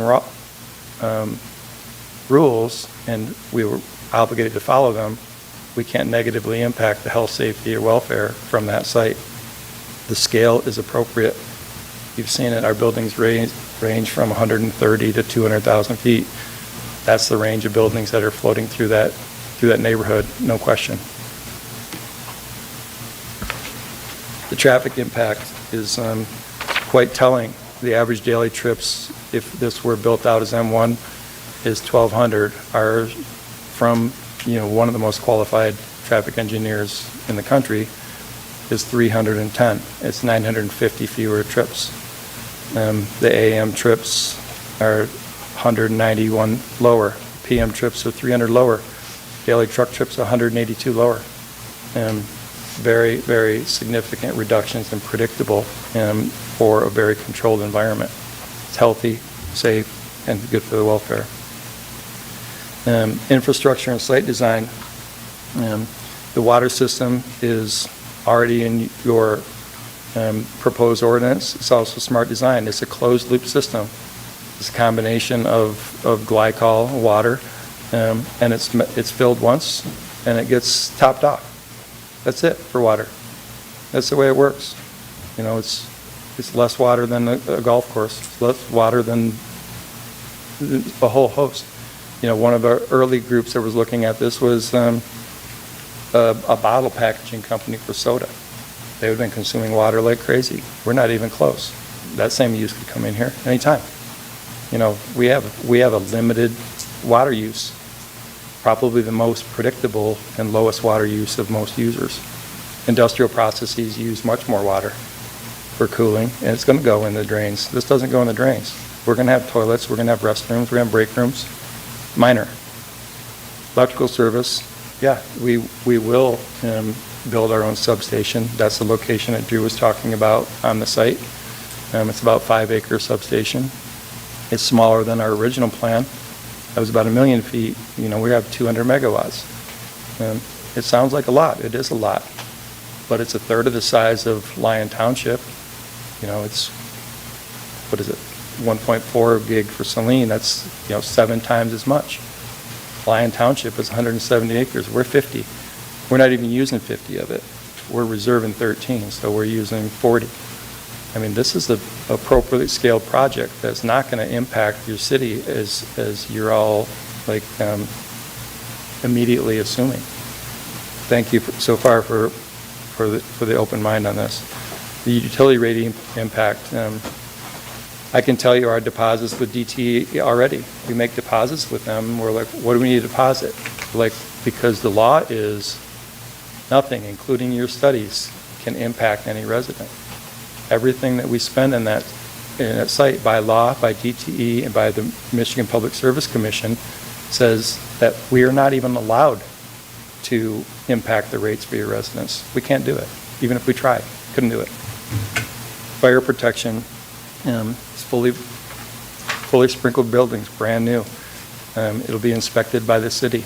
It's going to, the standards for fire inspection, the regular fire department, no problem there. Stormwater, modern stormwater, retention, outlets, storage, 4 bays, everything is our engineer's web engineering.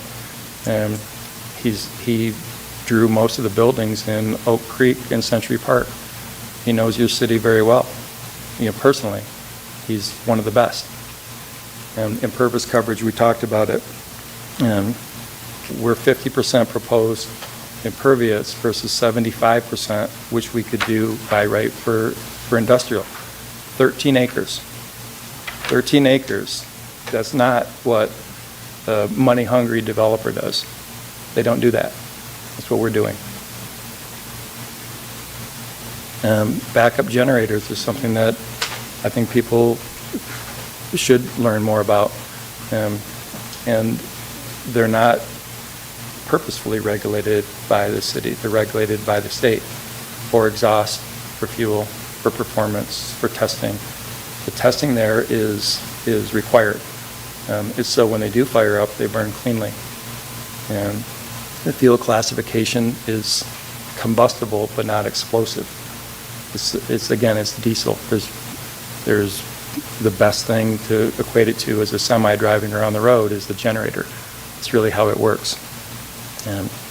Fuel storage and containment is, per NFD standards. It's not up to us. These are machines that are highly regulated, put in place to serve a purpose. Testing hours and attenuation, already they're tested during the day. Anything in terms of days and no holidays, that makes perfect sense to us. It's not a problem. And, there's going to be a lot of them, but they don't get tested at once. They get tested in batches of 2, batches of 3 for a short period of time in an acoustic canyon. It's very quiet, very controlled. This is one about the utility. The utility is ahead of this. DTE has laid down the law with us. They're like, this is your burden. It is. The Michigan Public Service Commission and DTE has mandated that these projects are not going to impact local rates or residents. That's the mandate. We have no option to violate that. Zoning consistency, again, health, safety, and welfare within the existing ordinance. We're zoned M1, light industrial. Our use is permitted by right. We're not asking for any variances, none. To the north is M1, to the south is M1, to the east is M1, to the west is M1. Offsite improvements, they're not required. We're coming off from Oak Creek Drive as our primary entrance. We're connecting to existing stubs for water and sanitary. It's elegant, clean, and a great use. I mean, the infrastructure is there. It makes sense for us to use it. City staff, when we were coming through for zoning, there were no identified issues relating to public health, safety, and welfare. That's not putting anyone on the spot. That was something that was already vetted. So when we're looking at this objectively, can we negatively impact the health, safety, and welfare with this project? The answer is clearly no. We're not. There's arguments across the board that we're protecting the health, safety, and welfare. This is a predictable project that can run quietly without an undue burden on utilities. It's zoned, currently zoned for this exact use, and it's not scary. I don't want to be a scary person. I can talk through and design this we already have for something everyone can be proud of. And here's a scale comparison, which I believe from conversations with staff is the boogeyman for this exercise here, Project Lion. That was a by right project that probably got jammed through. I've seen the plan. There's no elegance in that plan. That's how much can you fit in and how can you slide it through by right. That's what it looked like. Our site area is 55 acres. That's 172 acres. Our developable site area is 40. It's a quarter the size. Their building area is 1.8 million square feet. Ours 525,000 square feet. We have 3 buildings, they have 6. Our electrical load is 200 megawatts. Theirs is 525 megawatts. Ours is zoned M1, surrounded by M1. Theirs is zoned industrial, surrounded by a mix match of incompatible uses. There's no question about it. We talked about scale. This is a larger site, but it's not of the scale of the buildings further south of us. It's really not it's the same size of the buildings that are immediately west to us. Where Wolverine is.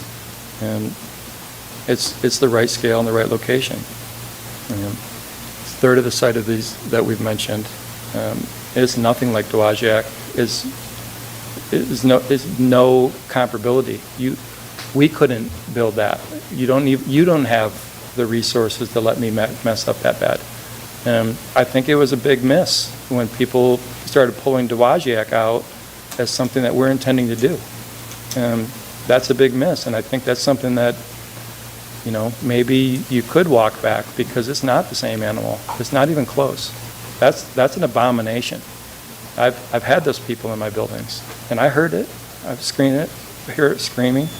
It drives me nuts when we have a belt loose on one of our industrial fans. I get it. That's not what we're doing here. Not even close. That's a Mack truck. We're Tesla. There's no question about it. Yeah, I'll say it again. It's true. Our proposed use is permitted by right.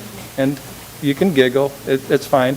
But your job also is to look at property rights and look at developers and give them respect. And I'm here before you just like everyone else. My preparation is based on facts and data, not emotion. My job is to deliver Class A projects. There's all different types of users. I haven't had a marijuana user. and not that I'm against it, just haven't had one come across me. I've had Bitcoin, I've got breweries, I've got makers in Grand Rapids, coffee shops, I've got Ford, I've got all kinds of users. I don't discriminate, but they're not going to come in and make a mess out of my projects, and I'm not going to come in and make a mess out of any city. So if you actually can objectively look at the rule here for your own waiver and what I just presented, you'll see that we cannot negatively impact the health, safety, or welfare of your community based on today's ordinance. That's what I'm asking. Thank you very much. Thank you. Any discussion? Councilmember Behrman? Given your analogy to Mack truck and Tesla, where would you... Please. Where would you describe that there is a Tesla we could look at? Because frankly speaking, all we know is what we know that we could research ourselves, and no one has told us where there's a Tesla we could go look at. Well, that's a very good question, but I know we can find them. I know that my development partners, they're dealing with this day in and day out. You know, my development partner is one of the largest mechanical providers in the United States. So you haven't built a Tesla yet? No. You see where we're concerned? I see the concern exactly. But your rules, which I am not legally allowed to break, force me to have a Tesla compared to your comparison. The rest of it, it's empirical what the equipment is. Our clients are no joke. They demand the best. And they are some of the greenest companies on the planet. These are not what you guys think of people coming through like Bitcoin miners. So I'd like to find the example of that exact Tesla, but I can tell you that my acoustic design that has been seen by other data center developers and my own partner is superior. It's superior. Well, would you endeavor to find a Tesla, or are you going to endeavor to find, something that is repulsive? I'd be happy to look at a Tesla if you had one to show me. And frankly speaking, I think that's something I would implore everybody to look at the Mack truck and the Tesla if you could find one. Yes. And then make an informed decision from there. You mentioned your clients would not settle for that. Our clients are sitting out here in the audience, okay? Yeah. And that's what we have to listen to within the confines of our ordinance. And within, I know you referenced earlier that you were having conversations with staff regarding this potentially being a data center development. But when you came to council last year for the rezoning, it was presented as a light industrial park by yourself. And then the minutes in the planning commission support that as well. And the first that council learned that there was even a potential of data center use was when you went to the planning commission meeting and said that, and we read it in the planning commission minutes. And at that point, we as council decided that we had to do the moratorium until we could figure this out. So within that confines right there, I think it's in that health is very reasonable for the health and safety of this municipality that we finish our ordinance before we grant you a waiver. And we only got 2 months left on the moratorium, so let us finish our ordinance, and respectfully, and I appreciate your presentation this evening, respectfully I will modify my motion to deny based upon the reasonableness of the health and safety for the residents and the city at this point in time. Well, that's not accurate what you said about my presentation at zoning. My presentation exactly said use is permitted in M1. And CBRE formally was marketing this as a data center last April. There is no way that I'm delivering a site of this magnitude to the marketplace without verifying its permitted use with your staff. Would never happen. Well, we're not going to debate it this evening. Well, I mean, you- what you the wanted to staff debate. says is not what council says, and council speaks for the city. So again, I'd like to modify my motion, if the mayor would allow that, and let's move forward with our ordinance.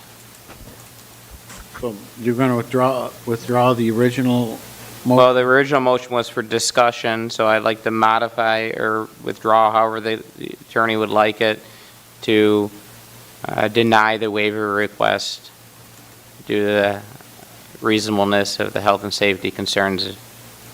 I believe that's what you wanted, correct? Okay. Respectfully, if I can just make a suggestion, right, what we were trying to interpret your earlier motion was basically just to say a motion to discuss and then pick up the rest of the language after approve and deny, approve or deny, right? However you would like it best. And instead, we're going to now say motion to deny and the rest of the language the same. That's fine. That would be the easiest I thing for the concur. clerk to deal with. Whatever makes it easier for her. Thank you. Councilmember or Deputy Mayor Gotchel? Thank you. I guess just to clarify, because there is another section that has a slash for reasonable, unreasonable, it would be unreasonable then, correct, for your motion? Right. Correct. Due to the health and safety. So I have a motion. Do I have a second? Second. All right. Any further discussion?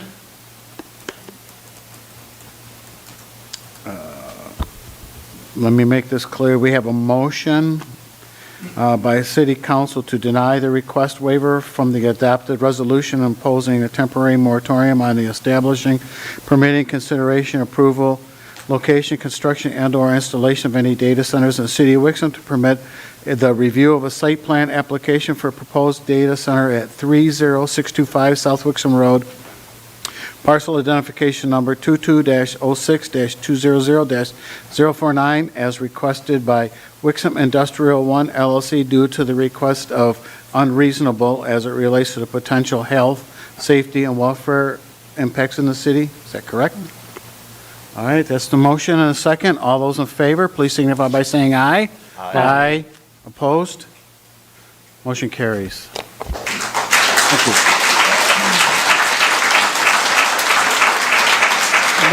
That concludes the business portion of this meeting tonight. We'll move on to the second call to the public. I'll read those rules again. The public shall address the council during the call to the public, which shall be included on the agenda immediately after correspondence and again immediately after new business. The first call to the public immediately after correspondence shall be limited to agenda items only. A person shall not address the council in excess of 5 minutes unless the time is extended by a majority vote of the council present. Persons wishing to address the council shall identify themselves and their place of residence and shall state their reason for addressing the council, and all comments by the public shall be made directly to the council. All right. Again, 5 minutes, step up. Please be careful with your time to make sure that we allow everybody the Absolutely, proper 5 minutes. Okay, very good. Samantha Moore, 2061 Maple North Trail, Wixom, 48393. I just wanted to say, I understand being upset about stuff that's on social media and false accusations. However, there is a proven case of NDAs being signed by councils and health risks of the citizens. So it is our due diligence to ask you questions. It's our job to do that. No one in this room stood up and called you a crook. And I'm sorry that someone said that someone took a $10 million bribe. That's obnoxious. I agree with you.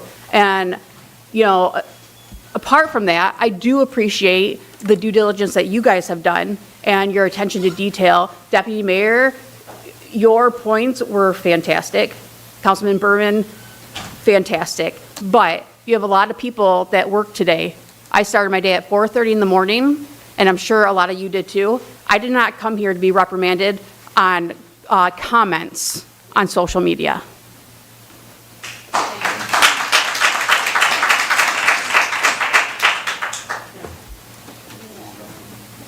John Palmer, 277 Wright Street. The two, the Deputy Mayor and Councilmember Behrman, great work, great work.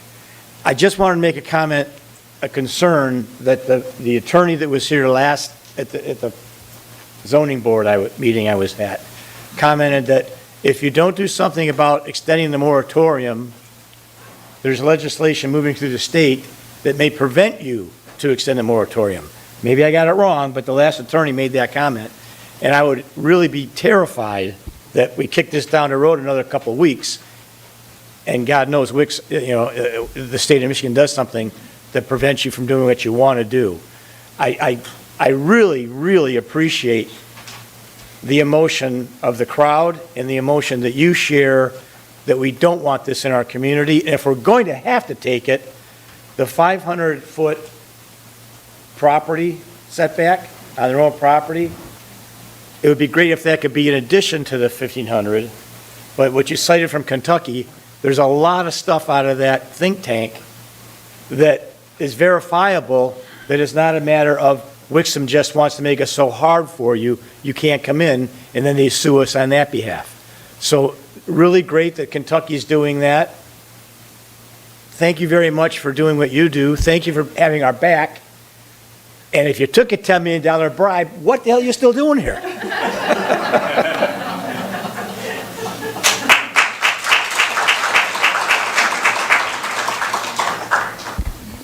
Michael Morgan, 2061 Maple North Trail. It looks like our guest speaker already took off, which for somebody that said that they were so concerned about everybody's views and that sort of thing, suddenly he's hightailed it out of here after he didn't get the answer that he wanted. That said, if everybody is all about taking the time to commit to the process and making sure the right things happen, and then getting upset at somebody wanting to take the extra couple of months to get it right, to make sure that the ordinance was drafted properly, because it's already been pointed out that whatever that ordinance is, it's going to affect more than just what he's trying to put forth in the future. And I'm going to add to that as he was speaking, I also noticed that he's talking about all these places that he designed, and I'm glad you pointed out that none of them was a data center. And more importantly, the gym and all that stuff, and he tells you about how he sold it to his partner and moved on. Well, what is it for him to sell whatever his interest is in a data center and move on while somebody else makes modifications afterwards? Because, you can work on an old vehicle, and eventually, if you were so inclined and you could adapt it and you had the brain for it, you could put a Ford engine in a Corvette. Who would want to? But anything could be modified. All it takes is the brain to do it and the ability to disregard any of the safety features or the original intent. And yes, everybody has their pet projects and they want to think that they create perfection. Nothing is absolutely perfect. And while his big concern is the biggest health concern is the noise, listening tonight, it was not the only concern. There was multiple concerns on many different levels, and he just kept focusing on that one. Meanwhile, you're talking about Mack trucks and Teslas and all that, but you don't know what it is until it's proven. And I appreciate you guys keeping the moratorium. I would consider extending the moratorium while you still can, so that you get it worked out right, because in 10 years, you guys might not be on the council. Some of you might not be living here. Some of you might not be alive, right? But your kids will... That's not a threat or imminent, but it's your kids and your grandkids and your friends' kids. It's the people that are left to deal with it, and we're we're here to think about the future. It's not just what happens tomorrow or next year. It really comes down to what the next generation is going to inherit. I appreciate your time. I'm sorry it's this late and to add to the time, but thanks for listening.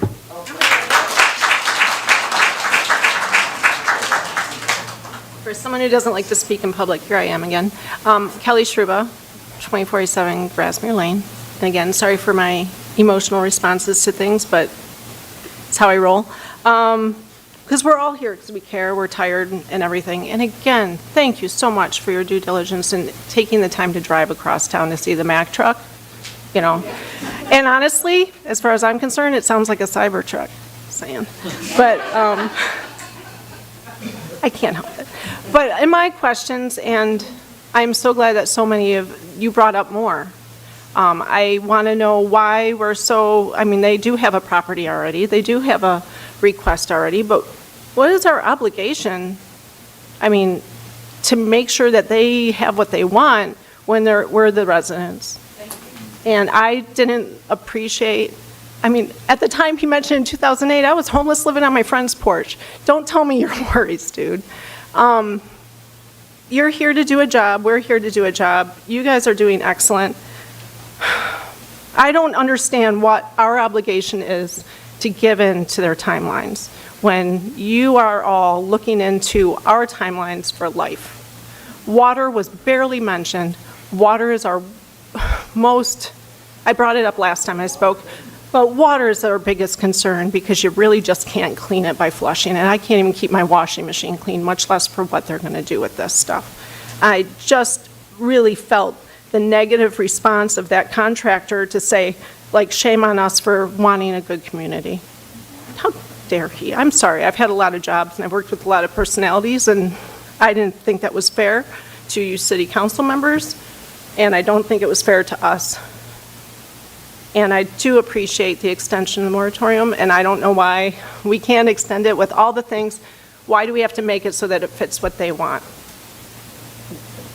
It's what we need. Thank you again.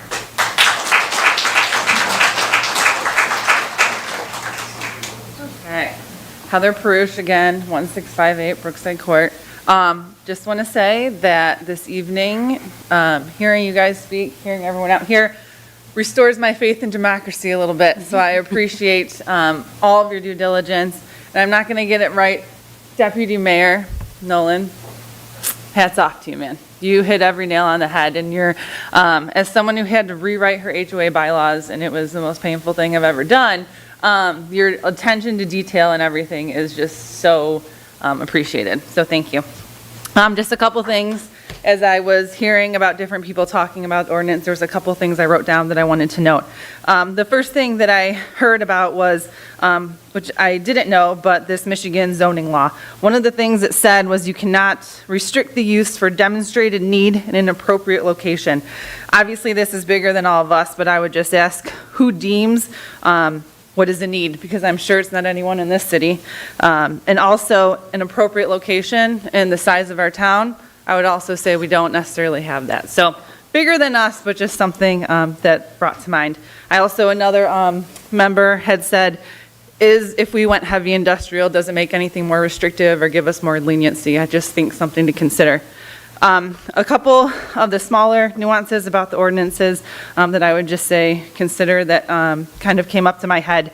The decibel levels I had written down, you kind of already said it. It goes beyond just residential. It goes to businesses, schools. That's what I'm going to keep bringing up. And those levels did seem a little bit high, so I think you included that one.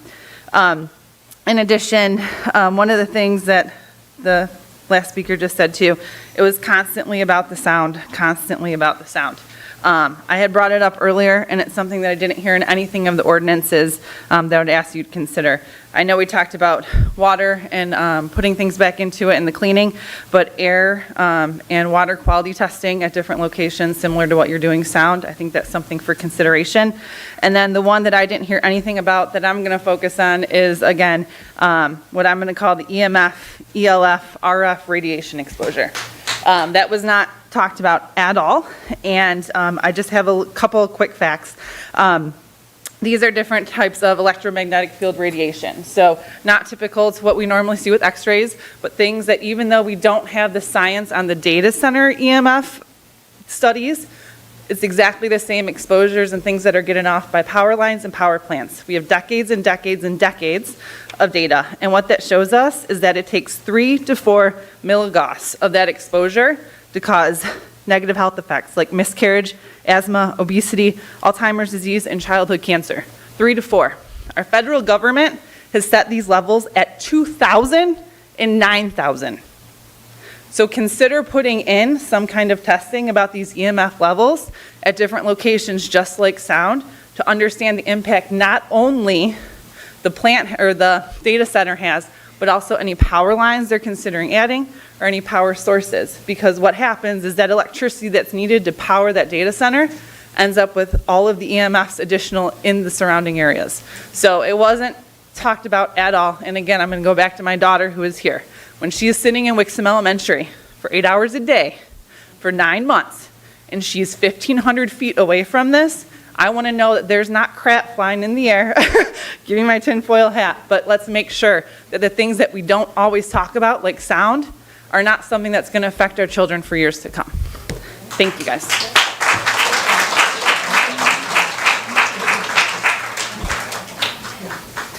Katie Weeks, 1725 Norton Creek Court in Wixom. I wanted to get up to apologize to you for asking about the non-disclosure agreement. I did not mean any disrespect, but as some of the people have mentioned, there are places where that has occurred, and I wanted to make sure that we got on the record whether that had occurred here or not. So I am sorry if that seemed as though I was attacking your character. I did not mean to do that. And I do appreciate all of the work that you've done, and you seem to be very much listening to us, and I appreciate that. I appreciate the apology, and it's not so, I do understand, and I've heard the stories and seen the videos about other councils signing NDAs or not even answering that question, like in Tyrone Township, where they just sat there and looked at the person asking. So I do get it.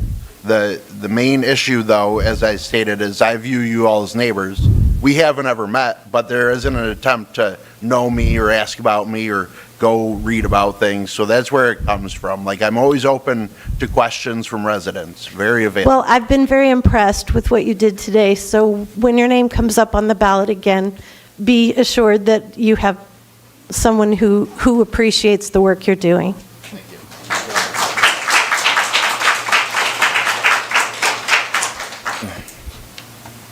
Hello. Cecil George. I live in Lyon Township, so address doesn't matter. I'm running for state senate, and I talked to some of y'all during May's session. Mayor, I know you should remember me. And I praise y'all for the work that you did, what you do. I want to continue to say you guys do an amazing job. I'm very proud of you. There's not a lot of city council's board members who are doing the work that you are doing.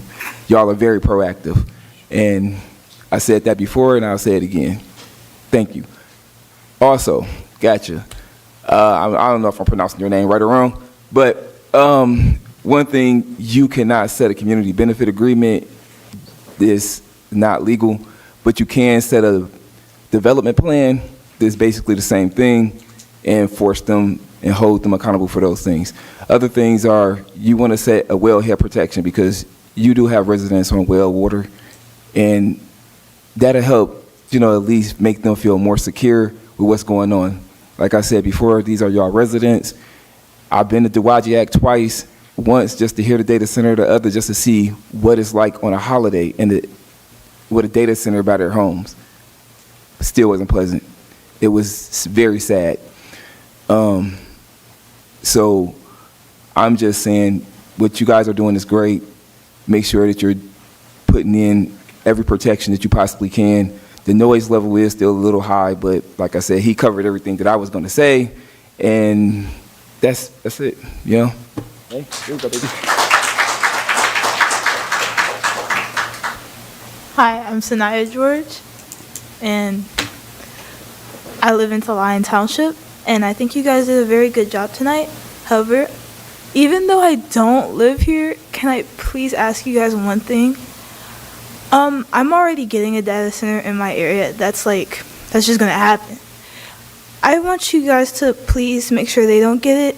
I already feel like what he said wasn't even like the full truth. He mostly said sound, and yes, he did mention water and electricity, but it will go up and it will affect you, and there's nothing positive that's going to come with it.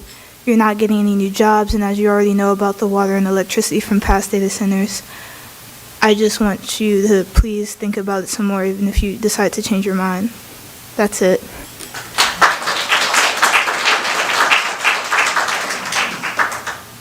Hello, Michelle Hendrian. I live at 1935 Hopkins Drive. I know we talked about last, at the Planning Committee, we talked about wetland protection. Is there any type of information about that I know there's some state and federal guidelines, but I was wondering if the city has anything ordinance set to protect the wetlands also that are on the property, because there's, I think, 6.7 acres of wetlands, I think just in one section, but there's more on the north end, I remember reading. And then we also talk about testing about the sound, the water, the air, what about our soil? And not just about the commercial areas, the school areas, the places of worship, the play areas and all the community areas. What about the daycare center that it's right down in the heart of our downtown, where kids are spending up to 12 hours a day going from infant to preschool? We got to take care of them as well. And I did have a question about the 10-year agreement for electricity. Why 10 years? Why not protecting the whole, no matter what, be extending beyond that, other than the needed, increases that annually happen or subliminally? Sure. So I guess first to backtrack, the daycare in downtown Wixom would be covered under like the VCA ordinance. Like the schools? Well, it'd be a different group. So we call, like, if my grouping is adopted, it'd be residential and VCA. So it'd be under that. Okay.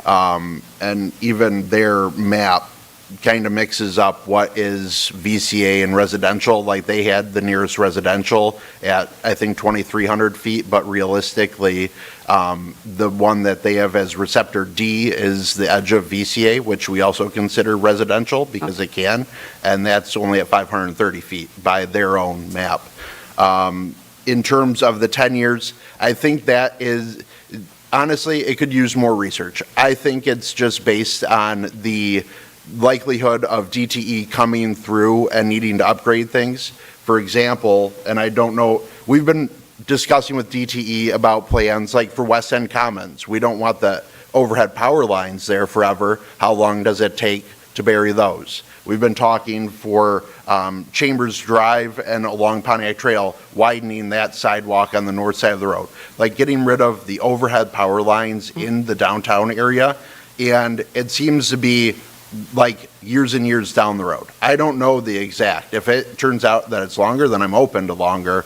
But to me, it was better than like a quick, hey, 1 or 2 years, because I know from our discussions with them, DTE doesn't move in 1 or 2 year increments. It's longer. So. Yeah, so I was just kind of curious because I'm like, because they can hold contracts with DTE and these power, the power companies have an agreement. We got to make sure what their agreement is and how it impacts us as well. Yep. Okay. Thank you, guys. And just one moment, our assistant city manager is going to answer your question about wetlands. Yeah, the city does have a wetland protection ordinance. It's chapter 17.08. Thank you.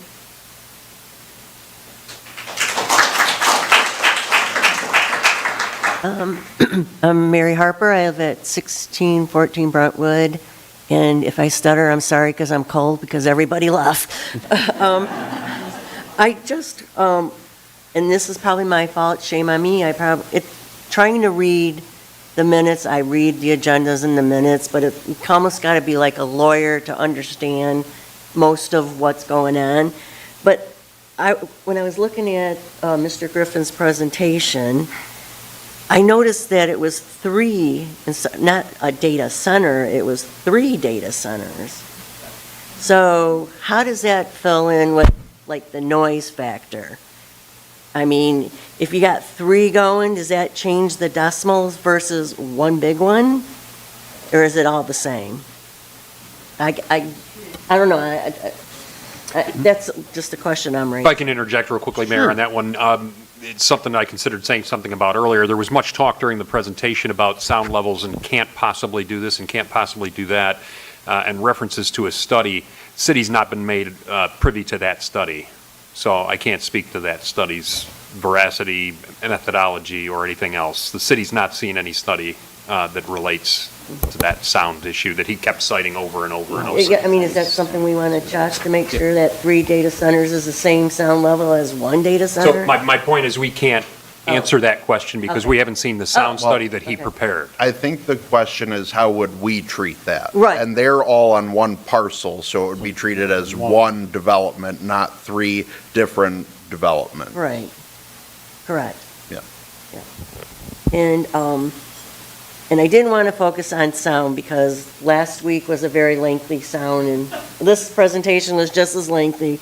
But one of the things that he was saying on Pontiac Trail and Old Wixom Road, that it's really noisy because of all the semi-traffic. I don't notice a lot of semi-traffic after 8 o'clock at night, so I don't think there's a lot of sound there. I don't see any trucks pretty much after 8 o'clock on Wixom Road or Pontiac Trail. So, and that was it, and I also wanted to thank you for hearing us and for supporting us. Thank you very much.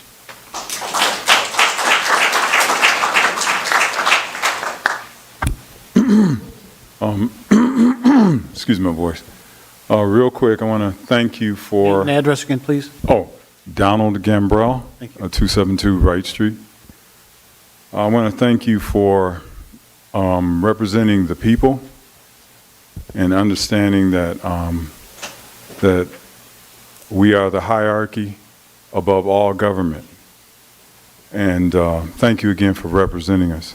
We still got a fight going forward, and I pray that you will continue to represent the will of the people.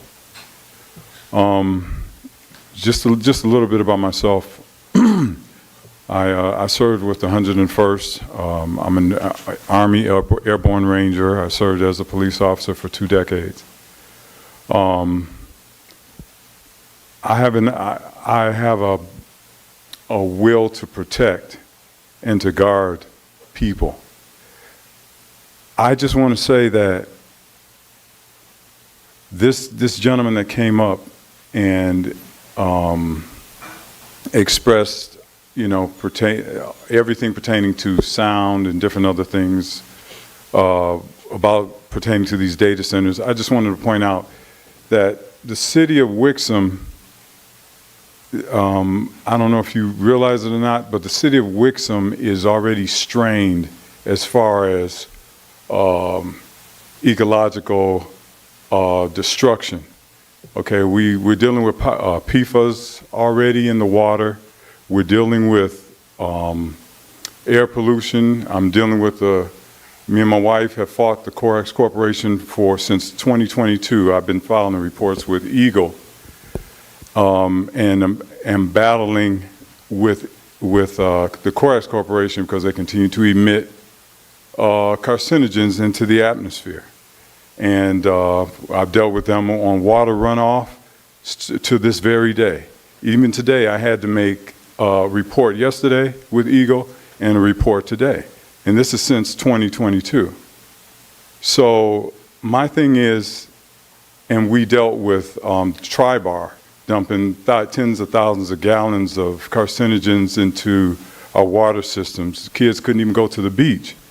So what I'm saying to you as the city of representatives of the city of Wixom is that we haven't even cleaned up our own water systems yet. I don't even know if you have the technology to even be able to clean up. You can't even, like someone said earlier, you can't even eat the fish.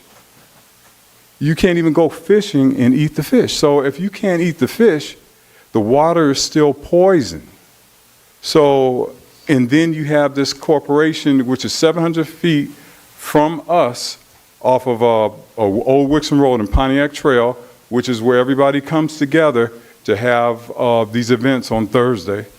This company is emitting carcinogens into the air, and it's poisoning the people. So you got to clean up your water. You gotta clean up your air. You gotta clean up the soil. You're already dealing with these problems. You bring in that data center, it's gonna be 10,000 times worse. We the people have already spoken. It is the will of the people. We do not want these data centers. So, thank you. Thank you. Is there anybody else for the second call to the public? Seeing none, I'm going to close the second call to the public. We'll move on to city manager comments. City Manager Brown. Thank you, Your Honor. I'm going to divert from my usual MO in this and talk a little bit more about something besides just what I had in my city manager's update. There's somebody that took umbrage with the comment from Deputy Mayor Gottschall earlier in the meeting about challenging the NDA and other things that he had discussed. The NDA commentary that he was referencing, you could negatively consider that as cynical. You could positively consider that as something in an attempt to clear the air. The larger issue from my perspective that was brought up was direct quotes that were blatantly threatening public officials. Unacceptable, and it shouldn't be defended in any way, shape, or form by anybody. And nobody should have an issue with him taking umbrage with having threats posted to him and people he cares about in his life. Absolutely unacceptable and is not to be defended. I will not accept that. Nobody else in this room should accept it. So I'll get off my soapbox on that. The other item I want to talk about is just the city manager update. We've got updates on a variety of good things that are happening in town. Sidewalks, Mack Park, Gunner Matala Park, West End Commons, Hillstream and Millstream, Hillsborough and Millstream paving that's happening as well. I won't go into all the details on that because it's been a long night, but lots of good things happening there that I wanted to bring to the attention of council and anybody else if you get a chance to read it. Just lots of good stuff that we're getting accomplished here in the city, and I wanted to make mention of that. Other than that, I have nothing else to add this evening, Your Honor. Very good. Assistant City Manager Benson? Given the late time, the only thing I'll add is just I want to confirm on the record for city council members and anyone in the audience or anyone watching, no members of our staff have signed any non-disclosure agreements related to this project or any others. Again, just for the clarity of it all. And beyond that, I have no additional comments. Thank you. Council member comments. Council member Behrman. I have not gotten $10 million. Or signed a non-disclosure agreement. Really, thank you to the residents that took the time to come out. Obviously, a lot of you put a lot of time and effort into this. I know, speaking for most of us up here, we spent a lot of time on this. I drove across to the west side of the state to apparently look at the wrong kind of truck. Thank you, Kristen, for bringing me to the wrong truck. Next time, a Tesla, please. Thank you to our staff that did an awesome job setting up this room this evening. I mean, those of you who came to the Planning Commission meeting, well, most of us were standing or sitting on the floor. You all had a chair for the most part if you wanted one this evening. Appreciate that. Thank you to our city manager and our clerk and our assistant city manager, and to Mateo, sorry for giving you a hard time earlier this evening on the difference between a special land use and a PUD agreement. I understand you work for a big firm, and you did a good job deflecting my frustration with this entire process. We both did our jobs this evening, so thank you very much. Well, I apologize for coming down on you. None needed. Thank you. That's all I have. Councilmember Simmons? Thank you, Mayor. Just thank you to everyone for coming out. It's great to see so many people. And I was also going to say thank you to city staff for just the much better setup tonight for the residents who are attending. I'm sure everyone appreciated a seat and the ability to see the presentations on the screens. Excited we were able to wrap up the Walled Lake stuff, so excited for that, and looking forward to what we have to come with getting this ordinance done. Good. Thank you. Councilmember Kennedy. I'll make it pretty quick, given that it's late. I wrote down some comments earlier. I started taking kind of tally marks on who didn't want the data center and just gave up really quick because it was just everyone. But I wanted to address a couple comments on here. I heard people say that council was inviting them in, that we were allowing this, and how could we just put it down the street and just thinking of short-term profit. And I'm hoping after everything tonight, everyone can see that's not what's happening at all. Everyone up here is trying to protect Wixom as much as possible, and everything they're doing, that's all they're thinking about. Thank you. Councilmember O'Day. Thank you.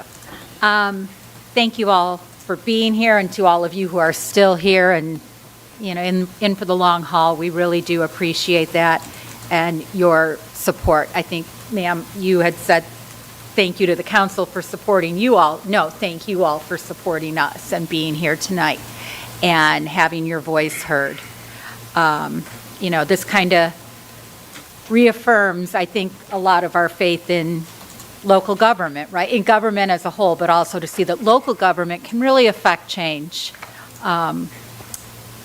You know, I mean, this one's kind of a slam dunk, but even in things that aren't as necessarily as much so. As a matter of fact, it's still up there in the conclusion. I know we talked about that the gentleman was articulating predominantly the sound, but he lost me when it was that DTE is making assurances, and right there we know is, I don't trust anything that comes out of DTE's mouth ever, so, you know, that right there was a tell. So again, thank you everyone, thank you to staff, and just look forward to seeing everyone out and about around our beautiful city. Deputy Mayor Gottschild. Thank you. I also wanted to thank everybody that came out tonight, and those who couldn't make it but also emailed as well. We did get a couple handfuls worth of emails over the last couple of weeks. So thank you everybody for your feedback. I also wanted to thank staff for making sure everything was much more comfortable for our residents and accessible through the screens. One business item, I guess, though. Been getting a few emails about damage, whether to sprinkler lines, shooting water in Millstream and Hillsborough, and mailbox damage. I'm not sure if Mr. Sigma is here, but I don't remember getting this many emails from the last few neighborhood road projects, so maybe we can have a contractor meeting and settle things down on whatever's happening to cause all of the damage over there. I'd appreciate it. We're going to get addressed. Go ahead. Yes, we are working with the contractors to get all those damages repaired. And as we hear about them, we contact them and contact HRC to make sure that that happens for you guys. Thank you. And maybe if we can just talk to them and put in some safety standards or something to slow it down a little bit. Yeah, so most of those damages were because of sprinklers.